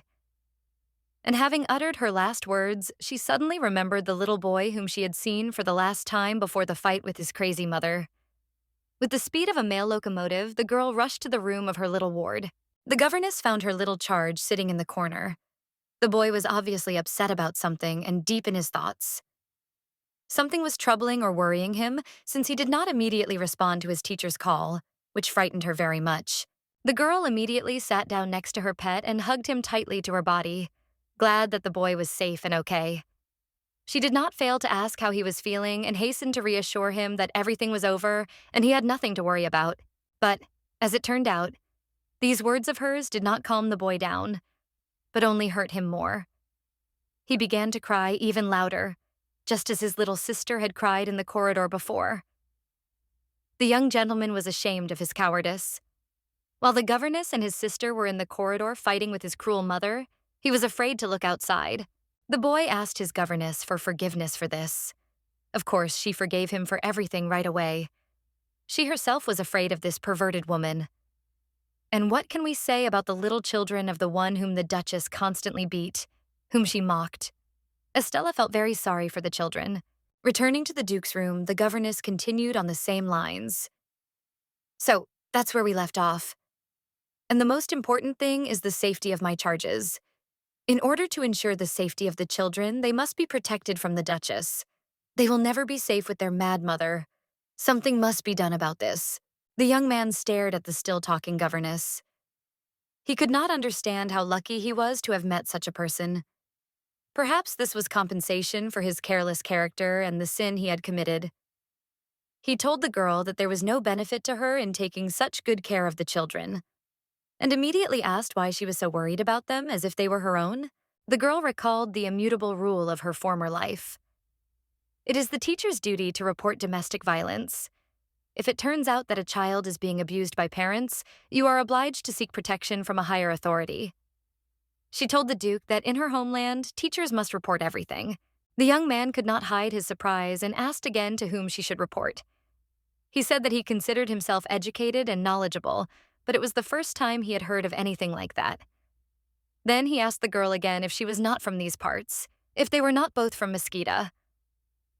Here she was caught. The governess quickly replied that she meant the local authorities.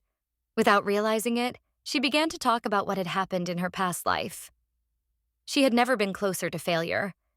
But she really wanted to convey to the Duke her idea that those who covered up crimes were his accomplices. Estella felt like she was also an accomplice to the crime. She imagined herself running away, abandoning her charges, but she wasn't going to do it. Knowing everything, she couldn't leave the children. All because she wasn't sure that she wouldn't feel guilty about their deaths later. Every time she wanted to leave her position, she imagined the children alone in this house. If she left, there would be no one left to protect them in times of danger. It was her duty to see the work she had started through to the end. The Duke decided to flirt with her a little. He asked the girl what would happen if he were also a little younger. Would the governess be able to take care of him as she now takes care of his marriage and his little sister? The governess looked closely at the young man sitting opposite her. She did not dislike him. At times, she even began to feel an irresistible sympathy for the young man. The girl silently touched the young man's cheek with her hand. Of course, she would care for him in the same way. Everyone who demands attention and compassion should receive it. Why should the young man standing before her be any different from others like him? A hurricane of thoughts raced through the girl's head. She wondered if they had gotten too close in the last few days. The very thought of it frightened her. Had she lost control of herself by meeting the Duke? Nothing must interfere with her plans to save the students. Still holding her hand on the Duke's cheek, the girl told him that she still cared about him. And she did not lie to him. She did everything to prevent his next crime. Under no circumstances should he be allowed to kill another sibling. The young Duke sat, unable to move. He felt the warmth of her palm on his cheek. The warmth of her breath touched his face. The young man froze from the sensation of unfamiliar pleasures. For the first time, he was so close to a person of the opposite sex. It was impossible to say that he did not like it. The Duke was dumbfounded. Estella looked into the young man's eyes in surprise. She also liked what was happening in this room at that moment. The girl did not dislike the man sitting opposite her, despite the fact that she knew everything about his crime.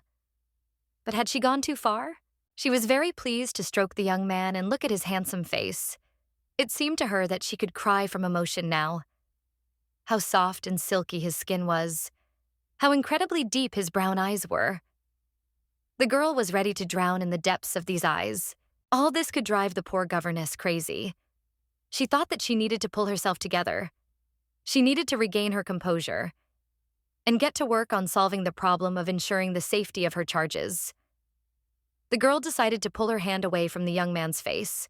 When the emotions of the young people calmed down a little, they sat down again next to each other on the floor by the window.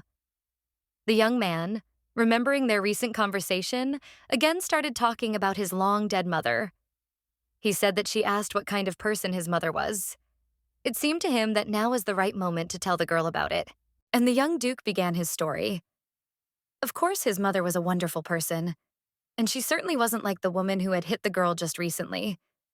In the young man's opinion, it was hard to find any similarities between his mother and stepmother. He still couldn't understand why the old Duke had decided to marry that woman. The Duke continued his story. His childhood memories were faintly preserved in his memory, but he remembered his mother with unusual warmth. The governess admired how the young man's face brightened at the memory of his long-dead loved one. This was a new facet in her perception of the Duke. He could be so touching and sympathetic. Perhaps she had been wrong in her assessment of this man, relying only on the information from the novel she had read in her past life. She had only to look a little closer, and everything had turned out to be completely different. Or she had been wrong again. Meanwhile, the young man continued to talk about his beloved mother.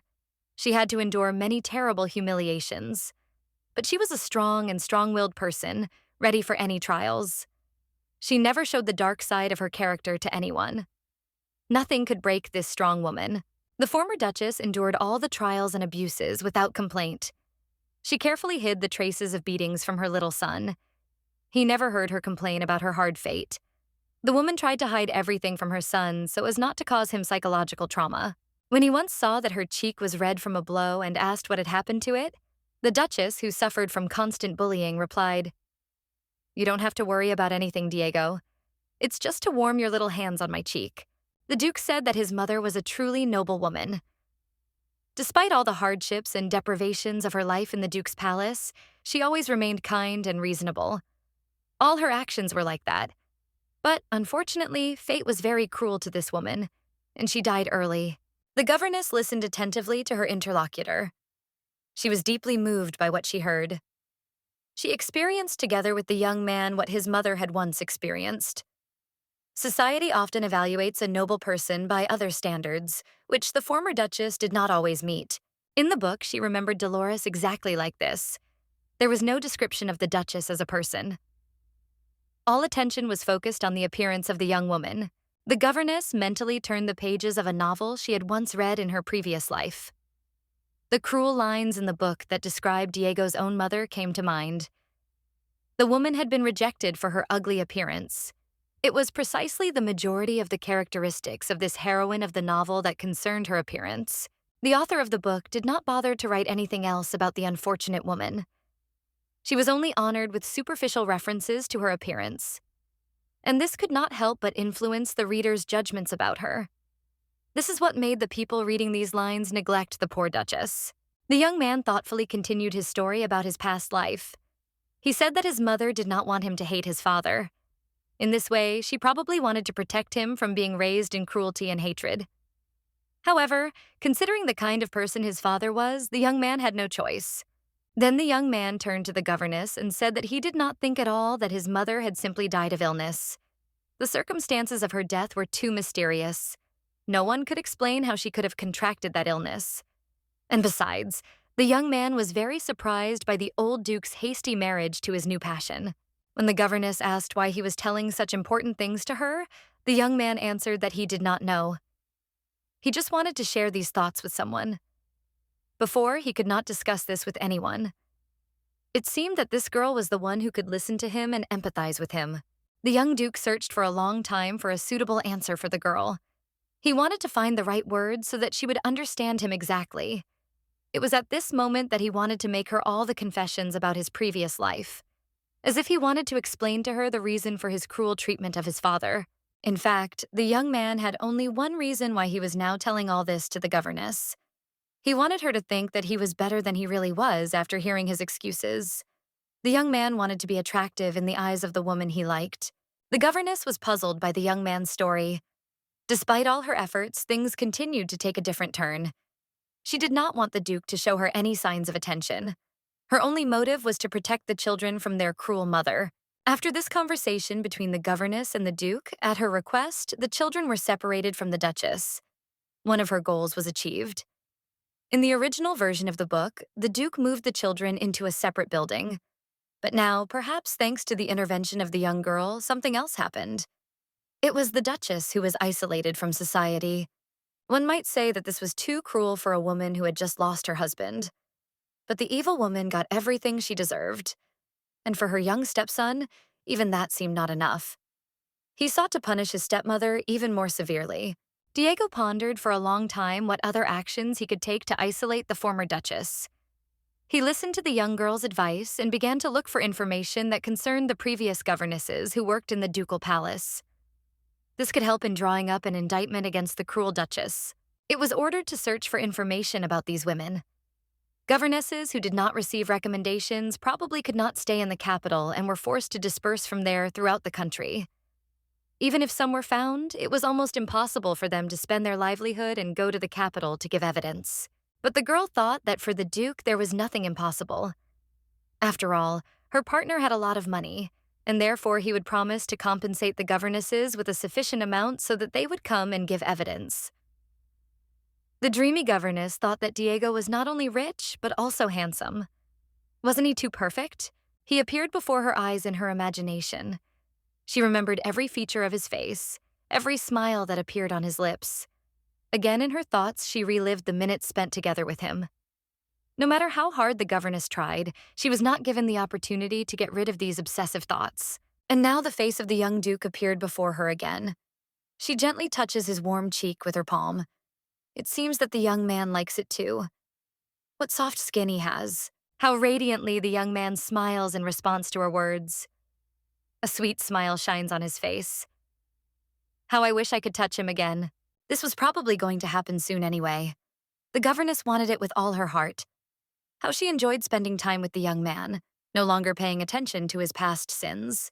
The little ward who looked in the door distracted her governess from her wonderful memories. As always, everything ended at the most interesting place.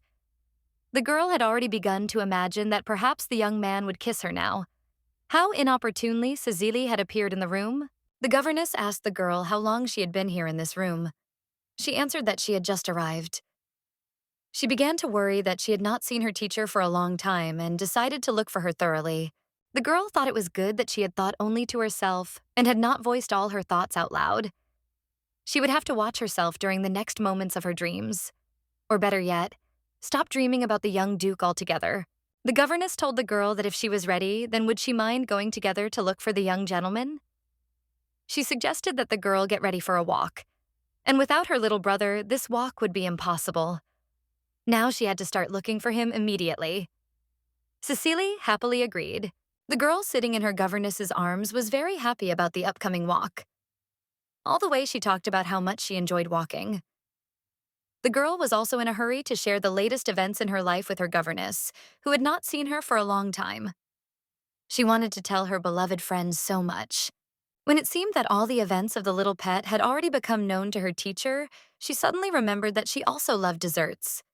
The girl remembered that she had recently had a dream in which she was treated to a very tasty cake. It would be good if it turned out to be real. two chattering girlfriends approached the door of the young governess's pupil's room. It was quiet in Cedric's room. The girl knocked insistently on the door and asked the young man if he was ready for the walk. In response, the surprised girl heard from the boy's lips a loud prohibition to enter his room and a request to wait near the door. This was very unusual for her little charge. Never before had he allowed himself to do anything like this. The governess waited with interest to see what would happen next, and then the door of the room opened and an excited and energetic young gentleman appeared before their eyes. He was already fully prepared for the upcoming walk. For some unknown reason, he furiously shouted that he was ready. Behind the boy stood two of the Duke's maids. They told him that the boy seemed to be looking forward to today's walk. He was in a great hurry to get dressed in his best clothes. In addition, he kept looking at his watch. In response, the governess said that they had put off their walk for too long and that they would also try desserts today. Having heard about desserts, one of the maids approached the governess and said that it was very good to have fun, but that children should not be given too many sweets. Because of them, they could later have problems with their appetite. After sweets, they always did not want to have dinner. The teacher replied that they would only have a small piece.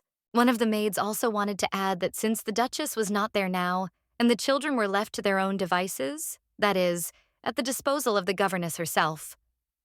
But her remark was cut off by another maid, who ordered her to be quiet and not to interfere with people going for a walk. As she left, the maid added that the carriage was already prepared. She also advised them to be careful, to which the governess and both her students readily agreed. The children were eager to set off on their long-awaited walk. They had never gone out into the city before. Standing by the carriage, the girl thought about what kind of family this was, where the mother's imprisonment became an opportunity for the children to have fun. If she had not managed to get rid of their cruel mother, the children would have had a gloomy future. Her thoughts were interrupted by Cedric, who harshly refused her offer to help with the entrance to the carriage. The girl, offended by her pupil's actions, again went deep into her thoughts. She thought that this ducal house was not the most pleasant place for a teacher to work. She had the misfortune to end up in such a bad place in her next life. Suddenly, her thoughts were interrupted again. She suddenly wondered why the children were clinging to her if the seat in the carriage was so wide. The children huddled close to her and vied with each other to tell her how much she enjoyed sitting next to her beloved governess. Hearing this, the girl prepared to endure their closeness all the way to the city. Besides, it wasn't far away. The governess thought that it seemed they had been standing in one place for a very long time and could not go any further. The carriage with her and the children was indeed standing in front of the palace gates at that time. The guard had not yet opened them because he was busy with someone who was standing near the palace gate. The man, whose face and figure were hidden by a long cloak, was talking to the guard about something. Unable to bear the long wait, the governess stuck her head out of the carriage window to ask the guard what had happened. She was getting tired of the noise the children were making in the carriage, and she wanted to get to the city pastry shop as quickly as possible, where the children would finally calm down. The girl called out to the guard and asked what had happened. The guard immediately responded to her call and came up, looking into the carriage window. He asked her forgiveness for waiting so long, and asked if it was possible to wait a little longer, since he needed to settle some business. The governess asked if the gates were broken. After all, they definitely needed to get into the city today. The guard immediately rushed to answer. "I'll be happy to tell you everything now. I have a problem here. Someone is very persistently trying to meet with the younger Duke. I am completely confused and don't know what to do. But I hope we will soon resolve everything and open the exit for you." The governess decided not to wait in the carriage. She asked the guard for permission to look at the unexpected guest. She was interested in looking at the one who was now standing at the Duke's gate. He immediately agreed. And the girl, like a bird from a cage, flew out of her carriage. On the way to the gate, she tried to see who was standing behind the bars. She was haunted by the thought of who could be there. Who could be the person who came to Diego right now? And suddenly the governess thought, could it really be Lady Adriana? Well, now she will find out everything herself. On the way to the gate, she tried to remember what this girl looked like. Although at the funeral of the late Duke she was also in a cloak with a hood, the governess managed to see her well and remember her. The one who watched the scene of the Duke's murder was a very pretty girl with beautiful, large blue eyes and long white hair. Ostavala approached the gate and immediately recognized the girl behind the bars, whom she had watched during the funeral. She asked the stranger if her name was Adriana. She answered affirmatively and asked how the girl knew her name. The governess, who knew the girl even before she appeared here from the pages of the novel she had read, decided to remain silent for now. Coming closer and moving away from the guard, Estella answered the unexpected guest's question. "Hello, Lady Adriana. We are not acquainted, but I saw you at the funeral of the previous Duke. You were so beautiful that I involuntarily remembered you. Now I will try to help you solve your question." Looking straight at the guest who had arrived, the governess considered the situation. She thought that if the girl had immediately revealed her identity to the guard, she would have been let through long ago and would have been able to walk to the palace without hindrance. She did not understand why the girl was still standing at the gate. The governess had a hard time admitting that the unexpected guest looked even better than when they first met. You could definitely fall in love with someone like that. And then an idea struck the girl. The newcomer probably had reasons to enter the palace secretly. She wanted no one to know about it. She wanted to enter secretly so that they wouldn't think it was a secret meeting. And the governess managed to ruin everything with her long tongue. The girl immediately thought that she absolutely had to try to fix everything. Yes, she might have made a mistake, but not all was lost.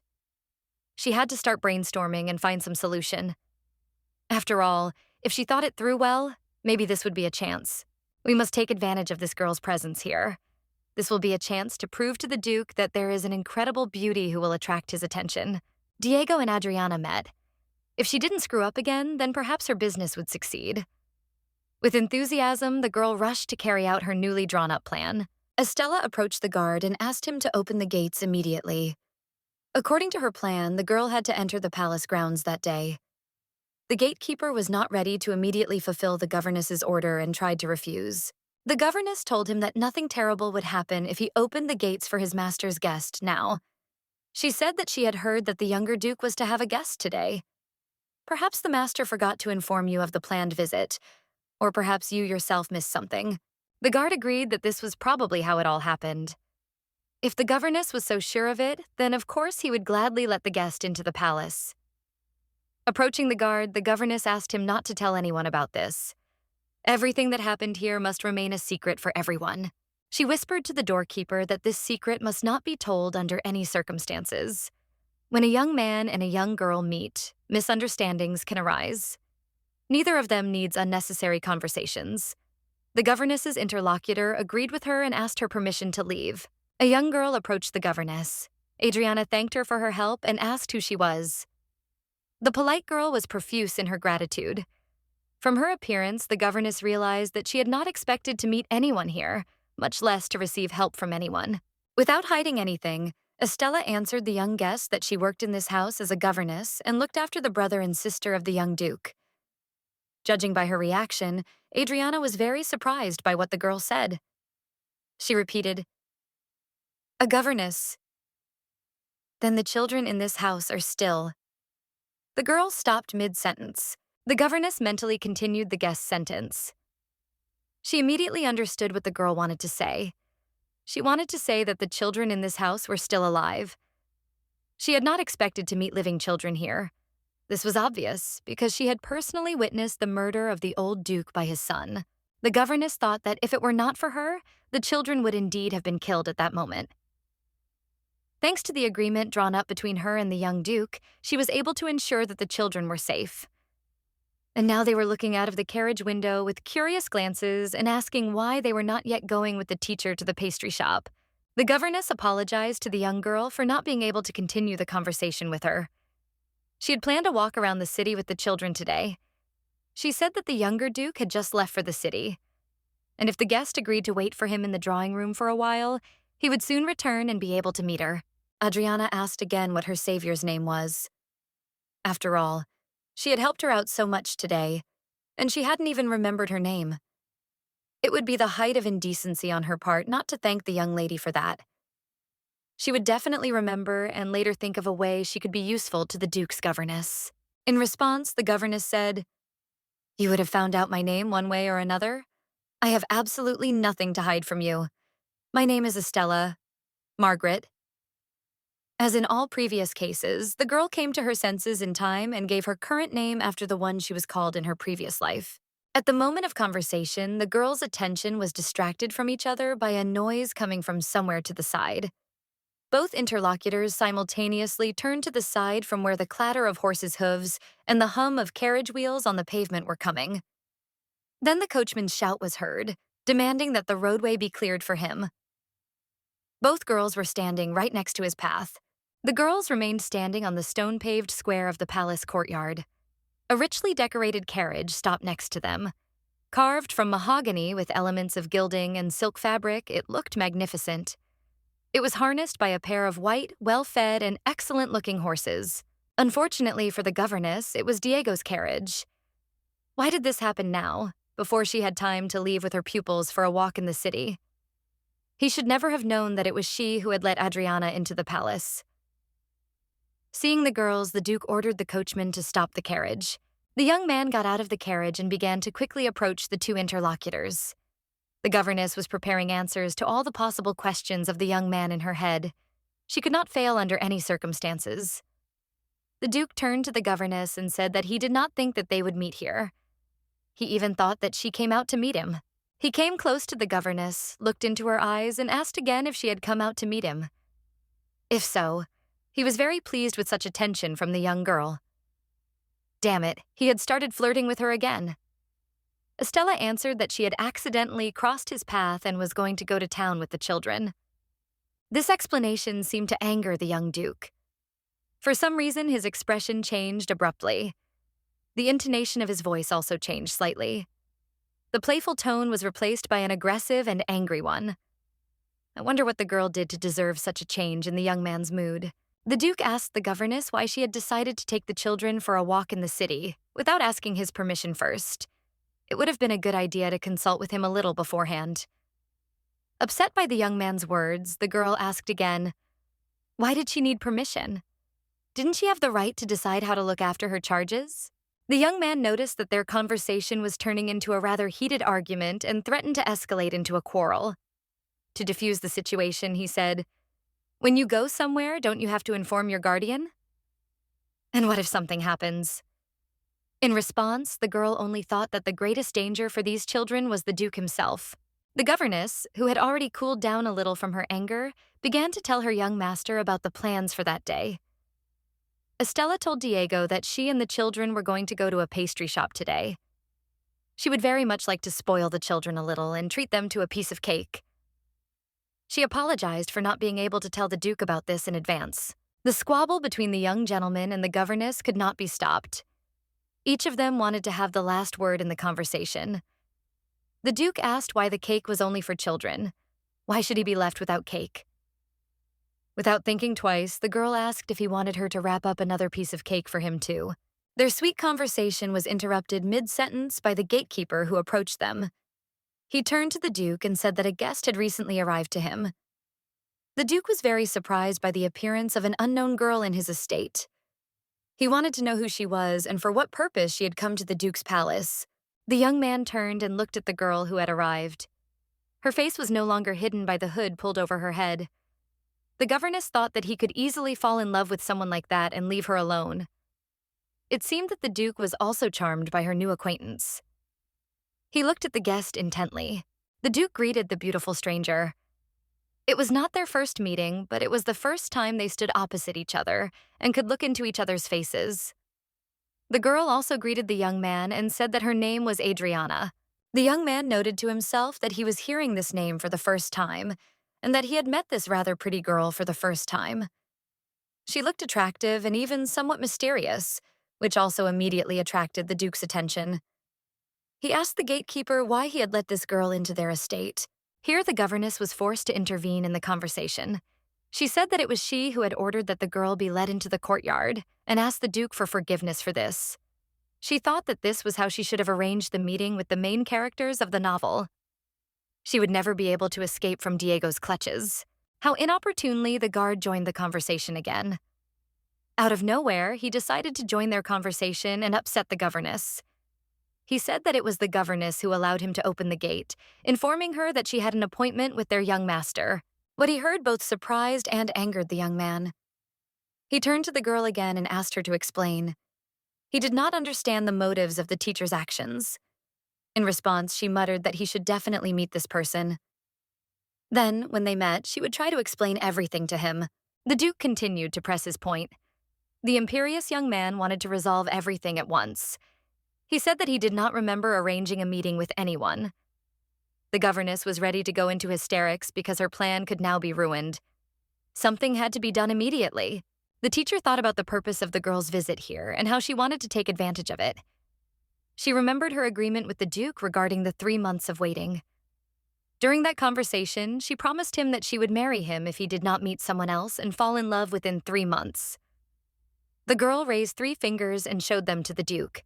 Seeing the 3 fingers, the young man tried to guess what they were talking about. He remembered how a couple of weeks ago she had also shown him these 3 fingers. At that moment, she had told the Duke that in 3 months a beautiful woman would appear. If nothing changed after meeting her, then they could continue their conversation today about marriage. These were the terms of their agreement. The Duke's mind flashed back to the conversation with the governess. Enough time had passed since then, and he had completely forgotten the details of that conversation. He wondered why the girl had insisted that he meet some unknown beauty within 3 months. He thought that, judging by those words, the time had already come to meet that stranger. The Duke looked appraisingly at the girl who had arrived again. Could this really be the beauty who was supposed to appear before him? The young man was forced to admit to himself that she really did look stunning. So, the governess had not deceived him about the beautiful stranger during that long-ago conversation. The Duke, who remembered the details of their conversation very well, became interested in whether the young teacher's prediction about him falling in love with this girl would still come true. He thought that if he went with the flow, there would be no reproaches. As a result of all these thought processes, the Duke decided to get to know the beautiful stranger better. He came closer to her and extended his hand, inviting her to take it. The Duke looked at the girl and said that he had been in such a hurry that he had completely forgotten about their meeting. He asked her to state her last name. Moving side by side towards the palace, they continued their conversation. The stranger began to tell, "My name is Adriana Teresa Astes. I am in poor health, so I do not go out in public. But I am still the eldest daughter of the Marquis of Astes. So let us talk about everything in more detail with you inside." The Duke agreed with everything. Pleased with how everything ended, the governess thoughtfully watched the departing couple. It seemed that she had managed to achieve the desired result after all. Although everything did not go smoothly, and it cost her some nerves, but she managed to arrange a meeting of the young girl and man as in the original version of the book. Satisfied with her work, the governess continued to watch the young men and hoped that everything would end as she had planned. The departing ones were talking among themselves. Suddenly, the young man turned around and looked intently in the direction of the governess. He turned around and his lips whispered a phrase that killed the poor teacher on the spot. "I'll be back. And we'll see." She was stunned by his words. Most likely, the girl was expecting a difficult conversation with the Duke and she would have to wriggle out of it again. The governess's thoughts were interrupted by the cries of her little charges. They wanted to know why they were standing there for so long and how much longer they had to wait. The children were getting tired of the long wait. They were impatient to go for a walk and try the delicious desserts as soon as possible. The children began to hurry their teacher. The girl got into the carriage and ordered the coachman to move towards the city. Under the sounds of the creaking wheels of the carriage, she was able to put her thoughts to rest. The governess was haunted by the thought of why the Duke had said such terrible things when he left with his guest. What could await the poor girl when she met him? Excited by the thought of the upcoming treat, the children sat in the carriage and chatted animatedly. They were already planning who of them would be able to eat how many pieces of cake. Estella thought about what was happening in the ducal palace. She hoped that Diego would accept Adriana's offer anyway, and everything would end well. As the evening sunset approached, the Duke's house grew quiet. The sun had already set behind the branches of the tall trees. Peace and quiet reigned in the estate. As always, the little children were the first to fall asleep in this house. Having run around all day, they lay peacefully in their beds. Cedric snored quietly, his nose buried in his pillow. His governess listened once more to the silence in the children's rooms. She was pleased with how quickly the children had fallen asleep today. After all, the earlier they fell asleep, the more free time she had for herself. Now she quietly closed the door of the little boy's room. It was time to go to her own bedroom. Previously, walking along the long corridors of the palace, the girl always found time to think about something pleasant or necessary. It was a kind of meditation for her. But now all this was in the past. The circumstances of her life in the palace had changed greatly. The governess had to hide. Having reached the corner, the girl only glanced around it out of the corner of her eye. Noticing that no further movements were observed, she was able to continue on her way. The governess's next cover was a tall flower. There she hid until she was sure that the path to her room was clear. Sitting down on the steps of the huge staircase, she checked to see if she would meet anyone on the way. All these precautions had recently become an invariable attribute of her evening journey. The girl had long since gotten used to this. She was forced to hide. She was in a hurry to get to her bedroom and was hiding from the Duke. Lately, she had been constantly avoiding meetings with her master. Well, there was just a little more time left, and soon she would be in her room. Taking hold of the door handle of her room, the girl thought that again, fortunately, she had not met Diego. After all, it was not for nothing that she had specially returned home at sunset and had taken all the precautions. It was vitally important for her now. The governess lowered her eyes and entered her room. As in the entire palace, peace and quiet reigned there. Nothing was allowed to disturb them. The girl was glad that she had managed to survive today again. Recently, she had begun to count every lucky day for her. The day when she did not meet the master. The girl was horrified by the question that sounded from the depths of her room. Raising her eyes, she saw the Duke sitting on her bed, crossing his legs. The girl screamed in fear. The young man, as if nothing had happened, asked the governess what she had experienced. Apparently, she had said some of her thoughts out loud. The stress caused the girl's legs to buckle, and she sat down on the floor by the door. She turned to the Duke and said that he had scared her very much. He responded jokingly that it seemed that his tried eardrums had been even more scared. Her scream was like the noise of a sleeping volcano erupting. The young man got up from her bed and continued the conversation. "If I scared you, I ask you to forgive me for that. I thought that if I showed myself right away, you would be very scared. That's why I decided to make a sound first. I didn't think that it would look so terrible for you." The Duke extended his hand to the girl, offering her his help to get up from the floor. He explained his action by saying that he wanted to show kindness. He could not imagine that the poor girl could be so frightened by her master's voice. Already standing on her own feet in front of the Duke and looking into his eyes, the governess could not contain her waves of anger and disappointment.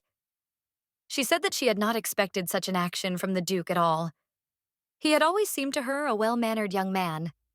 How could he have managed to enter a grown woman's room without her permission? The governess then decided to give the young Duke a little educational talk about the rules of etiquette for young people. She noted that this was a very inappropriate behavior on his part. Despite all his apologies, she would not be able to forgive him for this yet. In the future, he would have to avoid such behavior. She had to listen to the Duke's reproach that for some time now she had stubbornly begun to avoid personal meetings with him. He could not help but notice this. And he would also like to hear answers to several questions. In response, the governess said that she did not remember at all that she had avoided meeting her master, and asked when it had been. She had to listen to the Duke's fair answer, who said that she had promised to call on him when they returned from their walk. If she referred to the fact that they had returned late, she should have come earlier. But Estella began to justify herself, saying that she simply wanted the students, who were delighted with the walk, to enjoy the walk around the city as long as possible. Then she suddenly fell silent and stared at the desk in surprise. She asked her interlocutor if he had dared to take something from her desk. The young man told the girl that what was lying on the table looked very much like a diary that she kept. In response, she told him that she did not keep any diaries. During the conversation, she looked at the table again and made sure that there was a book on raising small children. The governess picked up the book and showed it to the Duke, who was not at all embarrassed at the sight of this book. Deep in her soul, the girl was glad at that moment that it was not a love story, which she kept in her main desk drawer deep in the drawer. She had just recently become interested in local romance novels, but she didn't want to connect her interest in this with the changes in her personal life in the last few weeks. She was afraid of what else the Duke might come up with if he found out about this. Tired from the difficult day and recent experiences, the girl sat down on her bed, pressing the book she had taken from the table to her chest. She asked the young man for what purpose he had entered her room and what he would like to talk about. Although in her soul she already suspected the topic of the upcoming conversation, the Duke was not going to sit next to her, and this scared the girl a little. So, most likely, the tone of the conversation would not be friendly. Diego seriously prepared for this conversation. He told the girl that in the last few days he had many questions, and he wanted to get answers to them immediately. With the calm of a person condemned to death, the governess waited for what her master wanted to hear from her. She was prepared for the worst. Satisfied with the effect of fear and attention in the girl's eyes, the young man allowed himself to sit down on a chair opposite her and look intently into her eyes. First of all, he was most interested in the question of who the woman was whom she had led into his house. The young man was not satisfied with the governess's answer that she had introduced herself as Lady Adriana. He wanted to know much more about the stranger who had perhaps tricked her way into his palace. He said that the girl should take everything very seriously and asked if she had known her from the beginning. The governess felt as if she were being interrogated. The Duke looked closely at her face and came closer and closer with his questions. She replied that she had never met the girl before she met her at the gate. She had seen her at the Duke's father's funeral and remembered her because she was very beautiful. The interrogator of the girl came closer and closer. His questions became louder and more aggressive. The girl began to be frightened not only by the words, but also by the actions of the young man. Coming very close to her, he put his hand on the table and asked why she let her into the estate. It was becoming increasingly difficult for the governess to remain calm. She gathered her courage and answered the Duke. I knew that she was one of the aristocrats because I saw her among the mourners at your father's funeral. When she met me, she spoke so sincerely that I thought, why don't you talk to her at least once? It seemed to me that it was very important for this lady to talk to you. The girl thought that none of her answers pleased the young man. He listened attentively to every word she said. There was distrust in his eyes. The young man asked the governess why she had to tell him that the Duke had an appointment with a mysterious stranger. It seemed that the gatekeeper had conveyed her words to him. The teacher felt like a student answering the teacher's questions. Or, to be more precise, she felt like a quiz show participant who had to answer a question in a short time. She told the Duke that she had lied to the guard about having arranged a meeting with his guest. It was an improvisation on her part. It seemed to her that the Duke had calmed down a little. He folded his hands in front of him and leaned forward a little towards his interlocutor, and said that a rather interesting situation had happened to him today. One could even say that it was an incredible situation. The governess asked what had happened to him. Distracted by some internal thoughts, the Duke told the girl that his guest had proposed to him today. He was literally knocked off his feet by what she had proposed, and he still could not recover from what he had heard.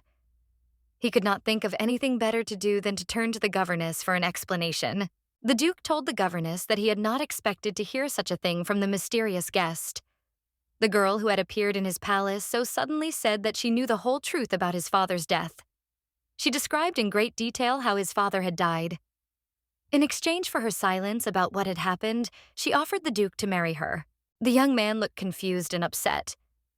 He analyzed the girl's words and could not understand how she knew that he had become the murderer of his own father.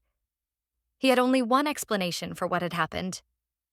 He asked the teacher if she had told the girl. Stella silently considered what she had heard from the Duke. She should have foreseen this when she decided to let the mysterious guest into the Duke's palace without asking permission from its owner. Hell, Diego might think that she had conspired with Adriana to harm him. Now she had to try to fix everything. The governess thought that at such moments one should be extremely careful and speak very calmly. She answered the Duke that she had not told anyone anything about his father's death, as she had promised him before. Could his guest really have told him something like that? If so, she had lied to him. The young man replied that he had indeed asked her about it, but in response, the mysterious stranger said that there was no connection between the girl and the governess. She also said that she had seen her for the first time today and had met the governess today. In this, their versions of what happened coincide. The girl added that she had only seen today's guest at the funeral from afar. She was pleased that she had been able to answer all the questions put to her. It seemed to her that all charges against her should have been dropped immediately. The Duke asked her to answer one last question.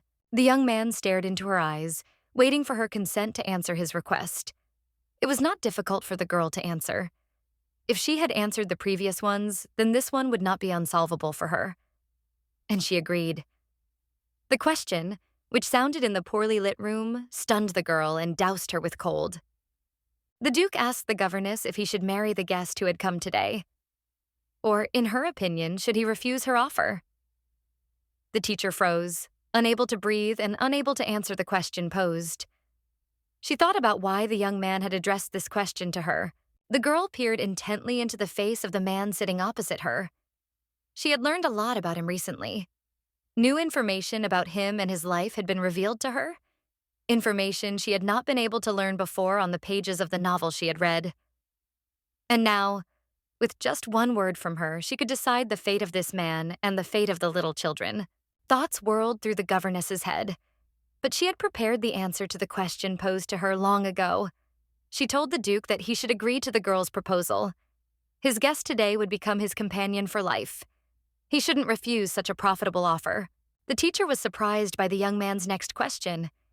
He asked if she had thought it through. After all, she had just suggested that he share his marriage bed with a blackmailer. The girl thought he had expected to hear a completely different answer from her. But unfortunately, that was not the end of their conversation. The governess was very amused by the Duke's last remark. She suddenly wondered if he had said such sensible things in the original, or if she couldn't remember because she had skimmed through the novel and read only the bed scenes. Then the quiz began again. Only in this quiz, the participants changed places. Now the governess asked the questions, and the young man was forced to answer them. To the first question about whether the Duke did not like the beauty of the girl who proposed marriage to him, he answered absolutely negatively. His answer to the question of how hard his heart had beaten when she proposed marriage was just as negative. The Duke told the governess that he had felt neither fear nor excitement at that moment. His feelings were more like bewilderment. When all the questions were finished, the Duke told the girl that he had come to her today not only to ask questions. They had many other topics for general conversation. He said that he remembered everything about the agreement they had drawn up earlier. And now it seemed to him that she had been dishonest with him when they had agreed on everything. He sat the girl down in front of him on a chair and started talking to her. The Duke said that he had not forgotten anything from their previous conversations. He was fulfilling his part of the promise as best he could. But in turn, he also wanted her to fulfill the promises she had given. Then the Duke continued, "You must understand one thing. I have never done anything like this before. I don't usually do anything like this. Because if this were the usual thing, I would have thrown you out as soon as I suspected anything. You can consider that I made an exception for you." Leaving the governess sitting in the armchair in complete confusion, the Duke turned and began to leave her room. As he was leaving, he managed to add, "I would still dare to advise you on something. It would be better for you to stop reading the books at the bottom of the drawer, in which everything begins and ends with novels and love affairs." The girl was shocked by the end of Diego's sentence. He said that he knew what was lying at the bottom of her desk drawer. It was completely unbearable. So all this time he knew about her passion for romance novels and pretended that he knew nothing. How dare he take advantage of her ignorance? Ignoring his high title, she asked the Duke why he dared to touch other people's things. Either jokingly or seriously, he answered that as her direct employer, he was forced to conduct a minimal inspection of her things. With his hand already on the door handle, he continued to talk to the governess. He warned her that she should under no circumstances deceive him in the future.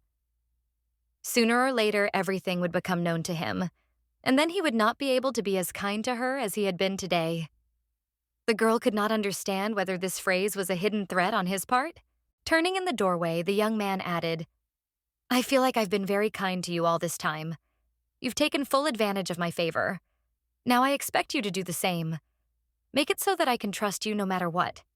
Please." The governess clutched her book with both hands and stood there dumbfounded, speechless. She had nothing to say in response to this most pompous fool.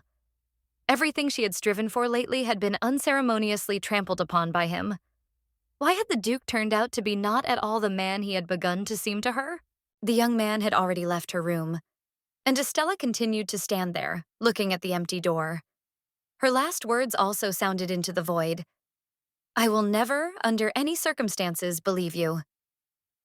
Then the governess adjusted her glasses on her nose and began to think about what she should do now. Having said goodbye to the governess, the Duke went to his apartments. He had a long way to go. The Duke's palace was famous in the city for its large size.